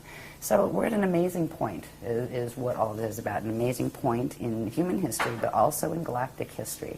And the decisions we make now, still, even though there's these huge influences that do interrupt our free use of all of our abilities to do whatever the heck we want and manifest anything we want. Yeah, we're dealing with a planetary field here that's a lot stronger than our individual fields are. So we have free will within the parameters of the framework we're in. But there are still choices we can make. We can still choose which path we want to be on and take the steps that are a part of that path. There are things to do if you don't want your DNA to go 55 Metatronic in December of 2012. They're not that hard. There are some things you need to learn. There are some things you need to learn to do with your light body. You need to know what the hell a light body is. You know, you need to know some of these structures. You know, you don't have to know every part and label every part. There's not a test at the end of it as far as, you know, regurgitate the information. It's about getting the activations, getting your body healed enough to support your decision of the path you want to be on. There are people who will be more comfortable with the path of Kali-Rama. There will be more people who are comfortable with the path of Kali-Dima fall. Because they figure, heck, it's more fun, right, for now, right? That's okay. God source allowed in the creation, loved everything, created everything out of love, and imbued everything with its own power. It had the power to create as it chose. And we were given free will, but part of the creation was it would be an eternal life system. So that meant a set of physics boundaries were set in the structure itself. And that is what we play ourselves against. It's not God getting mad and sending you to hell. We send ourselves to hell, you know, if we go in that direction. So we're at an amazing juncture in our history. This is just some of the gates, some of the gate locations. You're not meant to be able to read this. You need a magnifying glass for it. But these are the identified with longitude and latitude gate sites we know of so far, both the positive ones and the negative ones and the ones in between. And the list isn't finished. I have a feeling we're going to get some more this weekend. I have a feeling with the arrow sites. Yeah. So, but is it possible for you to name some of the major ancient gates that are active or becoming active? Well, one of my favorite is Machu Picchu. Okay. That's magical. Yeah, there's always a part of that stayed safe, even when, you know, it turned messy. We've gone back there 3 times. You know, we've brought groups back 3 times. Let's see. Yeah, that's the only spanner that's been identified. Yeah, they didn't identify any other spanners, did they? No. Yeah, the spanners are those core gates. Yes. Yeah, yeah. They've been still on, like, you know, they will interact through a set of gates that are referred to as the Ark Hub gates, the Ark of the Covenant gates, which are in different. They were an interface system that, if a mente fell, they would still, you know, hold the passages out. They haven't given the specific locations of the core gates yet, Okay. except for one that's referred to as Shalon 7. It's Spanner 7. And that is the one that's, it's actually Mesa, Arizona, but it connects into Scottsdale and Phoenix. And we used to live out there. They had us secure a spot out there. Yeah, so it's, Okay. yeah, so that's one. I mean, they're all over the place. I'll just read a couple here. There's so many, it's like, yeah, whatever. Okay, Bermuda, and Bermuda was there fun. is a Stargate that's, of course, very well known in Iraq, at least one. Yeah. And Yeah, that's is SG-10, that I think, isn't it? considered to be That one one's of the gates of Amente that was taken over? Let me see, which one was, I know Iran was. Yeah, which one was Baghdad? Yeah, I'll just read them. The Amente gates, and the ones that fell. You had SG-1 through SG-12. SG-1 was that Halley at the South Pole, that's South Pole. The other one, we're sitting on it, it's Sarasota, Florida, the Gruol, and that's a control gate, and that's why we're here. That's one that we still were able to keep interfaced with the other interface systems where they couldn't take that, because that's a control grid for here. This used to be part of the Atlantis region in the ancient days. Then there's another, SG-3 is on Bermuda Islands. SG-4 is Cairo in Egypt, actually. Egypt, Giza and Cairo in Egypt, in that area. And it actually interfaces through several. It comes in through the big pyramid, Cheops, but it's also angled through into Cairo and into Saqqara and Philae, I believe, in those areas. So, Okay. yeah. Machu Picchu is Gate 5. In Moscow area, Russia, is Gate 6. Lake Titicaca, Peru, is Gate 7. And we went there too. That was interesting. SG-8 is in Xi'an, China. SG-9 is in Bamtao. I can't even read, it's so tiny. Bamtao is in Tibet. We wanted to go there, but the grids weren't safe enough to do it. SG-10 is in Abadan, Iran. SG-11 is in the Vale of Pusey in England. And SG-12 is in Montségur, France, and we went there as well. That's where the Cathars were massacred. Yeah, Yes. remember that one too. I was just there. Personally. Yeah. So they were the main Amente gates. Now, the gates that are using, there's a whole bunch of things also called Q sites, which interface with the gates. There's 12 of those, one for each gate. There's gates that connect into the parallel Earth stargates, which now are under the control of the fall force. There were let's see who else we got here.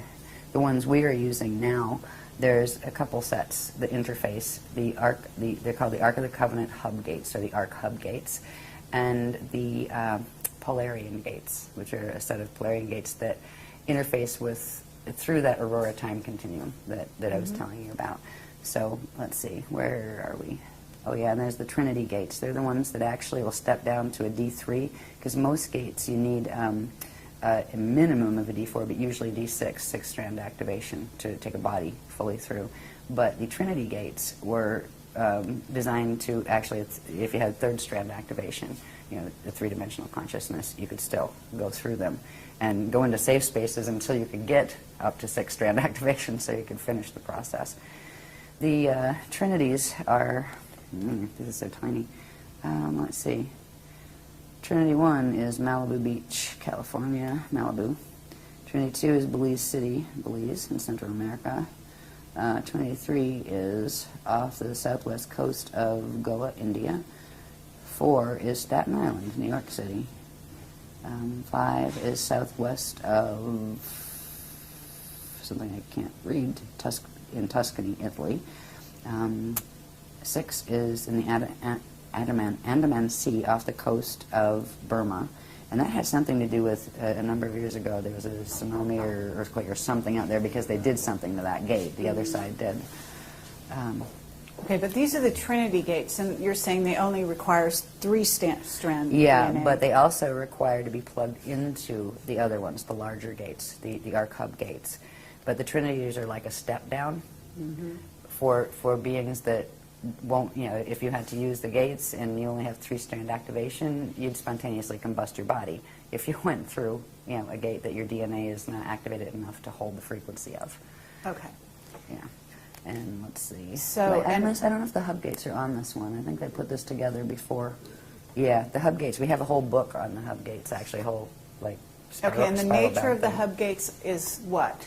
Well, they're the arc hub gates. They run off the Ark of the Covenant portal passage between here and the Andromeda Galaxy. All right, Okay, so they are require secured. 5-strand or 6? What were they? 12? Yeah, their base is 12, and for anybody to get 12-strand activation here, 200 years, not highly likely. That's why the hub gates, certain beings that come in with certain contracts would be able to use them if they were fully activated. But what they're doing with those, if we get those activated on the planet, which they have done, then they can plug them into the spanner gates, which you need 24 strands to be able to pass through alone. But then they're plugging them into the Trinity gates, which steps it all down. So the Trinities would allow passage of someone that has average, DNA activation levels. So there's a whole bunch of, the dynamics are very specific.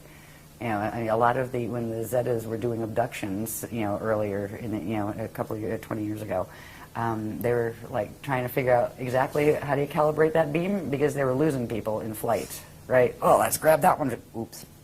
I mean, seriously, just vaporizing people, because it's all about frequency. It's all about electricity and how much electricity the body can hold and handle. And what we've been doing for 10 years is progressively building our body's ability to hold higher and higher dimensional frequencies. And now we're bringing in the transharmonic frequencies that come in from the Aurora continuum.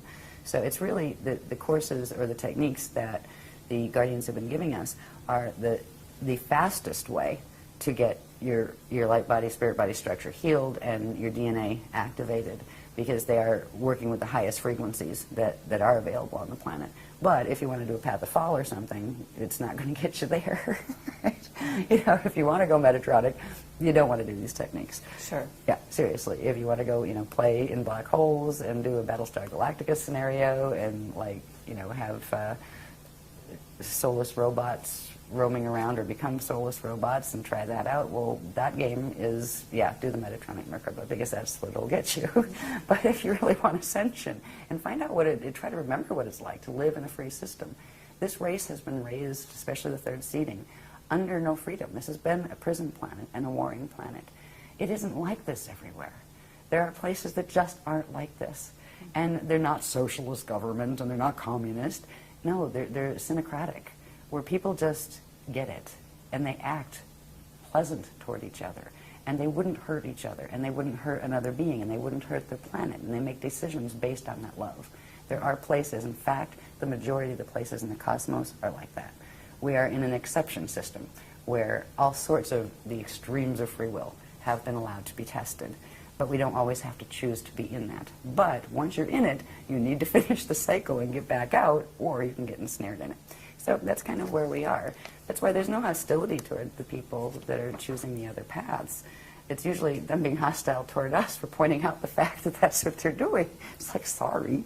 But anyway. Yeah, right. See, because if they had it their way, they would do all the twisted mechanics, have everybody on the planet thinking that was great and doing it, and they're taking the free will away from people to make a conscious choice.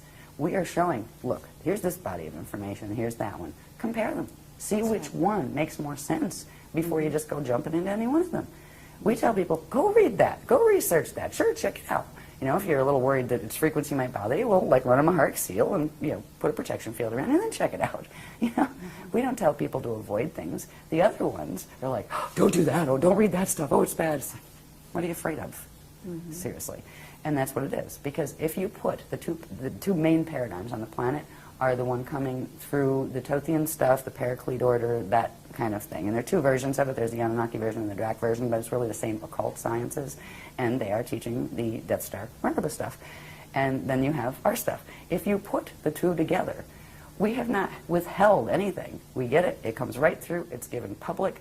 There's no quiet inner circle pulling strings. There's no, here, donate this. There's no, here, hand over all your possessions. None of that stuff. You know, and they like to say, oh, you're a cult. A cult, why? Because we're giving power back to people. We're saying, here's what your anatomy looks like. Here's what cosmic structure looks like. Here's how this applies to this. And this is what the geometry should be. This is what they're doing. Just compare them. What makes more sense? If you like that one, go for it. You know? So, Exactly. Anyway. Now, one thing I would like to get through, I'd like to get through this pack because there's a couple of things that are significant. But one thing, I've talked about the word Merkaba quite a lot. And again, it means moving light body, right? And there's specific structures to natural Merkabas and to unnatural Merkabas, right? A basic Merkaba structure, it's called the Biveka Merkaba, which is the smallest form of them, is a star tetrahedron shape, right? If you look at it flat, it looks like a Star of David shape. It's actually known as the Star of Solomon, not David. But, yeah, that goes back into the history of Solomon and David and Jesus and stuff. Yeah, and We are of the House of unfortunately, we're not going Solomon, to have not the time for House that. of David. That was Anunnaki. Right? Okay. Yeah, and that's all right. Anunnaki's fine, but, yeah, let's just keep the history clear on that one. Yeah, and I mean, I have some random questions that we can talk about at the very end, so Okay. just signal when that might be. Okay, I'm trying to get there, actually. No, it's okay. You're getting we tired. got I don't some blame room. you. I'm getting It's tired, okay. too. No, it's all good. Okay. Now, any of these structures, by the way, if people want to learn more about Merkaba, there's quite a decent section in the Kathara 2-3 manual, the Kathara healing system, but the 2-3, second and third level, we talk about these a lot. But anyway, this is the basic structure of them. And the classic Krishnik Merkaba will have an electrical top spiral, or at least in this universe, has electrical top spiral. Some of them actually have a magnetic top spiral, not in this universe, though. But they'll have an electrical top spiral and a magnetic bottom spiral. The electrical one will spin clockwise and bring electrical energy in, and the magnetic one will spin counterclockwise and bring magnetic energy up and out, right? So, yeah, they are, the two cones do not spin in the same direction, all right? That is the big difference between a Death Star Merkaba and a natural Krishnik Merkaba. The natural Krishnik Merkaba will always have one of the spirals going in one direction and the other one going in the opposite direction. Whereas with the Death Star Merkaba, they will take one set. They'll tell you have two Merkaba fields, one Star of David shape and another Star of David shape. You spin the one Star of David shape this way and the other that way. That's the same spin spiral set. That is a phase-locked Merkaba. That is a Death Star Merkaba. And they're combining it with the one from the parallel universe to make an unnatural blend between the particles over there and the particles over here to drag you into a Torah wave time rip. All right. And the ratios are different. A natural Merkaba here at Biveka level starts with the electrical going at 33 1/3 spin. And it's, what is it? Rotations per trillionth of a nanosecond, I believe, is what that refers to. And the bottom would be at 11 2/3. And there are increments of speed that if you go to the density 2 level of it, it goes up to, the speeds go up.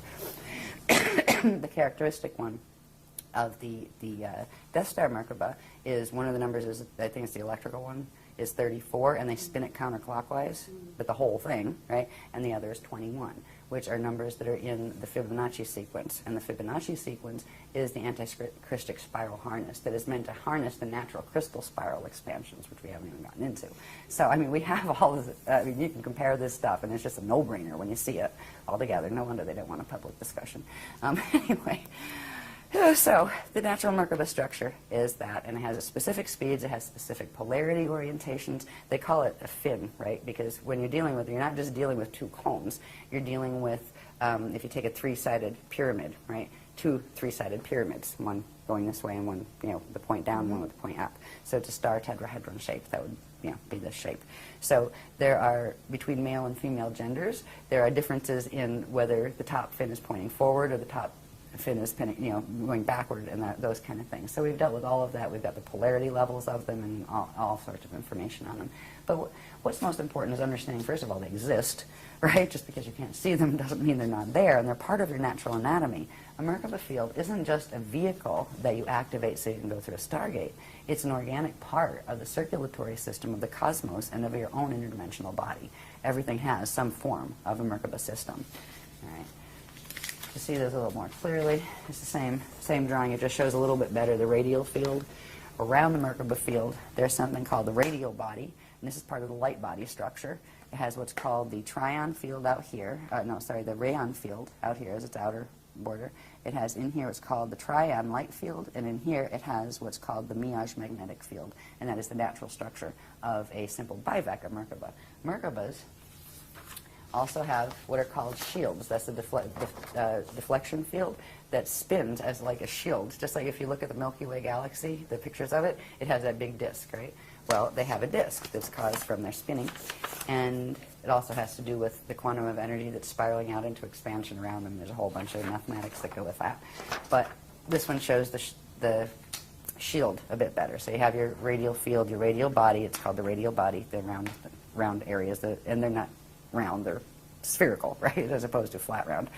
Then you have the vorticets. The natural vorticets fit on the Cathara grid structure, right? They fit perfectly into that.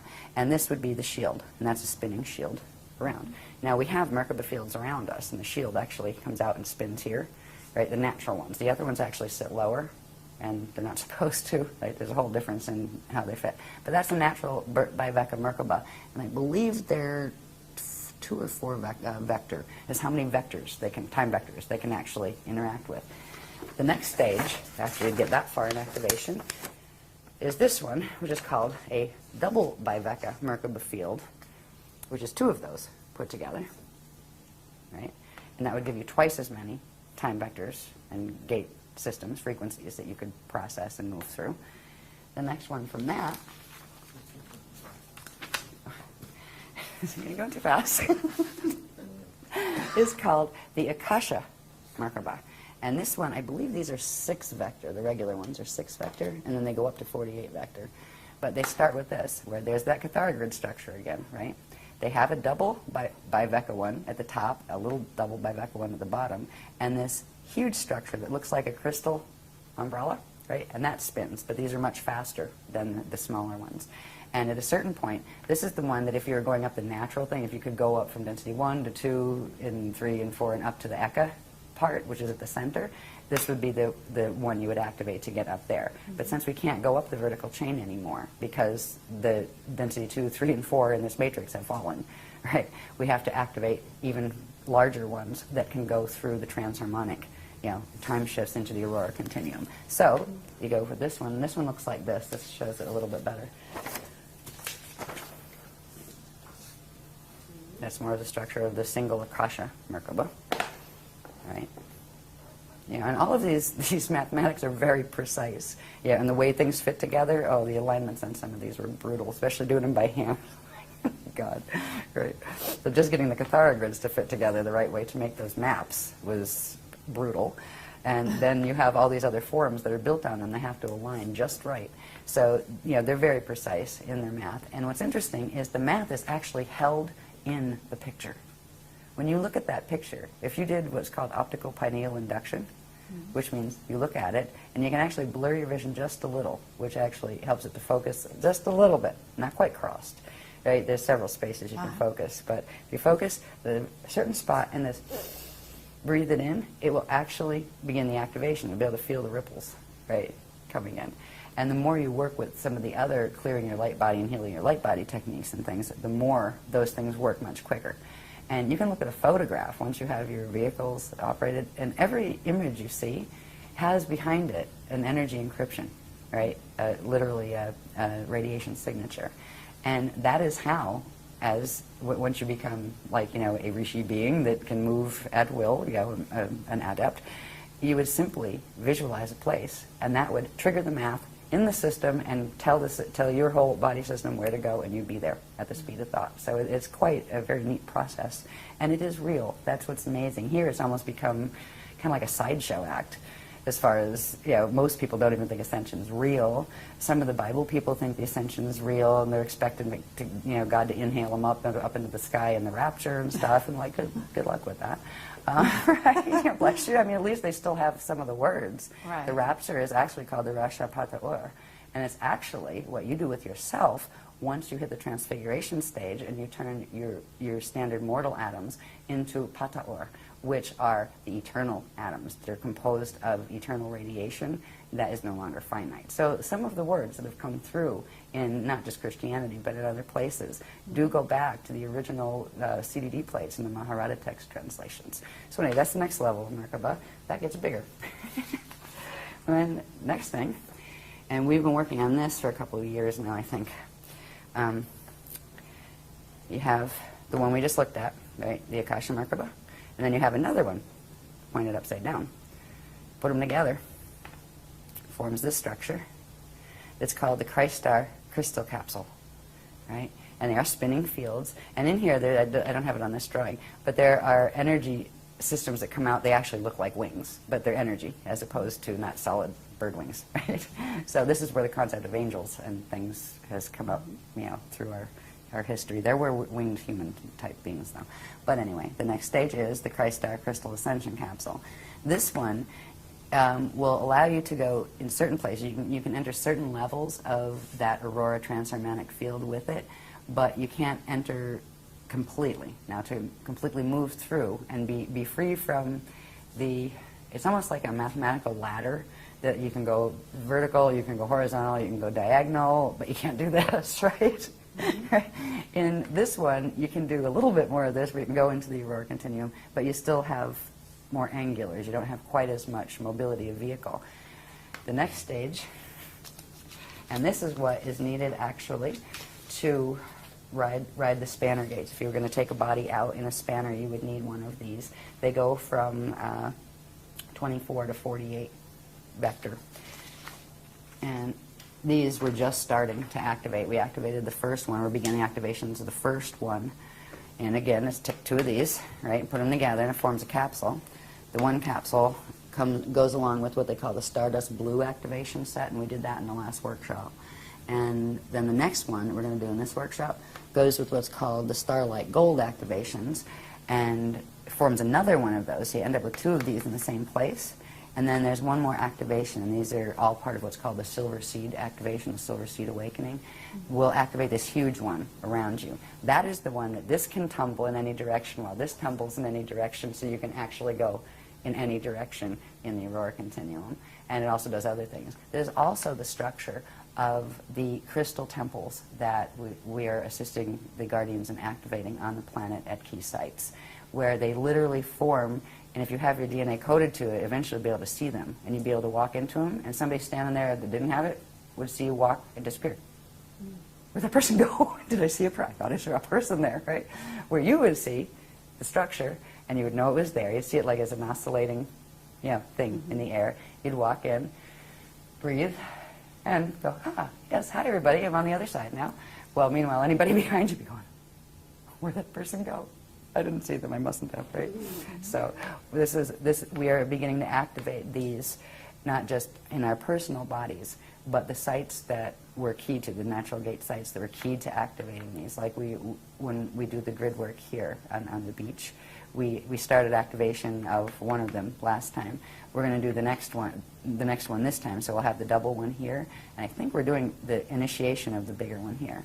And then there are ways to spread that through the network, which we're going to work on here. We had these new activations coming through in this workshop that I didn't know about until like 2 or 3 days ago when they gave me the itinerary. They're called mirror ball activations. They're very, very interesting. They use the aurora continuum frequencies. And we are beginning those activations that will actually trigger these remote when you activate what are called the ancient arrow sites. And we're going to learn about that in this workshop. But it's like a blanket frequency that gets transmitted where all of the sites that are keyed to activate this type of transharmonic doorway will simultaneously activate. So that will be done during this period. That just came in. I didn't know that. Sometimes I go, I'll be talking like, and then the line comes in, right, and they go, thank you, I didn't know that. So this is what we're working on. This is the kind of Merkaba you do not want to activate. That's that twisted one with the same spin spiral set. It snaps its connection off to its natural center point. It can't build into those forms at all. It is very limited in frequency. It is I believe it's they end up as 5-dimensional or sets of 5-dimensional. They're based on like 5s, 10s, 15s as opposed to 12s and the natural codings. This is the Death Star Merkaba, and what did I say here? It creates an inorganic torsion field, which is that tube torus net field around you, and it also creates this yin-yang flow. You know the yin-yang symbol? I used to like those too. Thought they were cute. Oh well. They are the classic sign of the tube torus. If you look at them, it's the constant recirculation of energy. It's a closed energy system, which is what these are. They're closed from bringing in this circulation from source. They're closed from allowing something to circulate back out. There's no inflow and there's no outflow. They've got a set quantum that's at their core, and they will burn out if that quantum isn't fed. And that's why these are used, that the torsion fields that they generate are used to suck energy off living things, to draw them into their core to keep them going. They are vampire machines. And the beings that run on these are vampires. They just don't have big teeth and suck blood. They suck energy instead. So that's another difference between them, between the styles. I'm not going to go into all this heavily. I might as well. All right, I'll finish it. All right. I was going to say, I'm sick of looking at these. But I just got a nudge. Just finish it. Just finish it. Okay. This goes along with the Death Star Merkaba. Again, you have that Bloom of Doom configuration that pulls the Cathara grid into an unnatural, skinny, elongated configuration that does not have 12 gates on it. And it creates the bulging in the field. Look at how humanity, we're supposed to be long and lean, right? It's a struggle to stay long and lean on this planet because there's this weird thing that happens in here where it's like, I've felt some of these when they start when some of the Metatronic activations happen in the grids. It almost feels like somebody grabs you in the middle of your spine this way and goes and pulls them and compacts them together, because that is what this thing does. It compacts the energy inside of it and squashes it down. That's why the Earth actually has the bulge around the equator, because it's being squashed, right, pulled in. It creates that poison apple field around you, and our fields would look just like the planetary fields with this, and this is what they will stay as unless we do something to change it, and that's why they're showing us this, so we say, maybe we should do that. Yeah, let's change that. In here, like, you can forget the sun part, but again, you would have the torsion field net around you, and that would be controlling your horizontal, controlling your vertical, like that Twilight Zone or whatever. It wasn't Twilight Zone, it was Outer Limits, I think, that used to say that. And you would have the closed circulation system.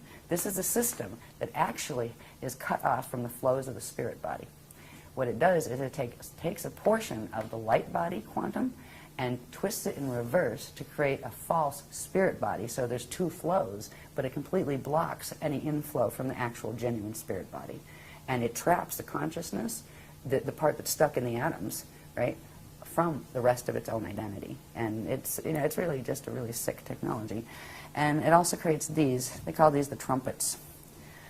This is a little picture of them, but where you have that poison apple configuration, it creates these big vortices up here. They're almost like satellite dishes, and on the planet, that's exactly how they work. And they move with the wobbles to pick up the signals coming from galactic core through the black holes, coming from the parallel system, and keeps us locked in. It's literally a set of satellite dishes. There's also a set that comes out here and here. It's a nasty machine. So we can undo this in our own fields, but it isn't something you snap your fingers and say, oh, I wish it away, it's gone. Good luck with that. While you're on this planet, it takes work, and we've been doing that work. Ultimately, what that mess is made to do is, remember, these are maps, for the final on the messy Death Star Merkabas, if we remember that these Cathara grids, interwoven, right, this is one Vecca system, right? We'd have our universe here, our parallel would be here. These are meant to link the parallels unnaturally to force them together into a harness field, and that can be dragged and ripped out of its matrix and taken to wherever they're pulling it from.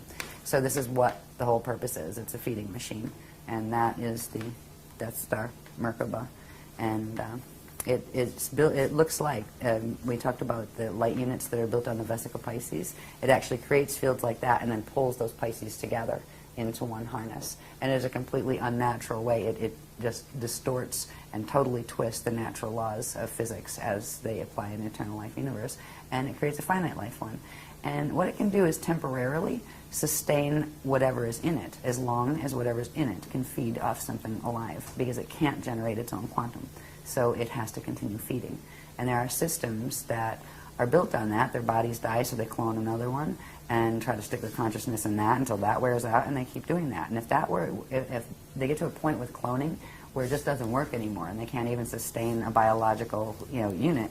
And that's when they start going to raid other things for gene code, where they can start getting things that they have any compatibility with that they can start building again, because they end up as consciousness that gets stuck in a ghost-like form because it doesn't have a biological form anymore, and that limits the arenas it can play in. So some of them, do those games to save their race and give them back a biological, presence. To each his own, but that is not Ascension. So these are what we are teaching about to show how they're supposed to look. The other structures of those progressively building Merkabah structures, that is Ascension. That is what your fields are supposed to do. That is what the living cosmos is built on. Now, this stuff, let me see, what is most important? Evolution, Ascension, right. Yep. Oh, this is just a little chart. This had to do with, this is a summary of, like, how many years of work went into all of these. It's a summary of, from the creation point, the stages of creation before you get to. This is the, re-evolution. When creation starts, and a being or thing or a cosmos or even an individual begins a new life, a new creation. It can be the creation of a new cosmos or an egg and sperm coming together to create the potentiality for a new baby to be born here, right? There's a whole set of cycles that happen. There's the creation, and evolution of the eternal consciousness, and it works from the microcosm to the macrocosm. All right, we have the pre-Partakai creation cycle, which is something we learned after this chart was made. They actually taught us these things, then took us back to what happened before that, right? Then there is something called the Navena and Nuvena Partakai birth cycles, were just these Partakai units of consciousness, primary units of consciousness, the primal substance of creation, where they are born. Then there's what is called the Siddha Akushate cycle, and this is where the spirit body is born first. And then the light-born cycle, which is where the light body is born. Then there's something called the star-born cycle, which progressively, these are different aspects of the light body, spirit body, physical body that are birthing, and there are specific cycles and time periods. Like if you're going to take the point of conception, for example, there's a specific point. They start with 12 seconds, then 12 minutes, and then 12 days after conception. What parts are occurring, and it ends up in the gestation of the baby, and then the baby coming out, and that kind of thing. At the life-born cycle, then we have the God-born cycle, and there's a series of, these had huge graph series with them, and huge explanations of, what the processes were. And finally you get to the Christ-born cycle, K-R-Y-S-T.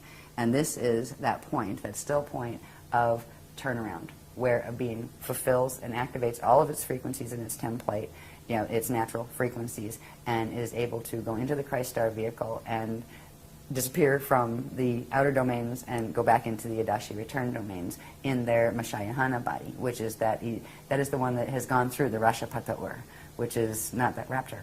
It's not somebody yanks you up from the, it's literally you've transfigured your mundane atoms or your mortal atoms into eternal life substance atoms. And you'll hold the form of that body. That will be what you look like the lifetime that you do that in will be the form that you have. But it will be a form that you can choose to change at will. You can choose to have no form. You can choose to have your main form as being an orb, which is like, it saves on housing. Seriously. Think about it. If you just manifested a body when you needed one, right? I'll go interact there. I'll, be a cat today or whatever. But anyway, at the end, it starts somewhere, and the expansion cycles end somewhere, and they end naturally when they turn back around and start going back in towards source. And then there's the whole thing. If a being goes through that, goes through the Adashi return cycles, returns as whole with their full memory matrix. That's the difference between doing space dust fall and returning as space dust. Your memory matrix is shattered. You just, you're still precious to God's source, but you're undifferentiated units of consciousness. And when you go back whole, then you can actually birth as a star, where what was once, say, a being, a human being, can actually go through this cycle, and the next thing they will incarnate is a star. And that's a whole different level of evolution that you probably can't even put words on while you're in a human form, in these languages. But this is what evolution is really about. What Ascension is about is natural evolution, organic evolution. And that's something that this place is losing touch with hugely. And eventually this knowledge will be completely gone. They don't want this knowledge in false systems. So they usually get rid of people who carry it. But fortunately, this is still a blended system. That's why we're still living and breathing and still trying to say, yo, let's go for the Christ Star train, whatever. Anyway, all of those cycles each had, this was a summary of the massive diagram sets just from that one cycle, just to give you an idea. This was just showing the star-born cycle. And each one of these was a full page with all explanations of all the pieces and parts and all of that. So it's just an amazing structure. The structure they have showed us, the processes involved with those structures, it's just, I look at it and just go, wow. You know, I might not like the job because I'm exhausted because the workshops are always crazy with time and everything, and it doesn't go the way I wish it would as far as that. But look at this stuff. How could you not go out and teach that? I'm so grateful to know this, because no matter how bad it is out here, no one can ever take home away from me again. I know it. I feel it. That feeling that I always had of that connection to God's source, it just went whoosh, and expanded like, right, gotcha. Right? No more fighting with those little God concepts and warrior gods and, God sends you to hell and what. Like, that's not the God I know, right? There's a feeling, a presence of that eternal, creative force, the God source. Whatever you call it, doesn't matter. It doesn't care what you call it, right? That's a human thing. Yeah. I have a question here, because this star-born cycle, are we talking that, for example, the Pleiadians and Andromedans, have they gone through this? Are they still going through it? At what stage are they? The Andromedans that we're talking about, from Eartha and those guys, well, everybody goes through this, actually. A fertilized egg in the womb goes through this. And it's right at this point, where's the dyad? Right here. At this point, the light body has grown this big. You got the physical body growing in the womb, right? You already have the spirit body that's already huge, right? That Lumiridana one with all the probability dominions, right? And like we're talking about a fetus here, grows to be a baby, and when the birth point happens is when this cell of the light body grows.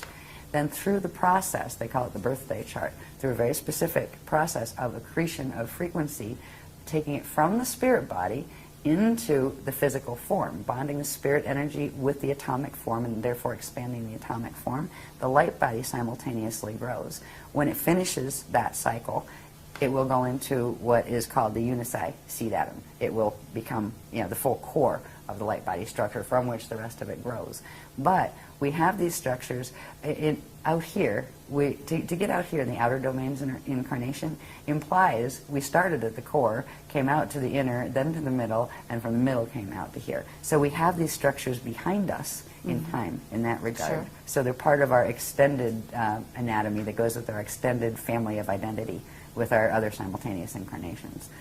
Does that answer whatever the question was? I lost track of the question. No, I'm actually, sorry. because what I'm trying to do is, in other words, if we have certain, you call them guardian alliance, guardian beings, they're coming to help sort of rescue the planet at this time and bring in the ascension mechanics and so on. These individual beings are at a stage in their development. And where are they in this chart, or are they on another chart in their development? Because it's a complex. Some of them, now the Guardian Alliance has millions and millions, probably billions at this point because of the levels we're dealing with, of members. Some of them are in various stages ahead of ours that are still in a 15-dimensional time matrix, that haven't gone through Christ Star evolution yet, but they're still working toward it. But the ones we are dealing with now that give the information and that are actually orchestrating this load-out evac, they are the Adashi Ascension adepts. They have completed this process. And they are in those cycles, those Adashi cycles, that after the expansion you make the turnaround and you go back. And they are in those three Adashi cycles that are going back towards Source. And a few of them are actually, well, they wouldn't look like beings as we call beings here. They would look like stars or suns because they have completed that. So it's there.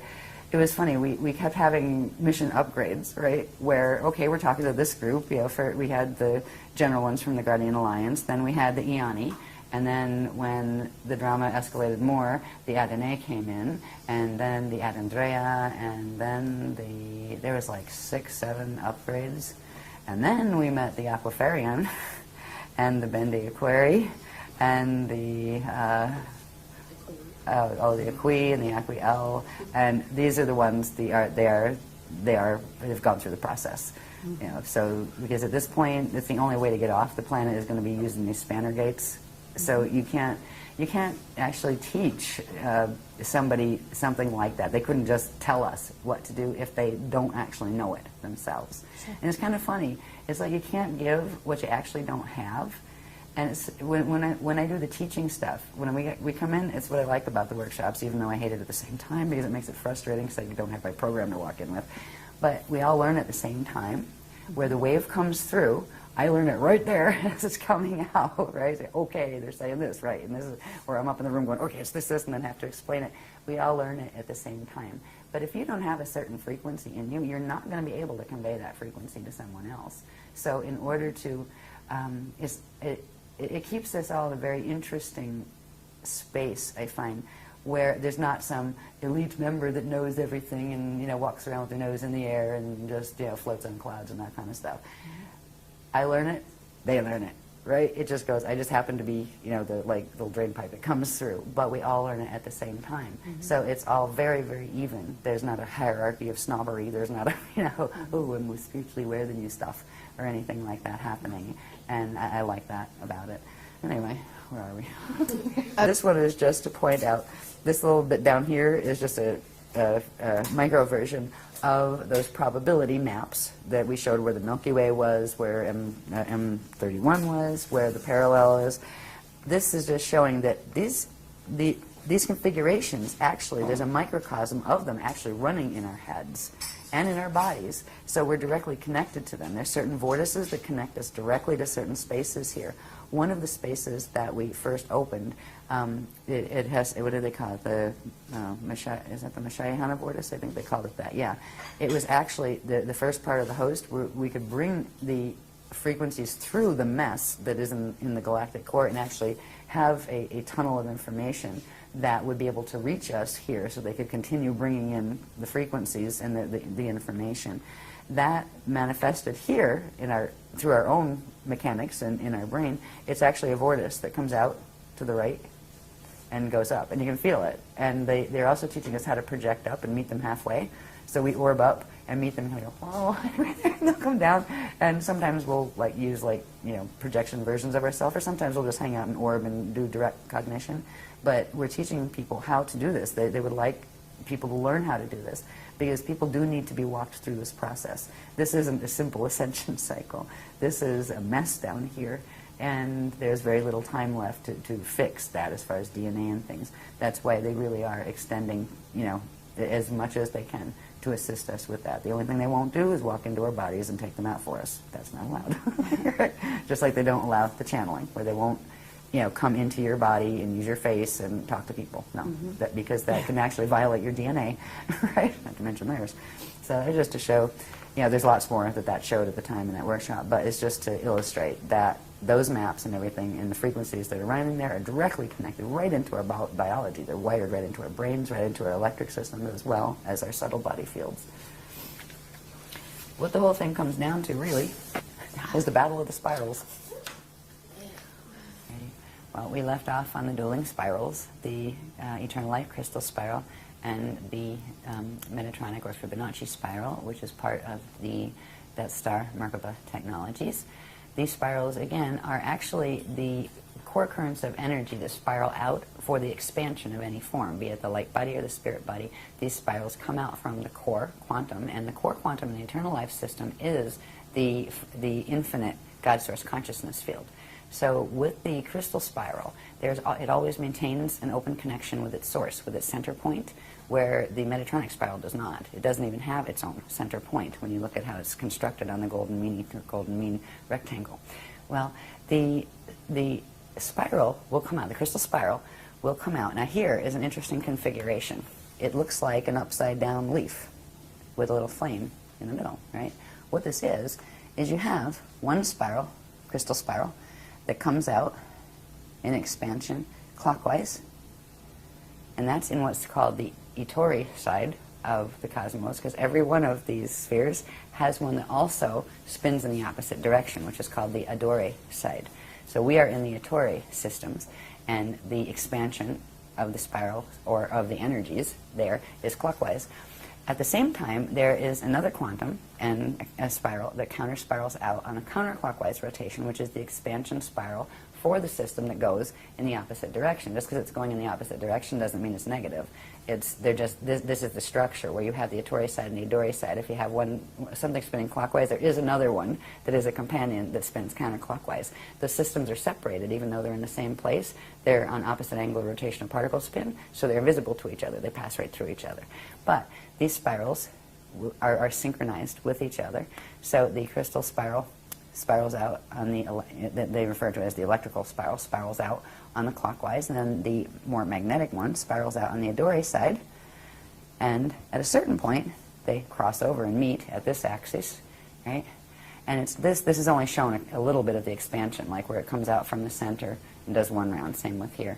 There's a whole set of things that happen when eventually they meet up here. In the first cycle, before they meet here, they actually meet here, and there's something called a flame cycle, a flame shift cycle, where when the two currents meet, they merge and do a replication and create a flame, the eternal flame, the living flame, and then that shifts to this position. So you have the eternal flame from the first time they encountered each other in the small set, like with the small set here. This is showing it did this one round small set, then it's coming out again.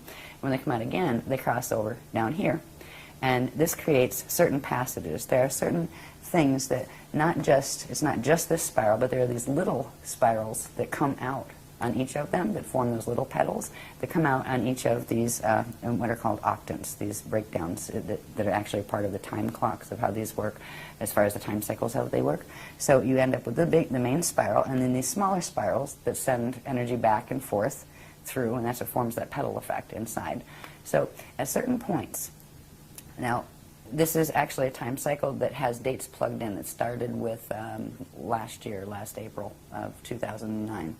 Right, when certain activations took place that put us in this, like this is the last round of this cycle, the round of the spirals, which means there's going to be the place of the crossover happening here.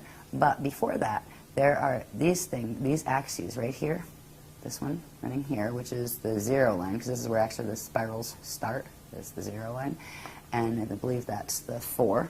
And like when you're counting them, that's be 0, 1, 2, 3, 4 axes, right? And 5, 6, 7, back to 0, 0, 8, right? Right here, there are certain currents that come out here that are referred to as the monadic passage. That's where the spiral goes from being in one density to expanding into 2 densities. So going from a 3-dimensional spiral to a 6-dimensional spiral. That opens something called the monadic passages. And they allow for what is called the formation of the Jade body, which is a 6-dimensional, it is a 6-dimensional body that is transharmonic, that activates those they call them the Amareya Merkabas, those really large ones, the last ones we talked about. So we just went through this period, March 15th of 2010, is when the Ettore side of the monadic passages opened.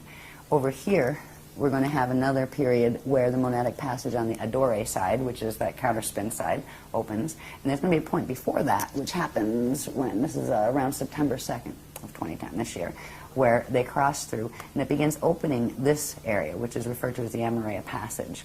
So there's a set of things involving these spirals, and these spirals are actually coming down through the probability maps that we looked at, the Milky Way and M31 and all of that. They're actually spiraling down through those, through into our solar system, through into our planet. They're both coming down. There's a certain point where the Metatronic spiral is also doing the same thing, coming right through the galactic core, interacting through our solar core, coming down into our planet core. So it's not shown on this one, but there's a point, if we just looked at the one spiral that is the clockwise one coming in that we saw in the other diagram, when that comes around, it's right over in this axis right here when that Metatronic spiral starts its takeover, right, where it goes past, interfaces it, and then tries to bend and harness the quantum.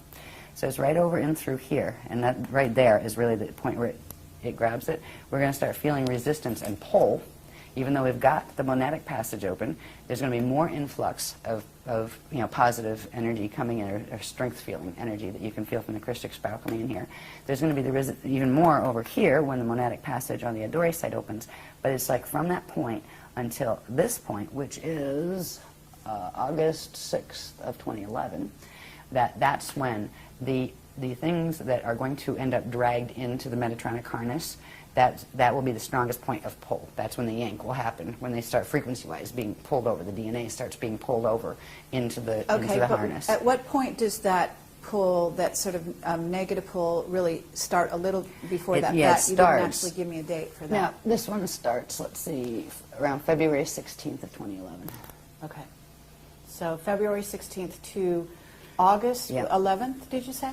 Yeah, August 6th, August 2011. 6th of 2011. Yeah, that is a point where the dueling spiral effect, will be felt.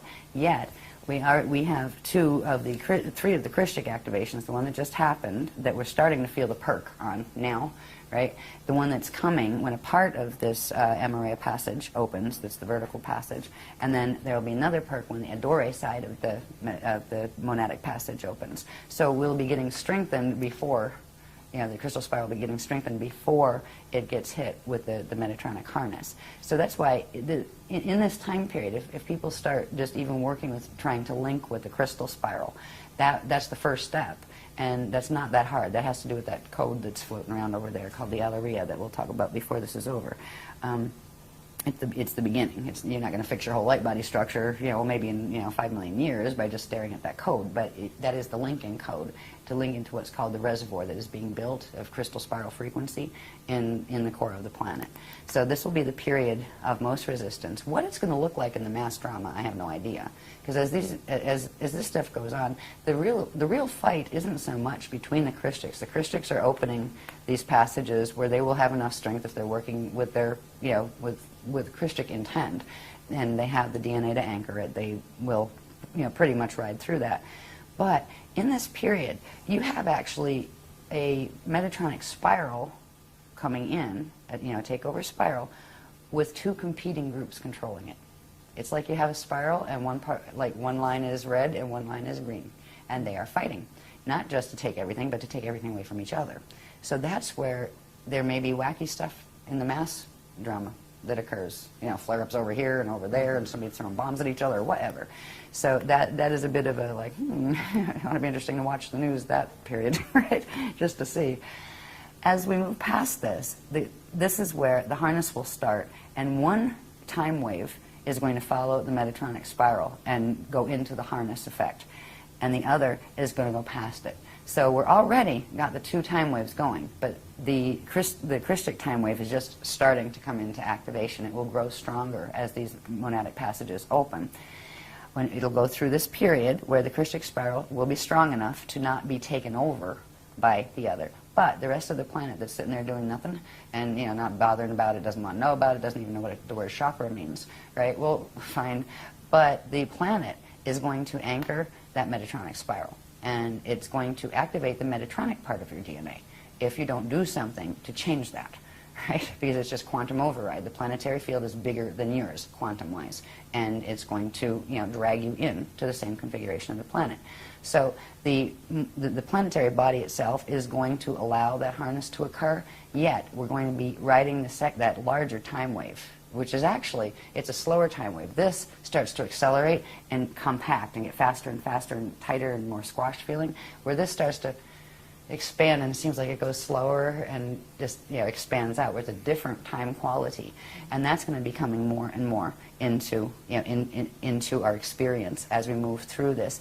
When we get to here, now this is interesting, we move into 2012 here at this point. There are other passages that open here that correspond with the ones on their opposite vector, right? So this begins our journey into 2012.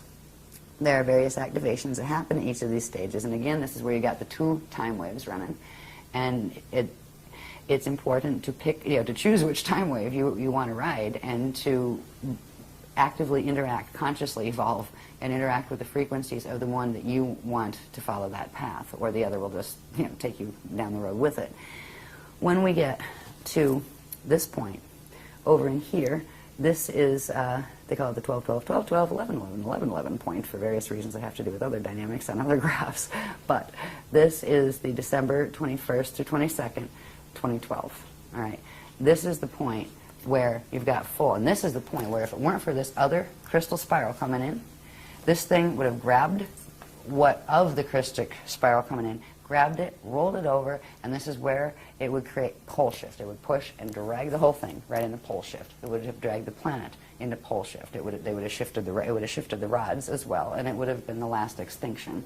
That's not going to happen because the crystal spiral is coming in, and it's not creating enough to stop it, because if you tried to stop that Metatronic spiral, once it starts, it'll implode in the core. So once it's activated, it's going to go, and it's going to take something.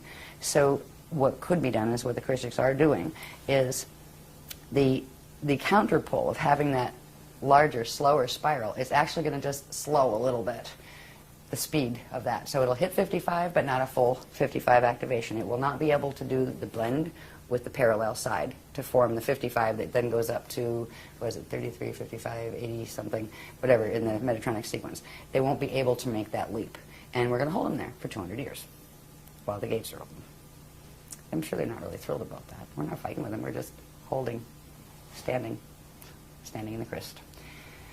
So there's interesting things that are going to take place during this period that we'll look at before we go that have to do with the precession of the equinoxes and what is actually aligning. Because there is a blast from the past that's coming in from the center of the Milky Way, where it's actually coming in from the parallel side through the center of the Milky Way.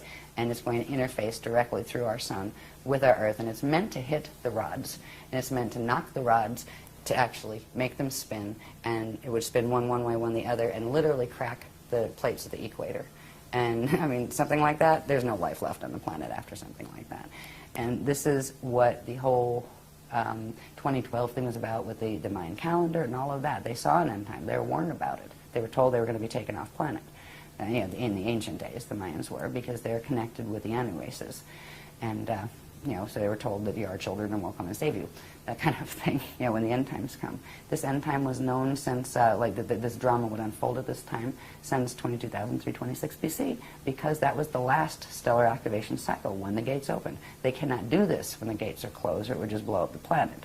So they had to wait till the next natural increment when the gates would open, and then they were going to go for the final, you know, the final conflict drama, and that's what we're watching. So it's not a new drama. This is the end of a very old one.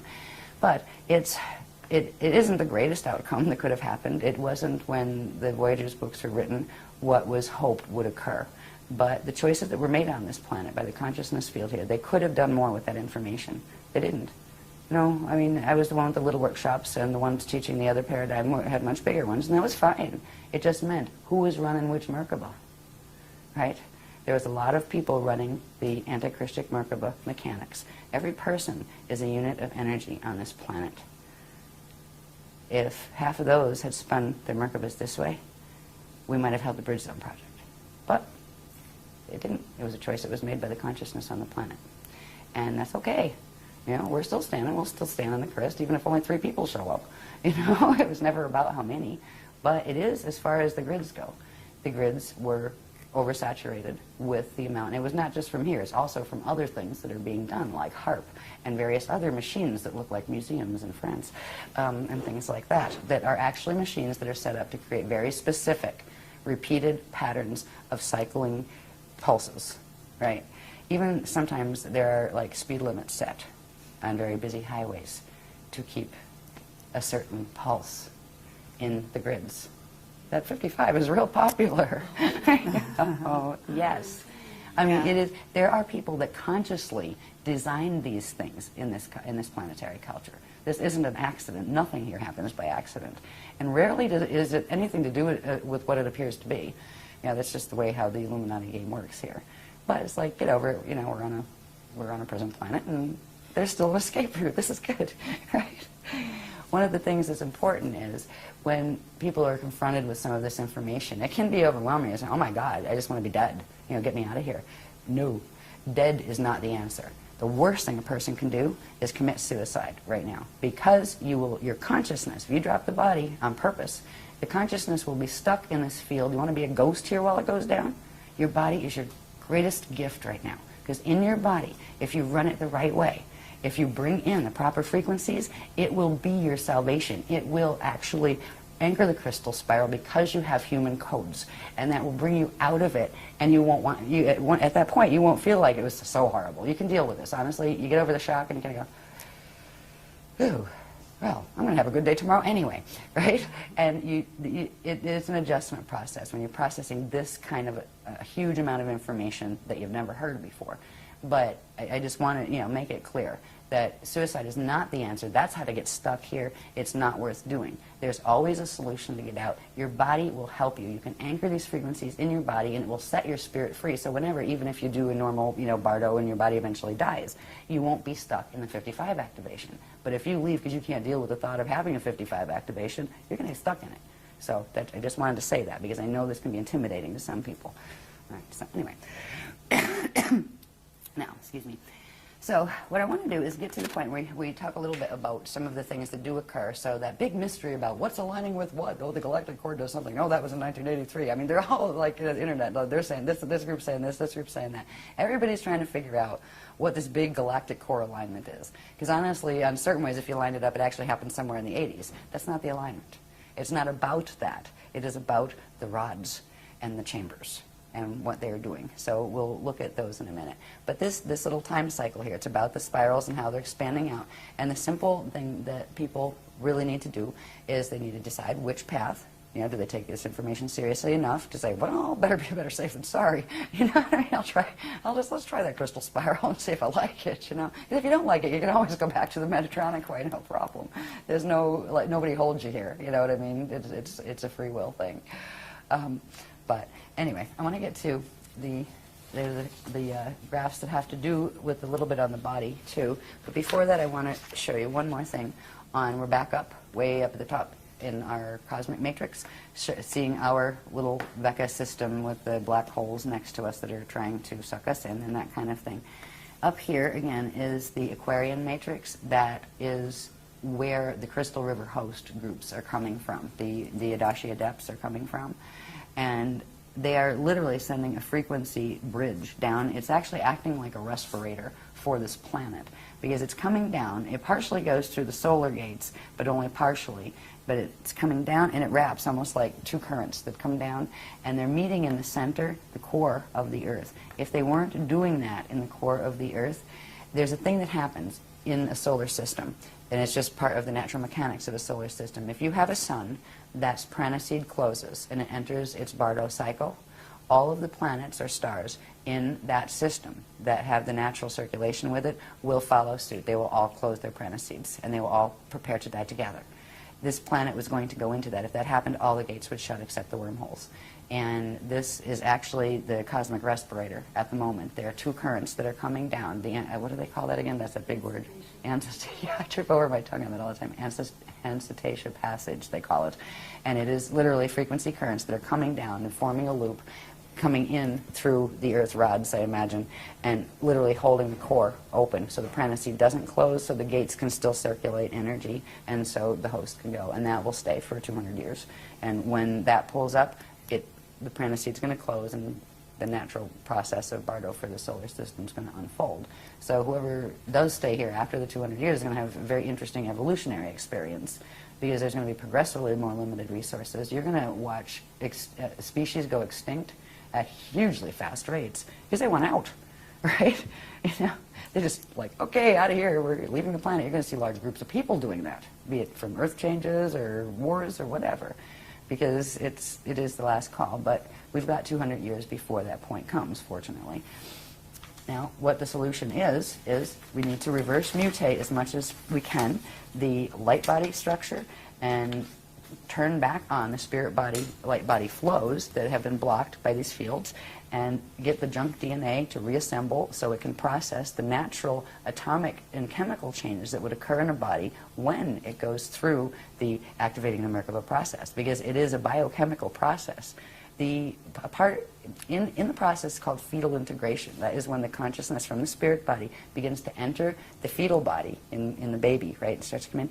It starts to bond the spirit body consciousness into the atoms. It's actually partially bonded into the atoms. It's called the jari. That's the part of the consciousness that actually is stuck with the atoms, the part of your living consciousness that forms your atoms. And that part, when you go through a natural Bardo or Ascension cycle. The Jari is freed, and the atom is able to go through a biochemical process that involves an element or a transient element called celestaline. There's something called a celestaline wave.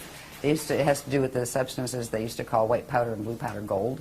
All right, they're monoatomic, but they're natural monoatomic atoms that are formed, and they allow the body to become a superconductor where the angular rotation of particle spin on the atoms can shift. They blend instead of annihilate with their antiparticle, their natural antiparticle, and they can go into ascension. So the biochemical processes that we're working on, they're directly connected to the DNA, directly connected to the epigenetic overlay that is triggering the DNA and telling it what it can and can't do.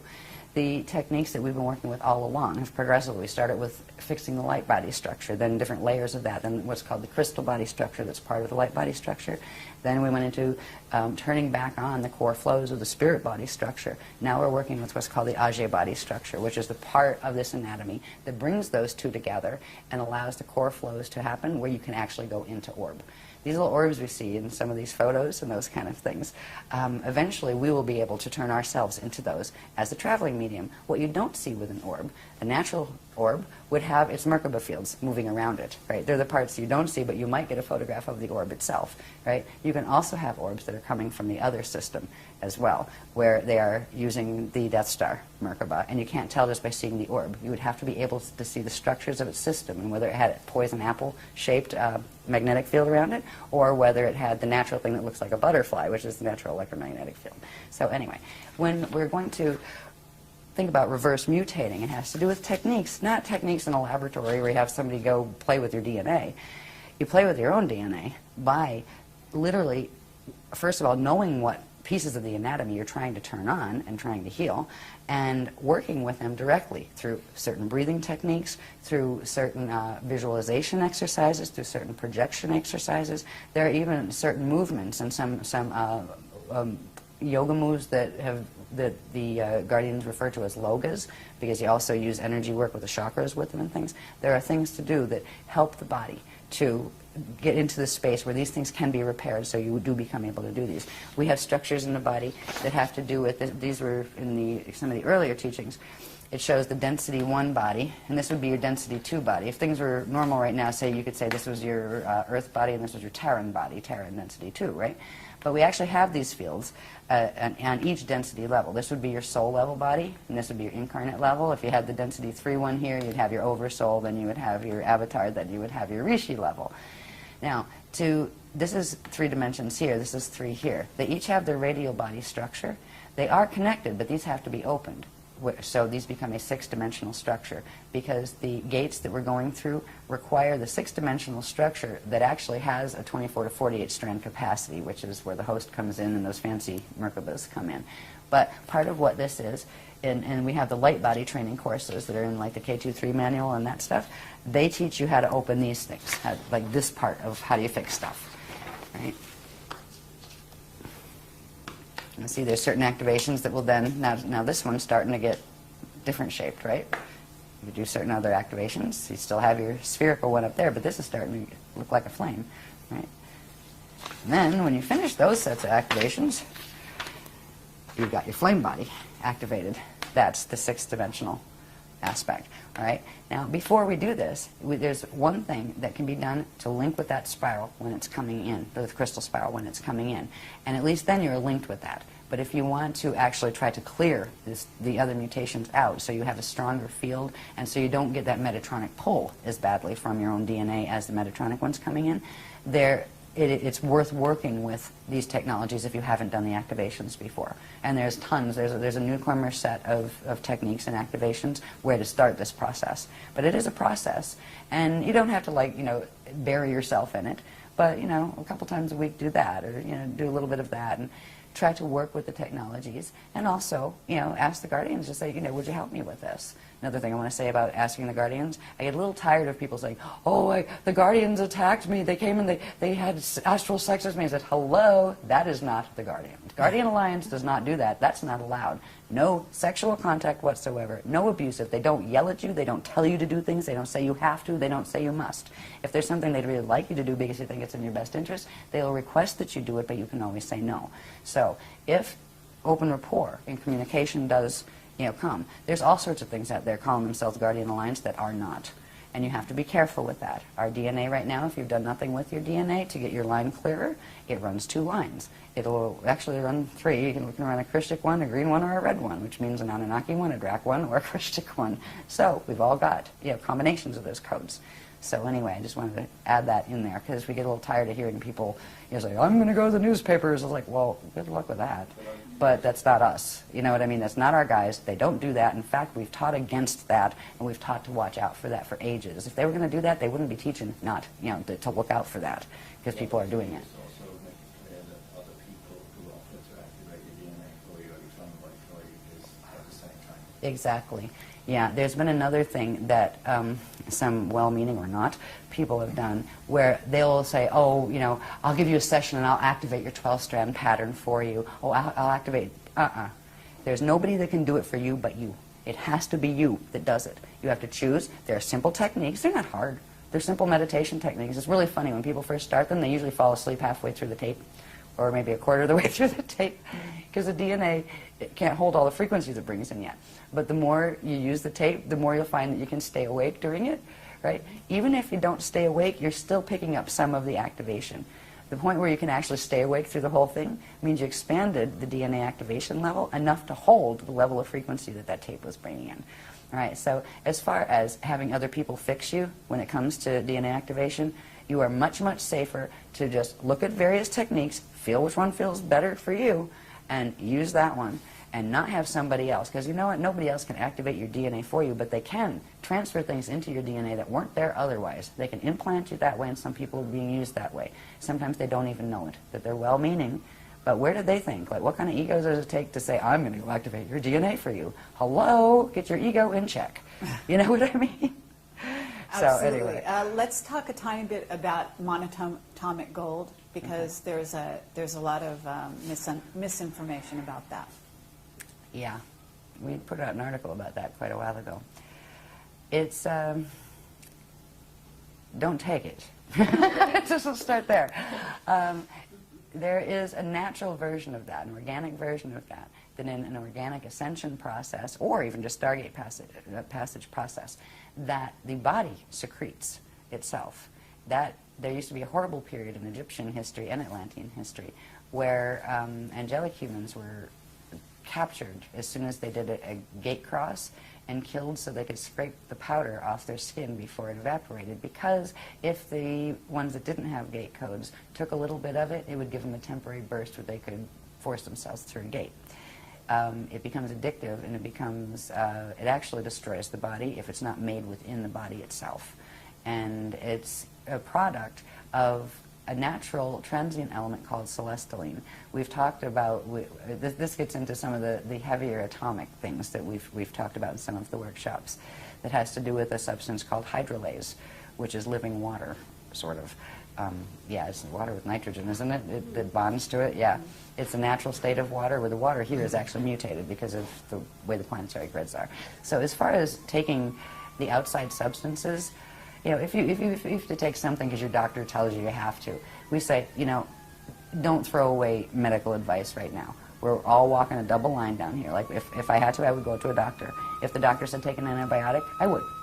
We don't tell people to stop medical treatment or even psychiatric treatment. You have to be careful there and find somebody qualified enough and awake enough themselves to respect your choice of spirituality.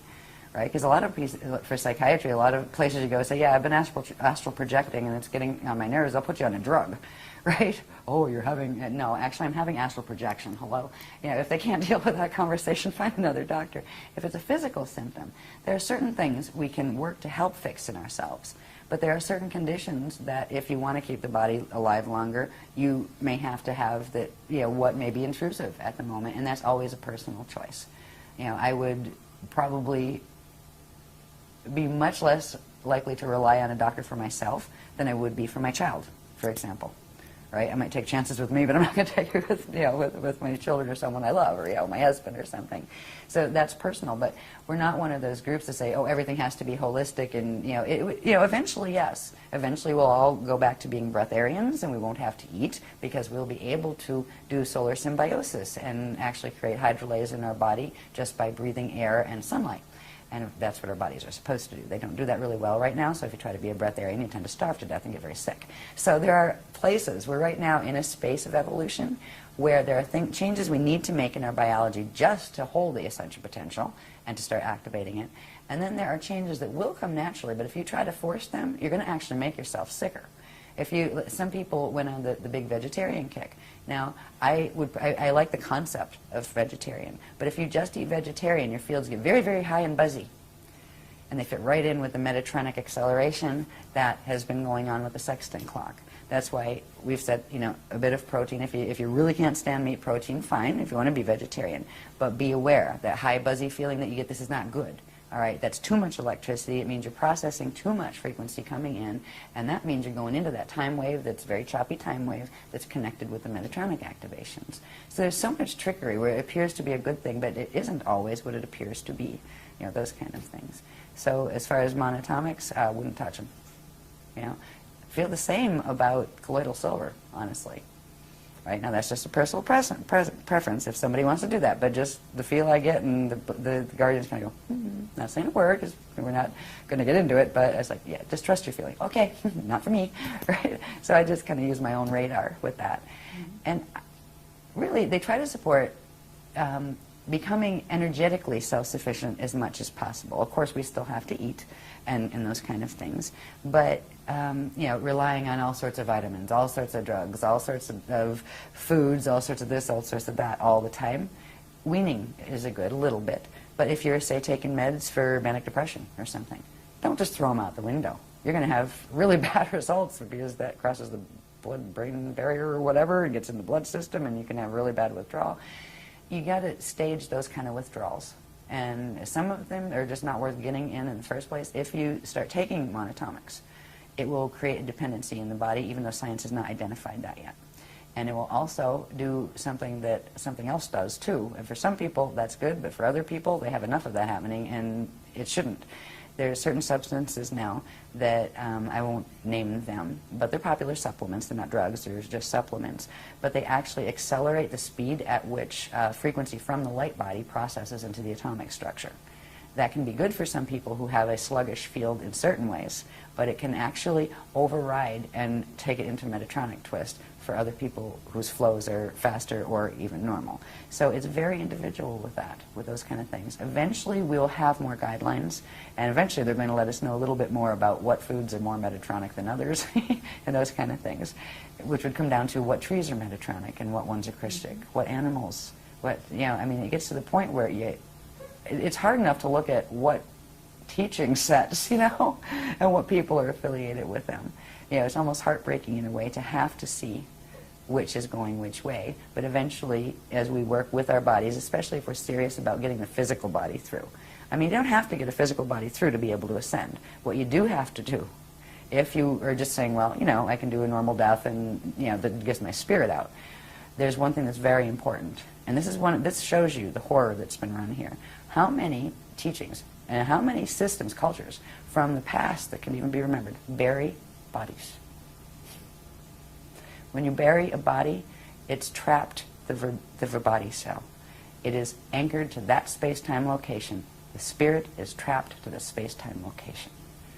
If a person bardos out, there's a natural process, the chakra shutting down, the dark matter template separating, the consciousness pulling itself out and up, and it needs to release the verbody cell. Cremation is the way it was always done. Now, normally, if your DNA is working the right way, you wouldn't have to worry about somebody burning your dead body for you, because you would actually transmute it yourself and just have somebody lay it down in a room for 3 days, and it would disappear, because you would turn it into vapor and pull that part of your consciousness out, and there'd be a little dust left, and that was the vibhuti left from the verbody cell that was the donated quantum from your two parents that gave you the fetal pattern to begin with. So this is one of the horrors here. How many religions are teaching to bury? That is the absolute opposite of Christian teachings, of Ascension teachings, and it's heartbreaking. But there are a lot of rescue missions that do go on in the planes, the various plane structures of Earth, because the guardian groups know this, and people are getting stuck here for eons, right? So there are particular times when the guardian, they're called way showers, will come in and actually round them up and say, okay, there's certain things you have to do. They have to release that connection, and that's quite a physics mechanics thing, kind of a little bit like brain surgery. But there are guardians that do service them. So if you have people that you love that died and are buried, you might want to put out a good word to whoever the way showers of the Christ are. And they're not always just the guardian alliance people. There's lots of Adashi adepts and people out there that handle these things. But if you want to solve that problem in the first place, if you're not planning on getting your body to the point where it can do a full transfiguration, because it is sometimes a lot of work. At some point you're going to have to change your diet. At some point you're going to have to spend more time focusing in say meditative spaces or projection spaces than you are focused here. And that can get in the way of your life down here. It's okay to die as long as you do it well and take your quantum with you, and that means cremation. And that's another thing that people might hate my guts for. Sorry. Yeah, since they're hating my guts, I might as well say the other one. It's on the other end, the fetal integration one. Yeah. You were wondering if I was going to do that. Yeah, might as well. In the natural process, it's been explained very, very clearly, the fetal integration process, from the point when an egg and sperm come together. I mean, down to the first 12 seconds. The second, what happens? What part of the spirit body grows first? What part of the light body starts to grow then as the flesh is expanding out, etc. 33 to 56 days after conception is when the soul can start to integrate, or the spirit can start integrating into that body. Until that point, yes, the body is alive. It is being fueled by the quantum donated by the two parents. If a being dies in that period, it is not attached to the body yet. It is not stuck. So there is a window of 33 to 56 days when, if a person aborted, let's say, that doesn't mean we support abortion. People really should be spiritually aware enough not to get themselves in that position in the first place. But down here, that can be difficult sometimes, especially in, like, if you're raped or something like that. But 33 to 56 days, usually the 56th toward the 56th end now, like the way the mutation is running here, before the spirit can start to integrate into the fetal body. Because if it did, it would explode the fetal pattern and it would kill the fetal body. So there is a window there where, yes, you have a baby in there, and yes, you have a spirit that's probably wanting to come into it, but it's not in yet. It will start fetal integration 33 to 56 days. And that's another one. So if everybody really wants to not like me, they can play with that too. I'm sure the Catholic people won't be happy with me at all, and I'm sorry. I won't even get into where the Bible came from. In the Council of Nicaea in 325 AD, when Rome decided it wanted to unify all its territories and called everybody together and created the canonized Bible by taking pieces of old records from various places. So we all have our own beliefs, and I really hope the people of other faiths can respect ours, and we will respect yours. Anyway, let me get back on the grass so I'm done with these. Okay, no, that's absolutely fine. Oh, talk about just hitting every little bit.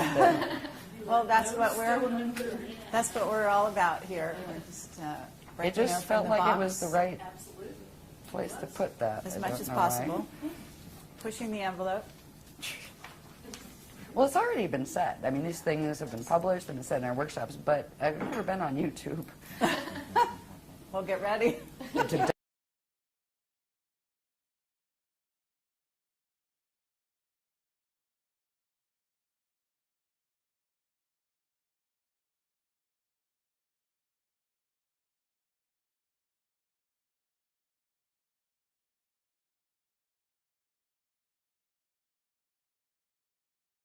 At some point, we want to talk about the 2012, from there on, what happens, and the fact that that's not the end of the world, and that they're not going to ascend on that day, and so on and so forth. Yeah, their story of they were going to ascend on that day meant you were going to become extinct on that day. Right. Yeah, if the Metatronic crew had their way.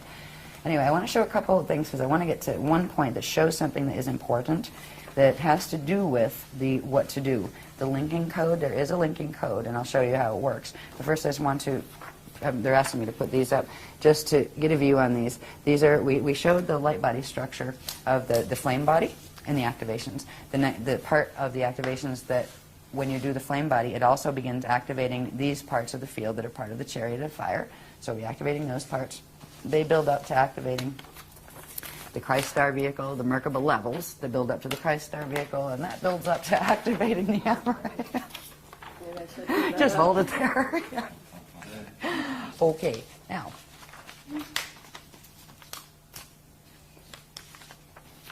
Back to the Alaria. No, that's not the Alaria, that's the Lumiradana. That's the spirit body structure, right? I wanted to point out, in the spirit body structure, again, those 12 lines, right? It's actually 6 vectors that form 12 event horizons, right? And that's where the flows are. This is something very important because between the Rasha body, which is the dark matter template, and the spirit body, there's something very interesting that happens. These things are called chambers. Now, on the light body structure, these 12 chambers would be called fire chambers. On the spirit body, they're called Allurian chambers. They are actually the chambers within which they interact with the dark matter body that form atomic structure when the body is working properly. This is how stars actually birth atoms. And they don't just birth a few, like 3 primary ones, and they all bump in together and then form the next couple. It doesn't work that way. When it's actually functioning normally, a planet, a star, or a person generates their own 144 elements, prime elements, that then go to form the natural chemicals that would be in the body and all of that kind of thing.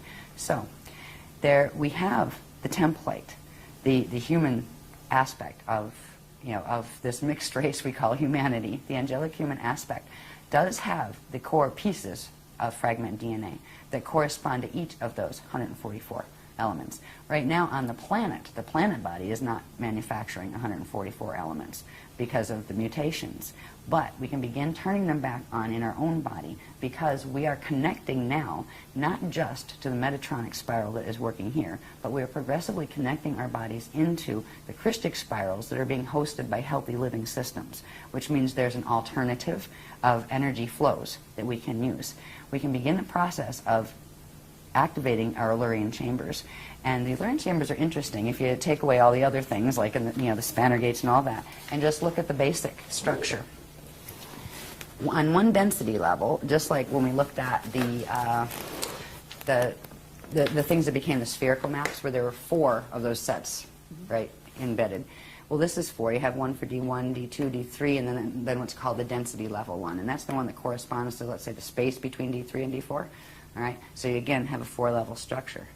Each one of these, like say on D1, manufactures a set of 12, These each manufacture one of the elements, one of the 144 elements. When you take it all the way up to the 12-dimensional structure, you will get the 144 elements. So each line corresponds with a certain specific set. On D1 it'll be this. On D2 it steps down to that. On D3, it steps up to that. We went through a whole series of things that explained this process in depth, right, as far as how the elements are manufactured, how they're supposed to be manufactured in the natural structure of the spirit body. And had our own atomic chart, like the kind that resembles the atomic chart that you see in physics class or whatever. But there is another way to, instead of like analyzing and memorizing each one of those by their proton number and all that kind of stuff, because that's what it is. It's the proton numbers. That's how how science here keeps track of it. And it's the same thing. It's the same atomic chart. You have your hydrogen all the way up to things that don't have names yet because they haven't found 144 here because they're not here yet.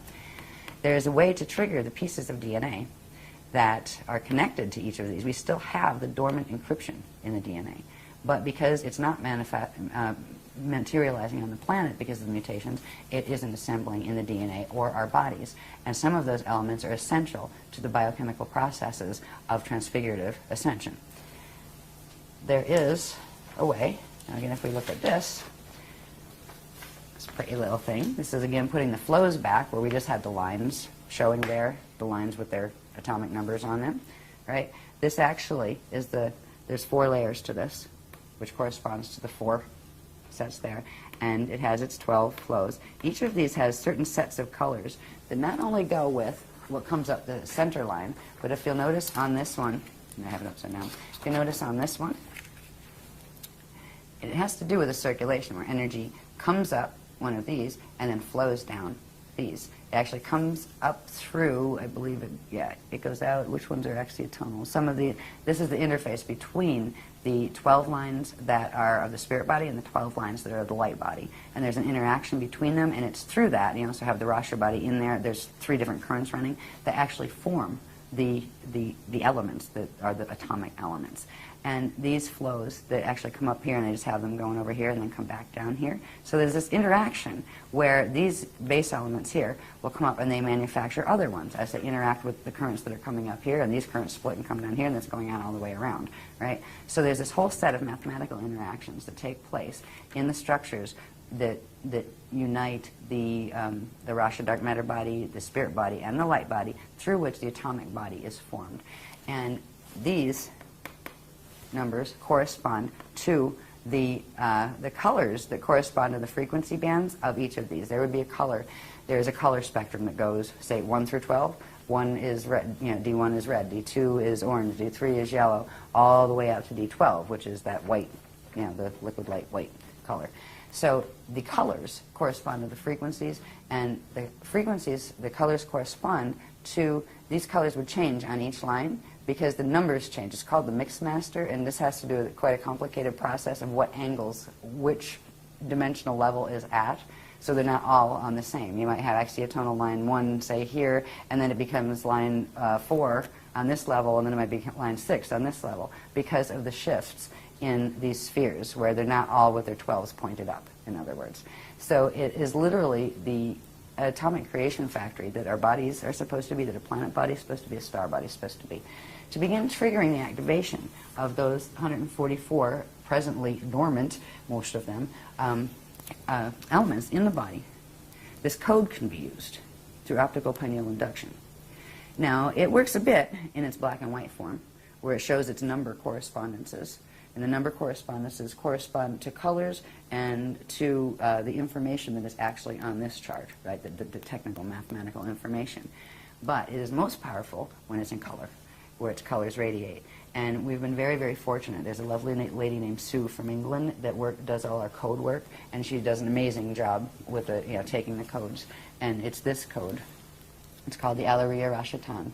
And this is the linking code into what is called, something that's actually activating this weekend, that is called they call it the Orb Reservoir, but it's actually the Aurora Reservoir. It is in the core of the planet, there's going to be a reservoir of energy coming in now from the Aurora continuum and carrying the Christic spiral frequencies.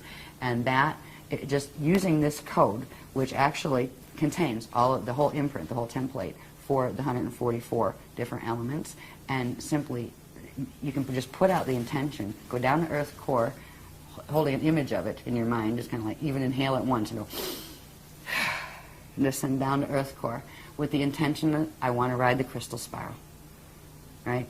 And that is a start. That will link. It's that simple to link. Now, once you link, then there's the light body and the various pieces of yourself you might want to put back together if you want your fields to be strong enough to handle that period, the periods that are going to come up in, between now and 2012. But it is the simplest host I have ever seen. We didn't have it this easy. The groups didn't. We had to work piece by piece, starting with the light body, just to be able to fix that level so we could bring those frequencies in so they could activate on the planet.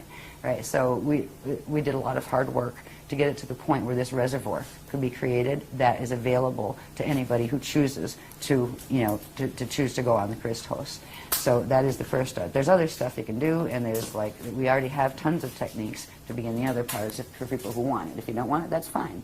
But that is a linking code, and it's directly keyed. It's not just a pretty little picture. It is directly keyed to the atomic chart, the Alaria chambers, the Alarian chambers chart. There's a whole set of workshop things that go with this, so I just tried to paraphrase it fast. I wanted to get that in there, and there's one more thing I would like to get in here. Oh, look at this. We're at the bottom of the pile. I'm so happy. Yeah, I mean, I love talking about it, but I get weary, just like people get weary listening to me. It's like, I need a wake-up band sometimes in the workshops. You're doing a great job. So. Thank you. Do not worry. Try to do these the simple way. There's a lot of information in these, and there's I don't have to, I'm not going to read all the little pieces and stuff, that takes forever, but this information is in the Irish, yeah, the Ireland workshop, which is what, Sliders 5? 6, that was 6, right? Sliders 6 workshop has these, the whole set of these charts and talks about this. What you're looking at here is our sun, okay, in the center. This would be our, the solar plane, or the, you know, where Earth is orbiting around the sun. And it's just, it's not done in scale, like, you know, it's just done with that sun at the center just to show these relationships. Over here, you would have Earth with its staff and its rods and shield at its tilt, right? So actually this is one of the rods and this is one of the rods, or chambers. And the tilt here, you can see it on the shields. So that's Earth sitting at this angle in the solar plane, and this is like the solar north up here. The sun also has those, the two rods and the two chambers, right here. Over here is what you don't see, that because of the way the wormholes are set up, there is a direct counter movement and relationship between parallel Earth that is in that parallel galaxy. This is, it's taken them, you know, millions of years actually to build this system, to twist things in this system enough where they could create this. But this is already in sync, and it has been. They had a big victory about 13,000 years ago. I think it was 10,958 BC. It's somewhere down here. Yeah, no, 10,948 BC. Right, right. So this is what you don't see orbiting right on the opposite orbit of Earth is parallel Earth, and that's on the other side of the wormhole structure. It also has its chambers and rods, and it's also counter-tilted. Where our tilt is this way, they're tilted that way. Through the center gates, the core gates of the sun, they link, and they form an open wormhole network at the center of the sun. Now this is just what happens all the time since they built this system. Okay, this has created the acceleration in the natural Stargate opening cycle, where this one was speeded, ours was speeded up to sync with this one. So this could be, and now they're actually tethered by their rods. Now they're still spinning, so there's a period where the rods separate and then come back together again as they're spinning. And this gives you the false precession, the precession of the equinoxes gives you a system that's referred to as the false yugas. And that's something that is also associated with the Metatronic Death Star Merkaba teachings and all of that. You'll find the false yugas cycle.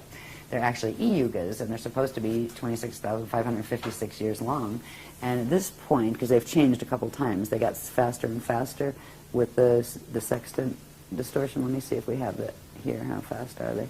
I think it got cut off on the bottom. Anyway, this system has accelerated the Stargate opening cycle to synchronize it with this one on this planet. So this is part of the reason why a 55 Merkaba activation could actually take our planet and drag it into black hole fall, because it's already linked, and this link occurred 13,000 years ago. All right. There's another link that has to do with this. This little dot back here, and it's not to scale, of course, it's just showing the point in the maps that we would call our the core of the Milky Way galaxy. All right. The Milky Way also has a thing that's rotating in it. Even though it's a black hole, there is a thing rotating in it. It also has its chambers and rod. And it spins much longer, slower cycles. There are certain periods of time when these things come into specific alignments, where you have the rods of the Milky Way that are coming through from the black hole system, interfacing directly through our sun, that's interfacing with the parallel side, and you have another parallel side on the parallel Milky Way coming through the center of the Milky Way. Now this is happening all the time in general, but there are certain periods of time where various things happen. Like in March equinoxes, ever since equinoxes began, March equinoxes, you end up with the parallel one and our Earth crossing over. And when they cross through each other, right, one's at one angle of rotation of particle spin, one's at the other. This one's in the parallel universe, but they are synced, and they literally pass through each other. The core is open temporarily for that period of time. Do you know how many pagan celebrations and old, ancient cultures used to do their fertility rites and their all sorts of interesting ceremonies on the equinoxes and the solstices? This is why they were taught to do them, because things could come in, you get yourselves pregnant over here, things could come in and soul integrate directly right through from parallel. And this was part of the trickery that has been going on here. I mean, great, we got equinoxes and solstices. That's not great. Because they are actually part of the twisted sextant clock that is part of this nasty wormhole black hole vortex system. Then we also have what happens, let's see, which one is this? Do we need that one? No, it's just showing where they blend. June solstice. Okay, so things keep, then they rotate apart again. And you have, we're over here, and then they're over there, right? But they're still aligned directly through the solar gate. So there's another gate opening there. The most powerful one is actually when they totally overlap with each other for that period, and that is in the equinox periods, right? So again, they're, we're going this way, and they're coming this way. We overlap again on the September equinox. We overlap over here this time and pass through each other again. I'll just do these really fast. And then in December solstices. Okay, are you familiar with the Alice Bailey material? I've heard of Bailey, but I've not read it. Okay. And, well, they talk about it a lot about, like, the Buddha festival and various festivals that go on various times of the year. And full moons mainly. Moons. Yeah, we haven't even touched on the moon stuff yet. Right. Yeah. But there has to be, I think, some kind of link up here. Yeah. I'm sure And there is. it might be great to Yeah, I'm sure there's an touch on extension that. of these diagrams that actually show what the moon is doing during all of this. Because it's very much tied to... Yeah, because the full moons are tied to the equinoxes and... Okay. Yeah, we got to plug the moon into this. The source is part of the Great White Brother. Yeah. Yes. Oh, yeah, okay, Bailey did that, yeah. Yeah, I knew the name sounded familiar, and I know the GWB. Yeah, those guys. Okay, so anyway, this is where it gets interesting, because here's where you're ending up with rods. You got the solar rod running with the galactic rod, right?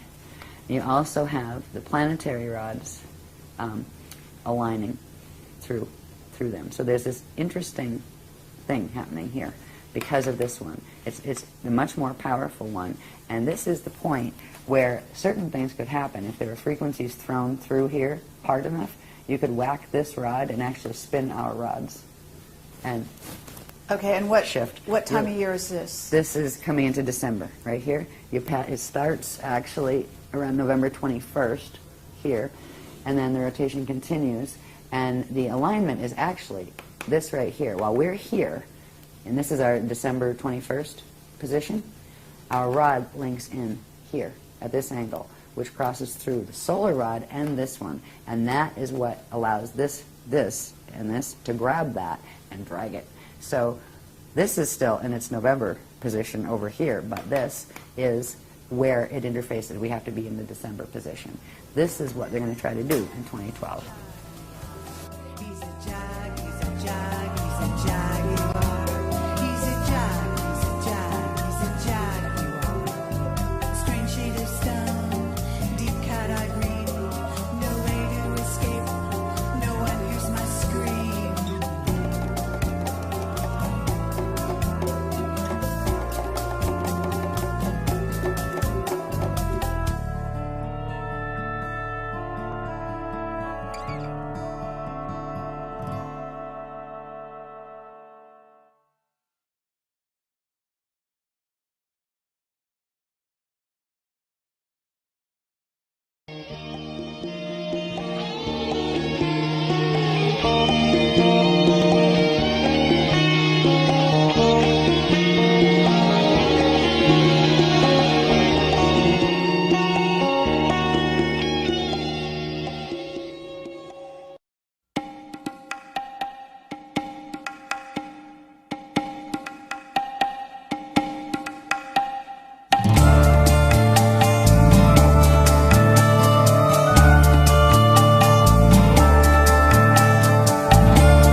You know, science and religion have never been separate.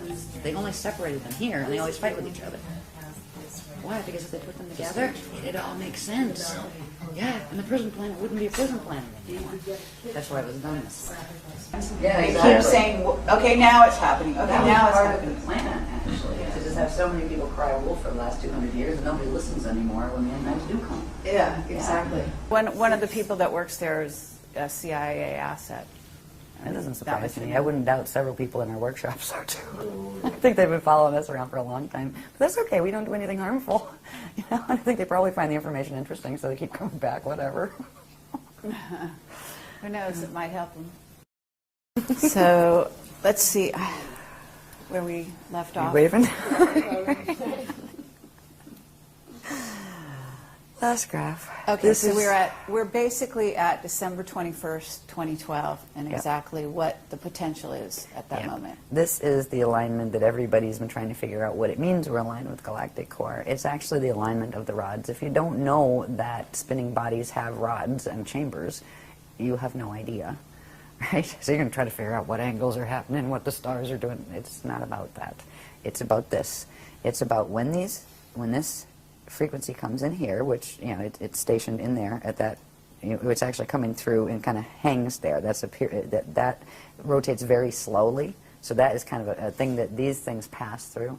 But at this point, right here, when we hit December 21st, 2012, our rods will cross into this and cross. It makes a, what's that, a right angle? I think I don't know my angles well. It's like 90 degree, where the solar rod, made more powerful by the frequencies they're going to blast through here.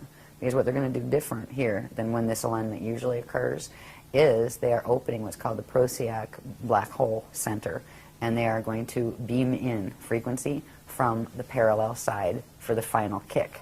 And that kick will send a powerful frequency burst through here, through the solar gates, that will hit our rod as it crosses over, and that will make it spin, which you spin that rod, it's going to spin the whole thing. And actually, part of it, because they're actually already on a spin in the opposite direction, part will spin one way and part will spin the other, and it would snap the crust. And it would be like, you know, within 3-day roll and everything gone. And because they're only interested at this point, before there was some takeover games and let's play with it for a while and evolve with the DNA, but at this point, the big guys, they're only interested in the quantum of energetic food that can be drawn in. They don't even want to play with the little guys, like is way beyond just the Anunnaki and the Draconians anymore. It's, you know, this is multi-matrix warfare that is happening here.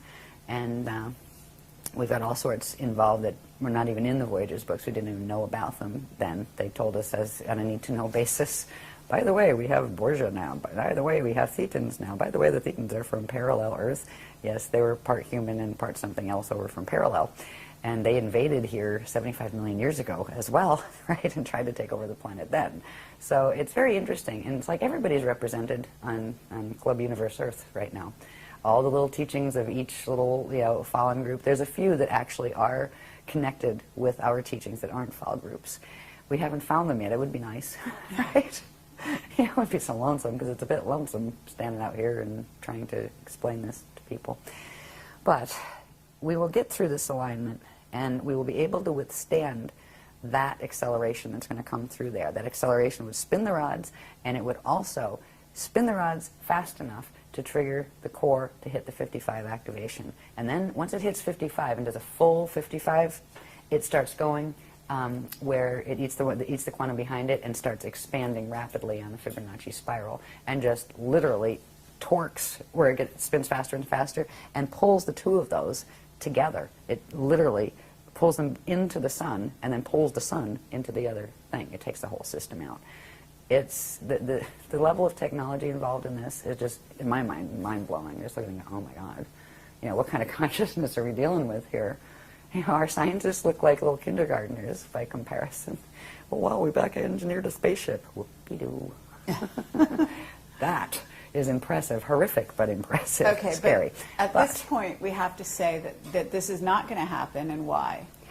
It's not going to happen because of what the guardian groups are doing to intervene. If it weren't for the intervention of the Ashayana groups that are the ones from the Aquarian matrix that are already the Adashi Adepts that have gone through the Christ star, transfiguration, there would not be enough quantum energy to hold the grid stable here to stop this for even 200 years.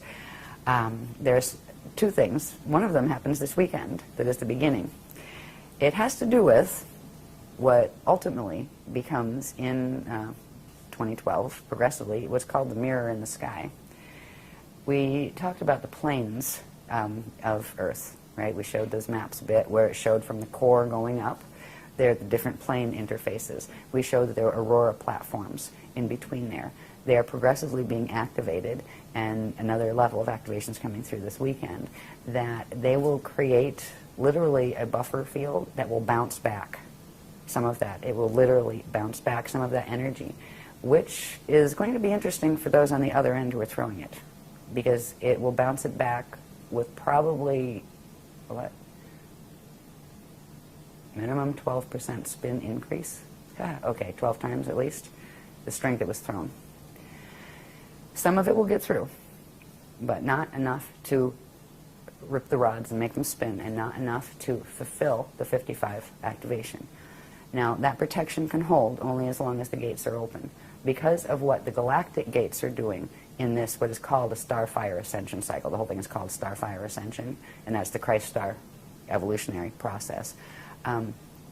Those gates have to close in 200 years, which means those big energy arms that are coming down from that matrix that right now are holding Earth's core open so these gates can still work, are going to be pulled back. When that happens, all of this is going to let loose. That Merkaba is going to, the Death Star will activate. But there's going to be something that happens not too long after that. That's going to happen in 2230 AD. In 2976, there's going to be things that the others have caused to occur in the core that actually the Earth is going to choose the path of Kali Ramus step back, and it's going to explode. And that will release. It's kind of like being cremated as opposed to being buried.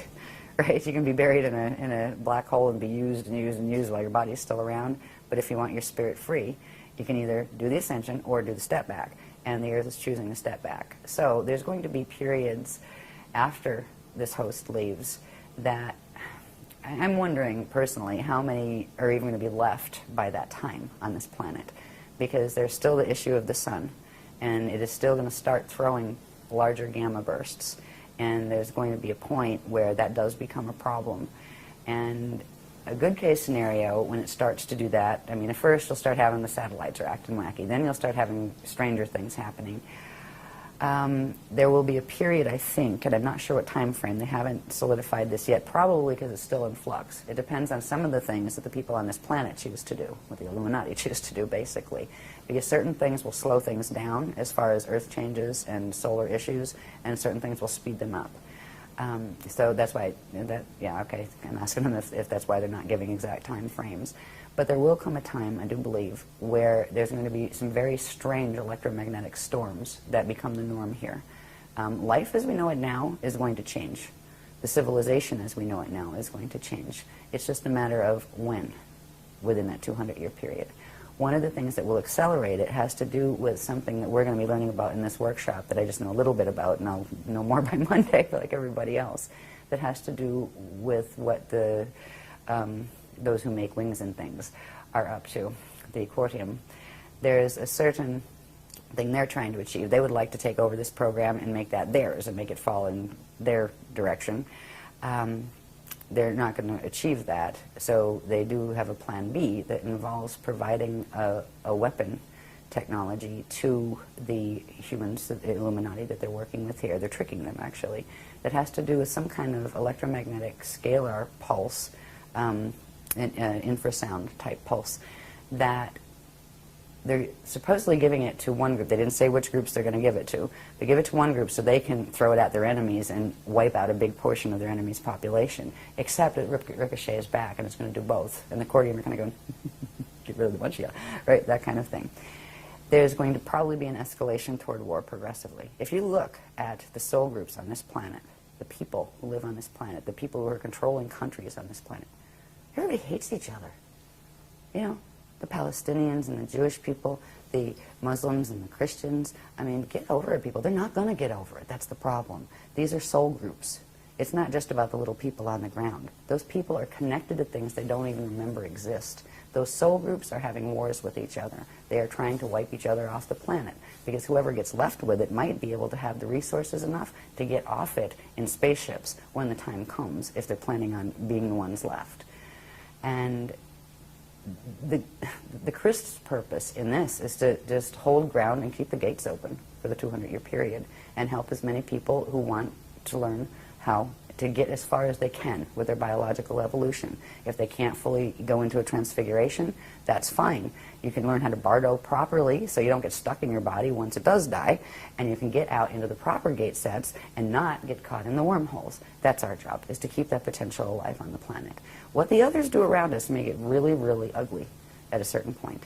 That ugly could happen as early as 2019 to 2022, because that's around the time that there's a strong possibility, it's not phase locked in yet, it depends on who chooses what, and now it's Illuminati choosing, good luck with that, what they choose to do with the Cortium's offer on a certain weapon. But there's also something Guardians are doing to make it more appealing to not bother, and that has to do with the activations of the ancient arrow sites. Because if they're activated on the crystal spiral, the weapon that the Cortium are using will work. Okay. Welcome to our weekend. That's actually along the lines of the positive side of the Wingmaker's material. Yes. Okay. Yes, because those sites belonged to the Guardians originally. Okay. Yeah, and so because there is a distinction, the Cordium is not the Wingmakers. Okay. The Wingmakers are actually the positive beings that would be similar to what you're calling the Guardians, in essence, as they're described in the Wingmaker material. Yeah, you're Okay. right. I'm just telling you what it I'm sure they talks think they're about. very nice. Okay, but they're not the Cordium. This is a different group. Okay. Okay. They're actually part of the same group. No, not according to the Wingmakers. According to The the Cordium Guardians, are the they bad guys in the Wingmakers. Uh-huh. Okay. I mean, you have to, I understand that you They're haven't still gotten saying into that the the Wingmakers. Cordium are the Wingmakers. They made up the story. Okay. Okay. I mean, Right? And this is isn't the what, people on the ground. This isn't the people who No, I discovered the understand. sites. I'm just telling you what the information tells you. Right. The information tells you they're two different groups. Yeah. That the Wingmakers were the original guys that came from Source, and the Cordium are the ones that have what's called blank slate technology. Yes, the That's beast. what they call it. Yeah, the beast. Okay. hmm This is the blank slate technology, by the Yes. way. And it's not just theirs. Everybody's fighting over it that has it. But they are actually the same race group, Okay. is what the Guardians are saying. Because I didn't know anything about the Wingmakers. And they put this thing in words, what are the Wingmakers? And they said, go look it up. And they just, what? Oh, whatever. And it never came up again. But now it is, because we're getting to 2011 when they're going to try their thing. But their thing isn't going to work. Right. Because we're going to activate. See, the Cordium and their Wingmaker friends, relatives, actually know that there are more than 7 sites. There are 7 they managed to conquer. So they're the 7 they're trying to look for and they're planning to activate.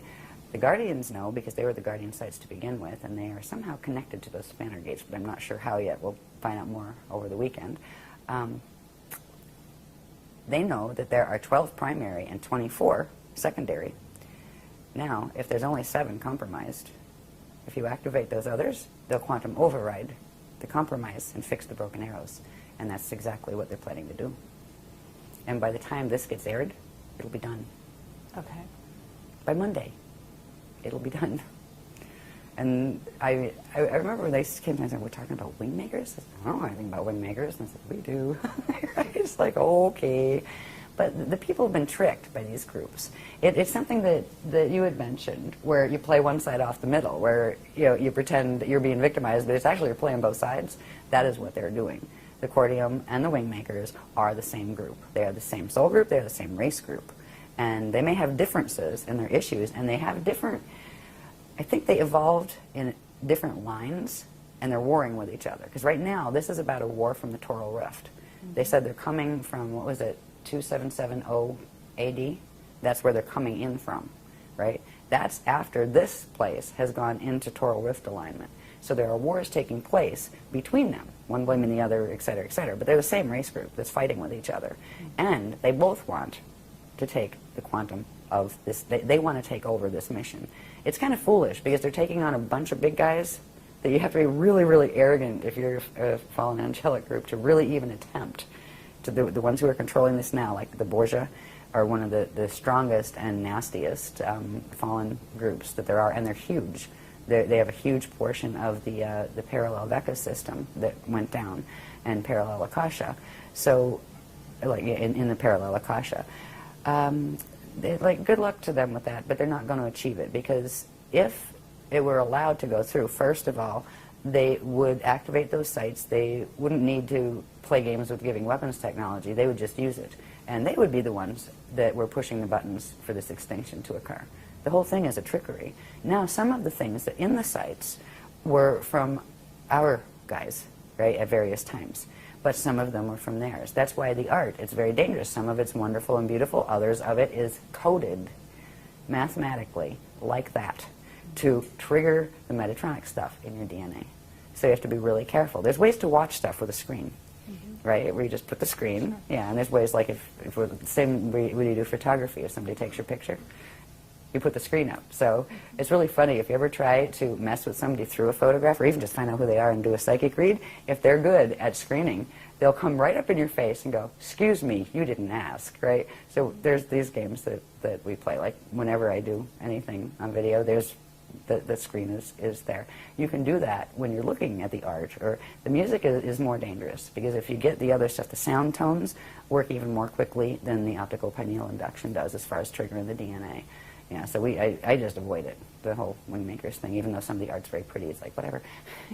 So anyway, but whatever their story is, I'm not here to tell their story. I'm here to tell the story that the Guardians are explaining to me about them. Because there's a lot of beings out there that are actually have done some really horrible things, and then blame it on that one and pretend they're the good guys. This is like, you know, the old sleight of hand that has been going on. This is part of the reason why it got this bad in Atlantis, and worse, because of the trickery that was going on. So we just I kind of feel like a cosmic news reporter sometimes.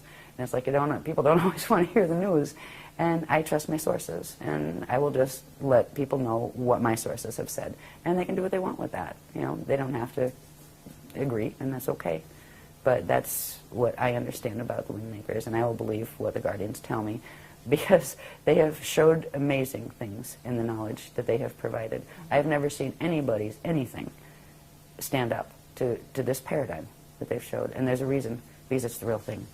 You know, I mean, I look at it and go, oh my God, you know, and then I kind of go, how did I survive doing all those graphs, right? And I wonder sometimes, because I just like focus on the moment and have to get done whatever it is for this thing and this thing. But this is the first time we've actually got to like just kind of go and look back and say, wow, look at all of this information. You know, that's one of the things that helps to keep me going with it, because it wasn't fun having to, you know, be Metatron's whistleblower. That's not the role I wanted to play. But when they showed the mechanics and showed how people were being hurt and how they were hurting the planet and they were being tricked, what was I going to do? Say, oh, I'm too scared to go and talk about it? The New Age people aren't going to like me? Too bad. I'm not here to be liked. I'm here to tell the truth. And that's kind of where it's at. But there's a lot of hopeful things to look for. We're in a calm before the storm right now. And one of the most important things is to move through the 2012 period where we do have enough quantum of energy of anchoring that crystal spiral. There shouldn't be a problem with it, even if there's only 3 of us left standing on a beach somewhere doing it. But the more people involved with that, the better that would be for them as well as for us. Now, these activations of the crystal spiral will happen even if there is only one guardian left on the planet to anchor it. The more people there are, the stronger it'll be. But the people who actually do anchor it before that 55 hits will have a protection field that people who do these technologies after, they'll still get some protection field from it. But if you can get the DNA protection before that 55 hits, it will be much easier and you will have much less problem with the 55 activations than if you discovered this in 2013. You can still use it in 2013, but you will still be working with a DNA code that has been dragged into a 55 and holding. And that means right there, biological ascension is out of the question, completely. All right, that's where you work on Bardo. Okay, the next thing you can do to evolve, to your next highest level would be to work on a proper Bardo when the time comes, which means keep your body alive as long as possible, bring as much as Christic frequency in as you can, and when it reaches its natural death point, which usually comes when the seed atom is about to burn out, right? Because it doesn't have enough quantum coming in from the amount of inflow, and it gets tired, and that's what actually causes natural death. Natural, death isn't natural, but on a Metatronic code, that's what causes it. So, people are welcome to join us with this. We're going to be doing something that night of the solstice. I'm not sure what it is yet. I think we're booked here, though, aren't we? No? We're booked somewhere. Yeah. But we don't know what we're doing yet, but we just know we have to be there. Mm-hmm. Yeah. And, well, for a long time, the guardians have told me, like when I'm walking into a lecture, don't know what I'm speaking about yet. And they're like, in the elevator going up and the room is right there as soon as the door opens, and I have a napkin and a pen. And they're going, here you go. They're going, just show up and take it from there. We'll be there with you. And that is how I've survived the last 10 years of this wacky way of bringing amazing information to the planet. It's not been easy on this side, but I am in love with this material. There's nothing. There's no church out there. There's no science out there that can touch the unified church and science put together, religion and science, spirit and science put together, that is in here. And that's why we do what we do, and we love this planet too. And so it's kind of where we're at. Any other question areas you want to go into? Okay, that's lovely, and I think that's a wonderful sort of place to end, or at least close this for now. But I do have a few questions just in general, and we could probably skip over them pretty quickly. Okay. So I think that some people are going to be wondering whether or not some of the most recent occurrences, like what happened in Haiti, and, it's on the workshop itinerary to talk about that. So if you could talk about that a little bit in terms of, because there's also a grid line in which goes through these points and joins them up. So I'm wondering if that was targeted by HARP and what your knowledge is and what you've been given on that regard. Because that is already listed on the workshop itinerary, that's something we're going to be talking about. Yes. I would be glad to answer that later, but we will have more information. I have information on it, Okay. but out of respect for the people coming to the workshop, we'll release it there first on I that. see. But Okay. yes, it is connected. Yes, there's a specific thing that triggered the Haiti earthquake that Okay. was done on purpose. It wasn't done to cause an earthquake, but they knew that that would be the result of it, and they didn't care, as usual. Right? Yeah, it's connected to something. Let's just put it this way. It's connected to something called the gravitron that's in the Gulf of Mexico, and it's connected to something called the Alpha Omega temples and the Spear of Destiny grids, which happen to be draconian grids, all right, the Omicron draconian. So it has to do with certain activations taking place there, and that is why that was caused. And the Chile one is also connected, but that was actually a counteraction. That has to do with the wingmakers, not the Cordium. Wingmakers helped that one along. Yeah. The earthquakes aren't being done on purpose, but they are, the result of that probably happening is known when the certain grid mechanics are being done, and they're doing them anyway. Yeah, and there will be more instances like that. Okay. Also, in terms of, there are a lot of people, including the governments, secret governments of countries, building huge underground bases at this time. And what is your take on what's going to happen in regard to those bases and so on? I think they're expecting the solar flares to come sooner rather than later. Okay. And there is a very distinct possibility that we will all see an end similar to the Knowing movie. Okay. Hopefully later rather than sooner. Meaning, because certainly you're not talking about you're talking after 2019, I'm assuming. Probably. See, these are some of the things that it depends on who does what here, and also who does what in relation to this mess running through the solar grids and all of that, how fast or slow things will be. Okay. Because eventually there will be Earth changes. First thing is to wake up in 2013 and have one of those kind of, what was it, Y2K mornings? Oh, that was boring. Nothing happened, still here, right? That would be good. And that we'll probably succeed with. Then what? Then we still have a bunch of countries that are being motivated to try to rip each other apart eventually. Then we're having a bunch of people still doing grid wars, and that's not going to change anytime soon. And we still have a sun that is progressively separating from its Rasha body in Bardo ring waves, one a year. The 15th level one comes in 2022. There's also something that the Guardians have been doing, and we started this a while back when we found out, about the solar issue. Is there's something called the aquiline sun buffer field that again has to do with the planes that run through the Earth's atmosphere and also through the solar atmosphere, because the sun has a similar structure. All stellar bodies would have that similar structure of the 4 sets of 15 layers, right? And that means it would still have those places where the aurora continuum could come through. Right now, the reason we haven't seen any solar issues of a major sort happening is because of that buffer field. The Guardians put it up as soon as that prana seed closed, because usually it sends each one of those waves that come off when the dark matter body separates from the physical matter body, releases a gamma burst, and that will usually send an EMP out, electromagnetic pulse. What do they call those really big ones? Those big pulses. There's a name for them. No, the CMEs. Yes, Yeah. CME. Yeah, would usually do that. In those, there would be something called a red pulse, which is an underpulse that comes with it that actually shatters matter from the inside out. That would have started on a small level already if it weren't for the buffer field that was activated. They call it the aquiline sun because if you could see it, if you see it in the astro, it looks like a glowing aqua-colored sun. It's very pretty. But it's also been keeping the gamma burst down and actually transmuting them before they come out. How long that will hold, it may hold the whole time. If not, there may be some moments where it comes out. If it's going to go into a knowing scenario, like the knowing movie, they will let us know, and there will be certain things that can be done and certain things that can't be done. If it goes that, there's always the option of what they call pulling the shield, which means the Aquafarian shield, the people who are attached to the crystal spiral, they can get them up and out, while it's still possible.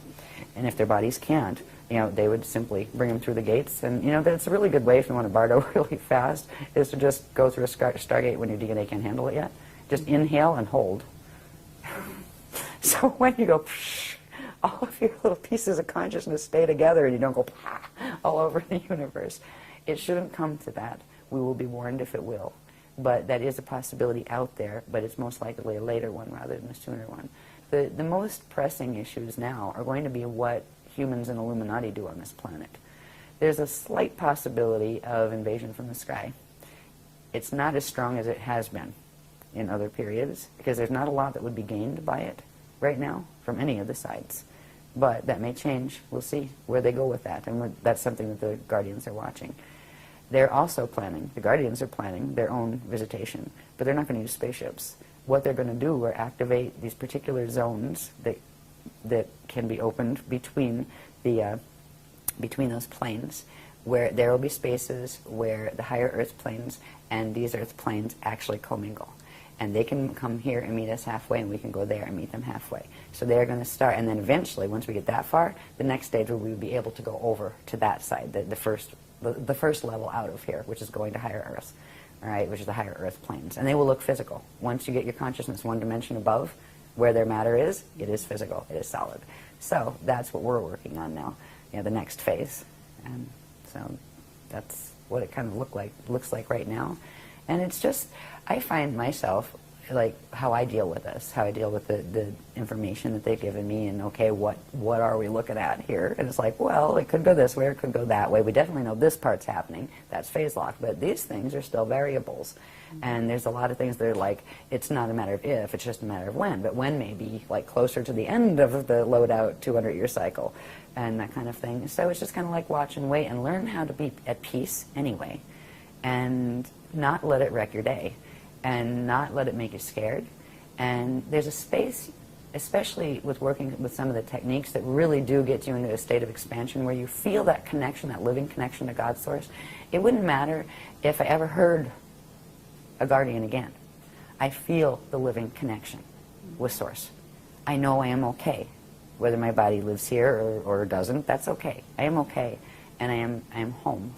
And that is a space that I hope to be able to help other people to reach, because it is the space you need to go through these times in, where you can still smile and still make jokes and mean it, and still, most importantly, love everybody. Because with the horrible things that have been done to this planet and people do to each other, and not just ETs, by the way. A lot of these people are not just ET, but they're ID, interdimensionals.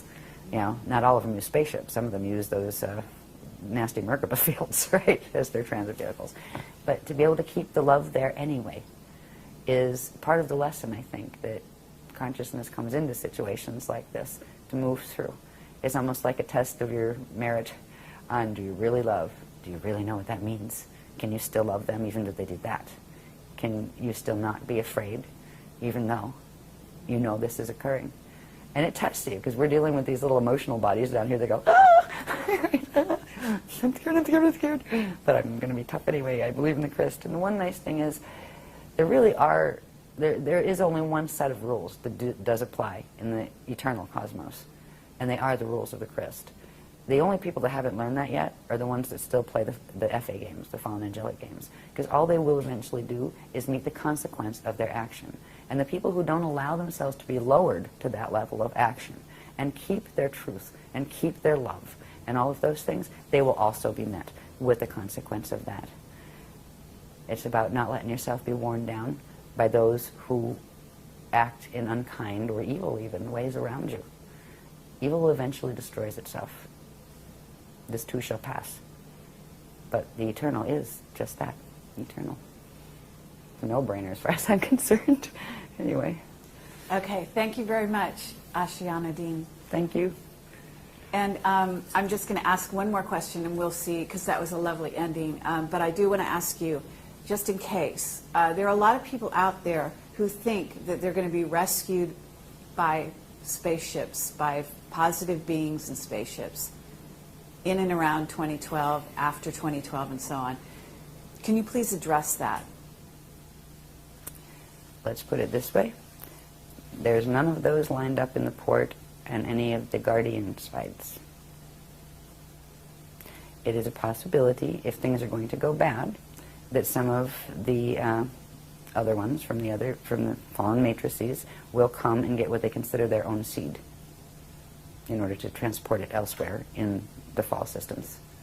It's a possibility. But even if you're in that position, I wouldn't hold my breath. Okay, these beings were planning to move those rods and have it all over while they were telling people that, oh, 2012 is going to be your ascension. It was going to be your annihilation. If they did come in, I'd really think twice before I got on that ship. So that's our opinion on it. Thank you. You're welcome. Thank you for your patience with this, for letting the guardians speak about what they felt was important. Thank you very much. Absolutely.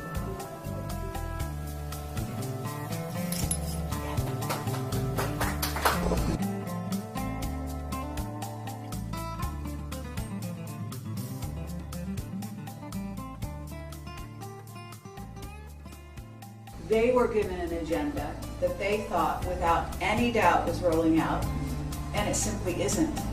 And those people weren't lying to us. I mean, they were convinced and they believed it, and they were leading their lives accordingly. And they still are. A lot of them are still with that agenda. They're building their underground bases. They're going through all the motions. They fully expect, And we have one witness who he keeps being told every, year or 6 months or something, this is it, And I mean, so it's sad for them in a way, because even if they were well-meaning initially, they're telling us what was supposed to happen with conviction.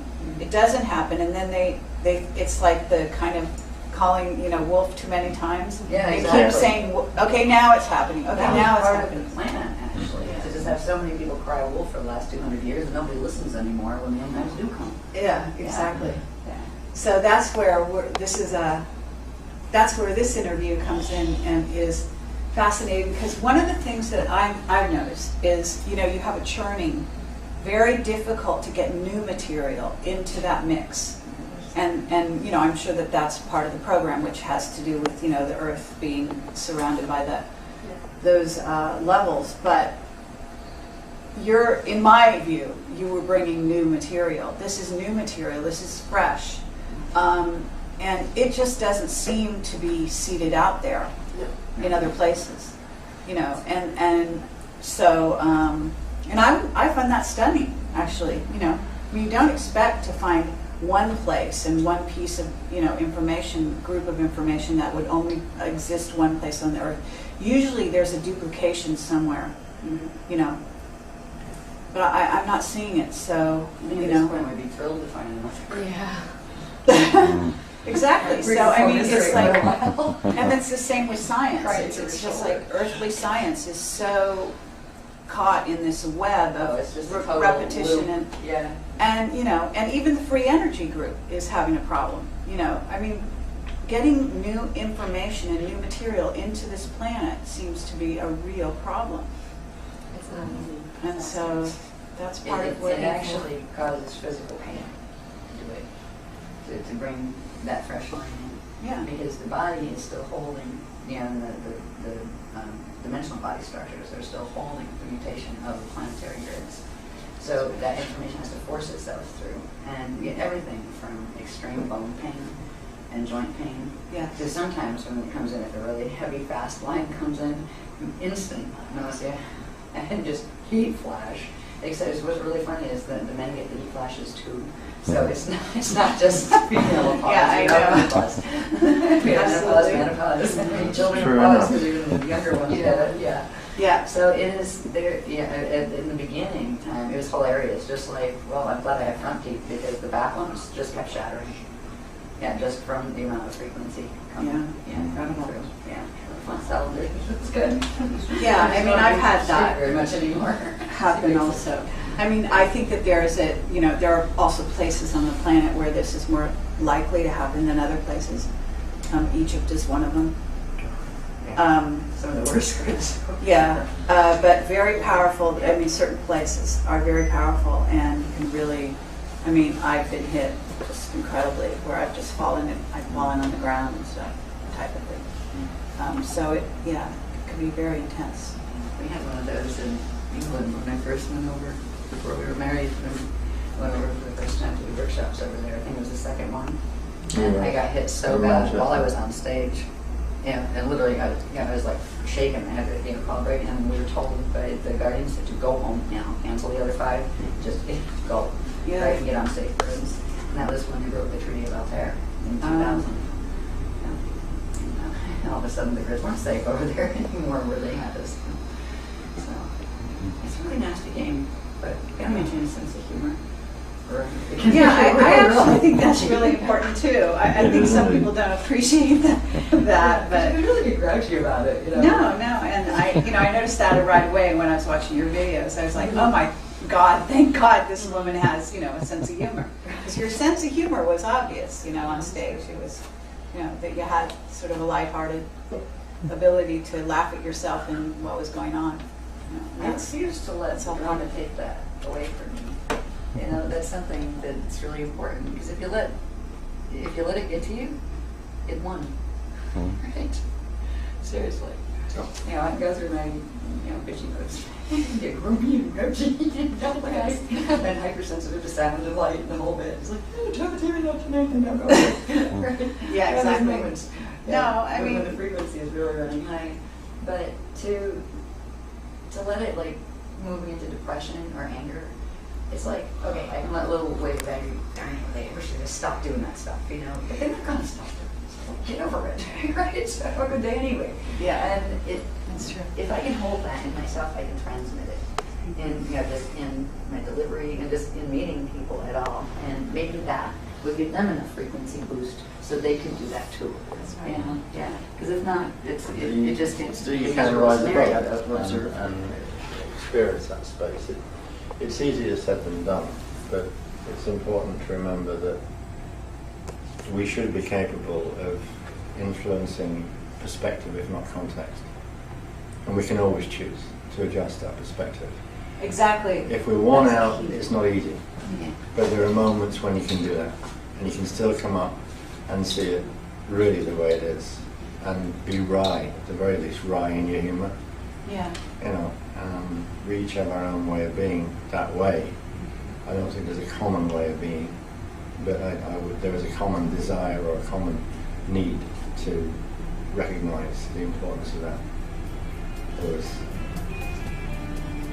Yeah. I mean, hence the arts and drama and all of it, you know. This just can be great release valves for what's going on and keeping people in a balanced state of being in the face of some pretty heavy-duty odds. Absolutely. Here's my scream. He's a jag, he's a jag, he's a jag.